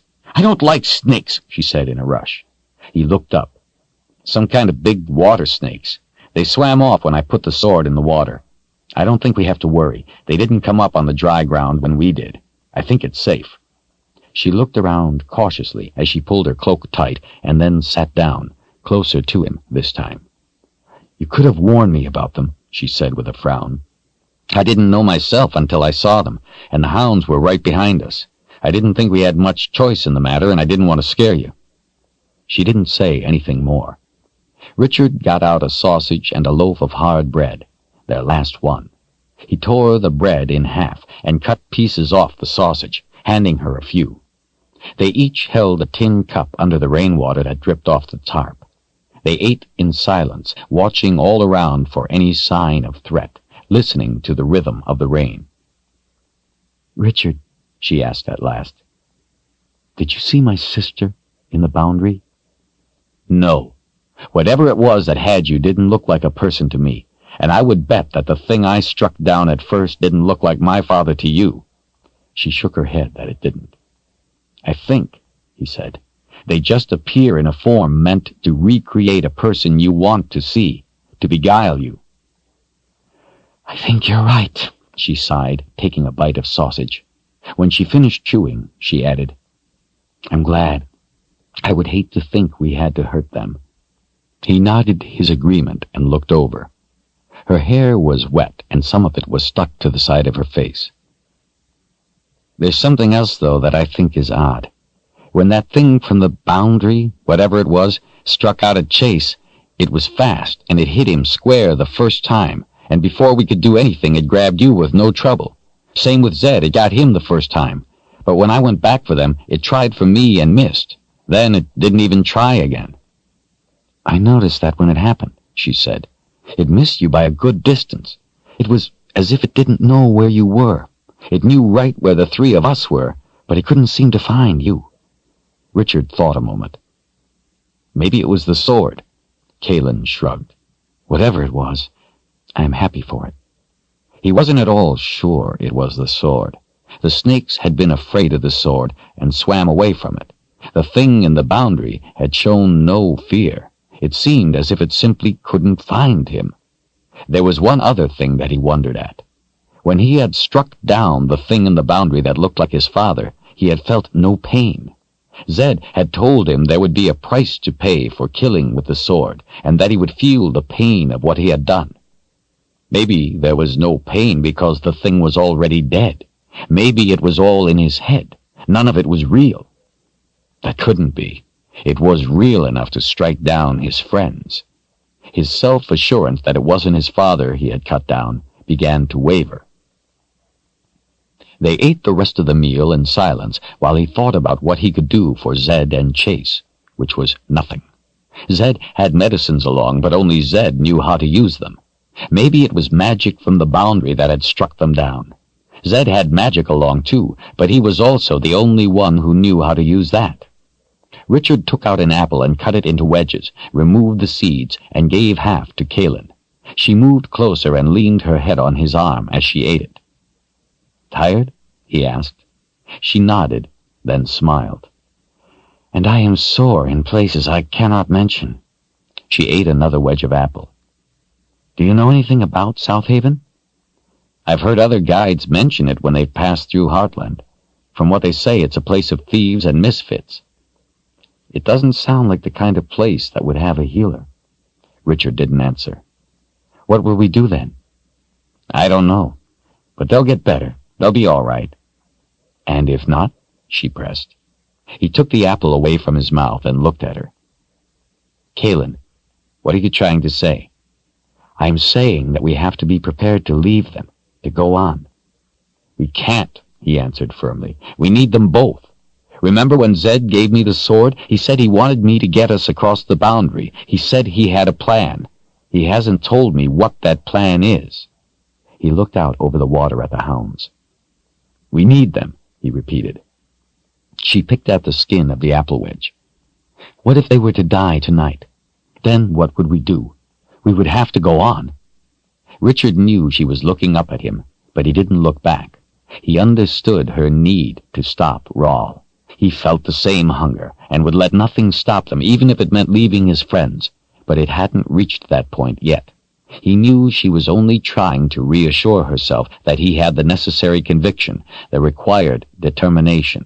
She had given up much to her mission, lost much to Rawl, as he had. She wanted to know he had the ability to go on, at any cost, to lead. The candles lit her face softly, a small glow in the darkness. Reflections of the flames danced in her eyes. He knew she didn't like saying these things to him. "Kahlan, I'm the Seeker. I understand the weight of that responsibility. I will do anything required to stop Darken Rawl. Anything. You can place your faith in that. I will not, however, spend the lives of my friends easily. For now, we have enough to worry about. Let's not invent new things." Rain dripped into the water from trees, sending hollow echoes through the darkness. She put her hand on his arm, as if to say she was sorry. He knew she had nothing to be sorry for. She was only trying to face the truth, one possible truth, anyway. He wanted to reassure her. "If they don't get better," he said, holding her eyes with his, "and if there is a safe place to leave them, with someone we can trust, then we will do so and go on." She nodded. "That is all I meant." "I know." He finished his apple. "Why don't you get some sleep? I'll keep watch." "I couldn't sleep," she said, indicating the heart-hounds with a nod of her head. "Not with them watching us like that, or with snakes all around." Richard smiled at her. "All right, then. How about if you help me build the litters for the horses to pull? That way we can get out of here in the morning as soon as the hounds are gone." She returned the smile and got up. Richard retrieved a wicked-looking war axe from Chase and found it worked as well on wood as on flesh and bone. He wasn't at all sure Chase would approve of putting one of his prized weapons to use in this fashion. In fact, he knew he wouldn't. He smiled to himself. He couldn't wait to tell him. In his mind, he could picture his big friend's disapproving frown. Of course, Chase would have to embellish the story with every telling. To Chase, a story without embellishment was like meat without gravy, just plain dry. His friends had to get better, he told himself. They just had to. He couldn't bear it if they died. It was several hours before they were finished. Kahlan stayed close to him, as she was afraid of the snakes, and the heart-hounds watched them the whole time. For a while, Richard had thought to use Chase's crossbow to try to get some of the hounds, but finally decided against it. Chase would be angry at him for squandering valuable bolts to no purpose. The hounds couldn't get them and would be gone with the light. When they were finished, they checked the other two, then sat down together again by the candles. He knew Kahlan was tired. He could hardly keep his own eyes open, but she still didn't want to lie down to sleep, so he had her lean against him. In no time, her breathing slowed and she was asleep. It was a fitful sleep. He could tell she was having bad dreams. When she started whimpering and jerking, he woke her. She was breathing rapidly and almost in tears. "Nightmares?" he asked, stroking her hair reassuringly with the backs of his fingers. Kahlan nodded against him. "I was dreaming about the thing from the boundary that was around my legs. I dreamt it was a big snake." Richard put his arm around her shoulders and hugged her tight against him. She didn't object, but pulled her knees up and put her arms around them as she nuzzled against him. He worried that she could hear his heart pounding. If she did, she didn't say anything and was soon fast asleep again. He listened to her breathing, to the frogs, and to the rain. She slept peacefully. He closed his fingers around the tooth under his shirt. He watched the heart-hounds. They watched back. She woke sometime near morning when it was still dark. Richard was so tired he had a headache. Kahlan insisted he lie down and sleep while she kept watch. He didn't want to. He wanted to continue holding her, but was too sleepy to argue. When she gently shook him awake, it was morning. Weak gray light filtered through the dark green of the swamp and through heavy mist that made the world seem small and close. The water around them looked as if it had been steeped with decayed vegetation, a brew that rippled occasionally with unseen life beneath the surface. Unblinking black eyes pushed up through the duckweed, watching them. "The heart-hounds are gone," she said. She looked drier than she had last night. "How long?" he asked, rubbing the cramps out of his arms. 20, maybe 30 minutes. When it got light, they suddenly went off in a rush." Kahlan gave him a tin cup of hot tea. Richard gave her a questioning look. She smiled. "I held it over the candle until it was hot." He was surprised at her inventiveness. She gave him a piece of dried fruit and ate some herself. He noticed the war axe leaning against her leg and thought to himself that she knew how to stand watch. It was still raining gently.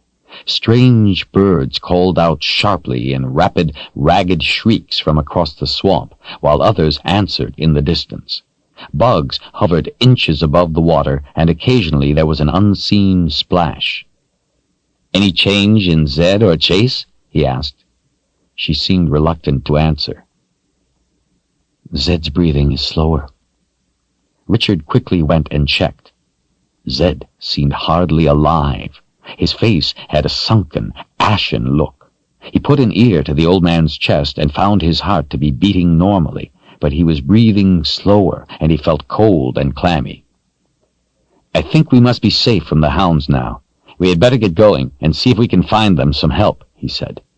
Richard knew she was afraid of the snakes. He was too, and told her so, but she didn't let it interfere with what they had to do. She put her trust in what he said, that the snakes wouldn't come near the sword, and crossed the water without hesitation when he told her to go. They had to traverse the water twice, once with Zedd and Chase, and a second time to retrieve the parts for the litters, as they could only be used on dry land. They hooked up the poles to the horses, but couldn't use them yet, as the tangle of roots on the swamp trail would cause too jolting a ride. They would have to wait until they were on a better road, once they were clear of the swamp. It was mid-morning before they reached the better road. They stopped long enough to lay their two fallen friends in the litters and cover them with blankets and oilcloth. Richard was pleased to discover that the pole arrangement worked well. It didn't slow them at all, and the mud helped them slide along nicely. He and Kahlan ate lunch on their horses, passing food back and forth as they rode next to each other. They stopped only to check on Zedd and Chase, and continued on through the rain. Before night came, they reached South Haven. The town was little more than a collection of ramshackle buildings and houses fit crookedly in among the oaks and beech, almost as if to turn themselves away from the road, from queries, from righteous eyes. None looked ever to have seen paint. Some had tin patches that drummed in the steady rain. Set in the center of the huddle was a supply store, and next to it a two-story building. A clumsily carved sign proclaimed it to be an inn, but offered no name. Yellow lamplight coming from windows downstairs was the only color standing out from the grayness of the day and the building. Heaps of garbage leaned drunkenly against the side of the building, and the house next door tilted in sympathy with the rubbish pile. "Stay close to me," Richard said as they dismounted. "The men here are dangerous." Kahlan smiled oddly with one side of her mouth. "I'm used to their kind." Richard wondered what that meant, but didn't ask. Talking trailed off when they went through the door, and all faces turned. The place was about what Richard expected. Oil lamps lit a room filled with a fog of pungent pipe smoke. Tables, all arranged in a haphazard fashion, were rough, some no more than planks on barrels. There were no chairs, only benches. To the left, a door stood closed, probably leading to the kitchen. To the right, in the shadows, leading up to the guest rooms, was a stairway minus a handrail. The floor, with a series of paths through the litter, was mottled with dark stains and spills. The men were a rough collection of trappers and travelers and trouble. Many had unkempt beards, most were big. The place smelled of ale and smoke and sweat. Kahlan stood tall and proud next to him. She was a person not easily intimidated. Richard reasoned that perhaps she should be. She stuck out among the riffraff like a gold ring on a beggar. Her bearing made the room even more of an embarrassment. When she pushed back the hood of her cloak, grins broke out all around, revealing a collection of crooked and missing teeth. The hungry looks in the men's eyes didn't fit the smiles. Richard wished Chase were awake. With a sinking feeling, he realized there was going to be trouble. A stout man walked over and halted. He wore a shirt with no sleeves and an apron that looked like it could never have been white. The top of his shiny, shaved head reflected the lamplight, and the curly black hair on his thick arms seemed in competition with his beard. He wiped his hands on a filthy rag before flopping it over a shoulder. "Something I can do for you?" the man asked in a dry voice. His tongue rolled the toothpick across his mouth as he waited. With his own tone and eyes, Richard let the man know he would brook no trouble. "There a healer in this town?" The proprietor shifted his glance to Kahlan and then back to Richard. "No." Richard noted the way, unlike the other men, the man kept his eyes where they belonged when he looked at Kahlan. It told him something important. "Then we would like a room." He lowered his voice. "We have 2 friends outside who are hurt." Taking the toothpick out of his mouth, the man folded his arms. "I don't need any trouble." "Nor do I," Richard said with deliberate menace. The bald man looked Richard up and down, his eyes snagging for an instant on the sword. With his arms still folded, he appraised Richard's eyes. "How many rooms you want? I'm pretty full." "One will do fine." In the center of the room, a big man stood. From a mass of long, stringy red hair, he looked out with mean eyes that were set too close together. The front of his thick beard was wet with ale. He wore a wolf hide over one shoulder. His hand rested on the handle of a long knife. "Expensive-looking whore you got there, boy," the red-haired man said. "I don't suppose you'd mind if we came up to your room and passed her around some." Richard locked his glare on the man. He knew this was a challenge that would only be ended with blood. His eyes didn't move. His hand did, slowly, toward the sword. His rage pounded, fully awake even before his fingers reached the hilt. This was the day he was going to have to kill other men. A lot of other men. Richard's grip tightened around the braided wire hilt until his knuckles were white. Kahlan gave a steady pull on the sleeve of his sword arm. She spoke his name in a low tone, raised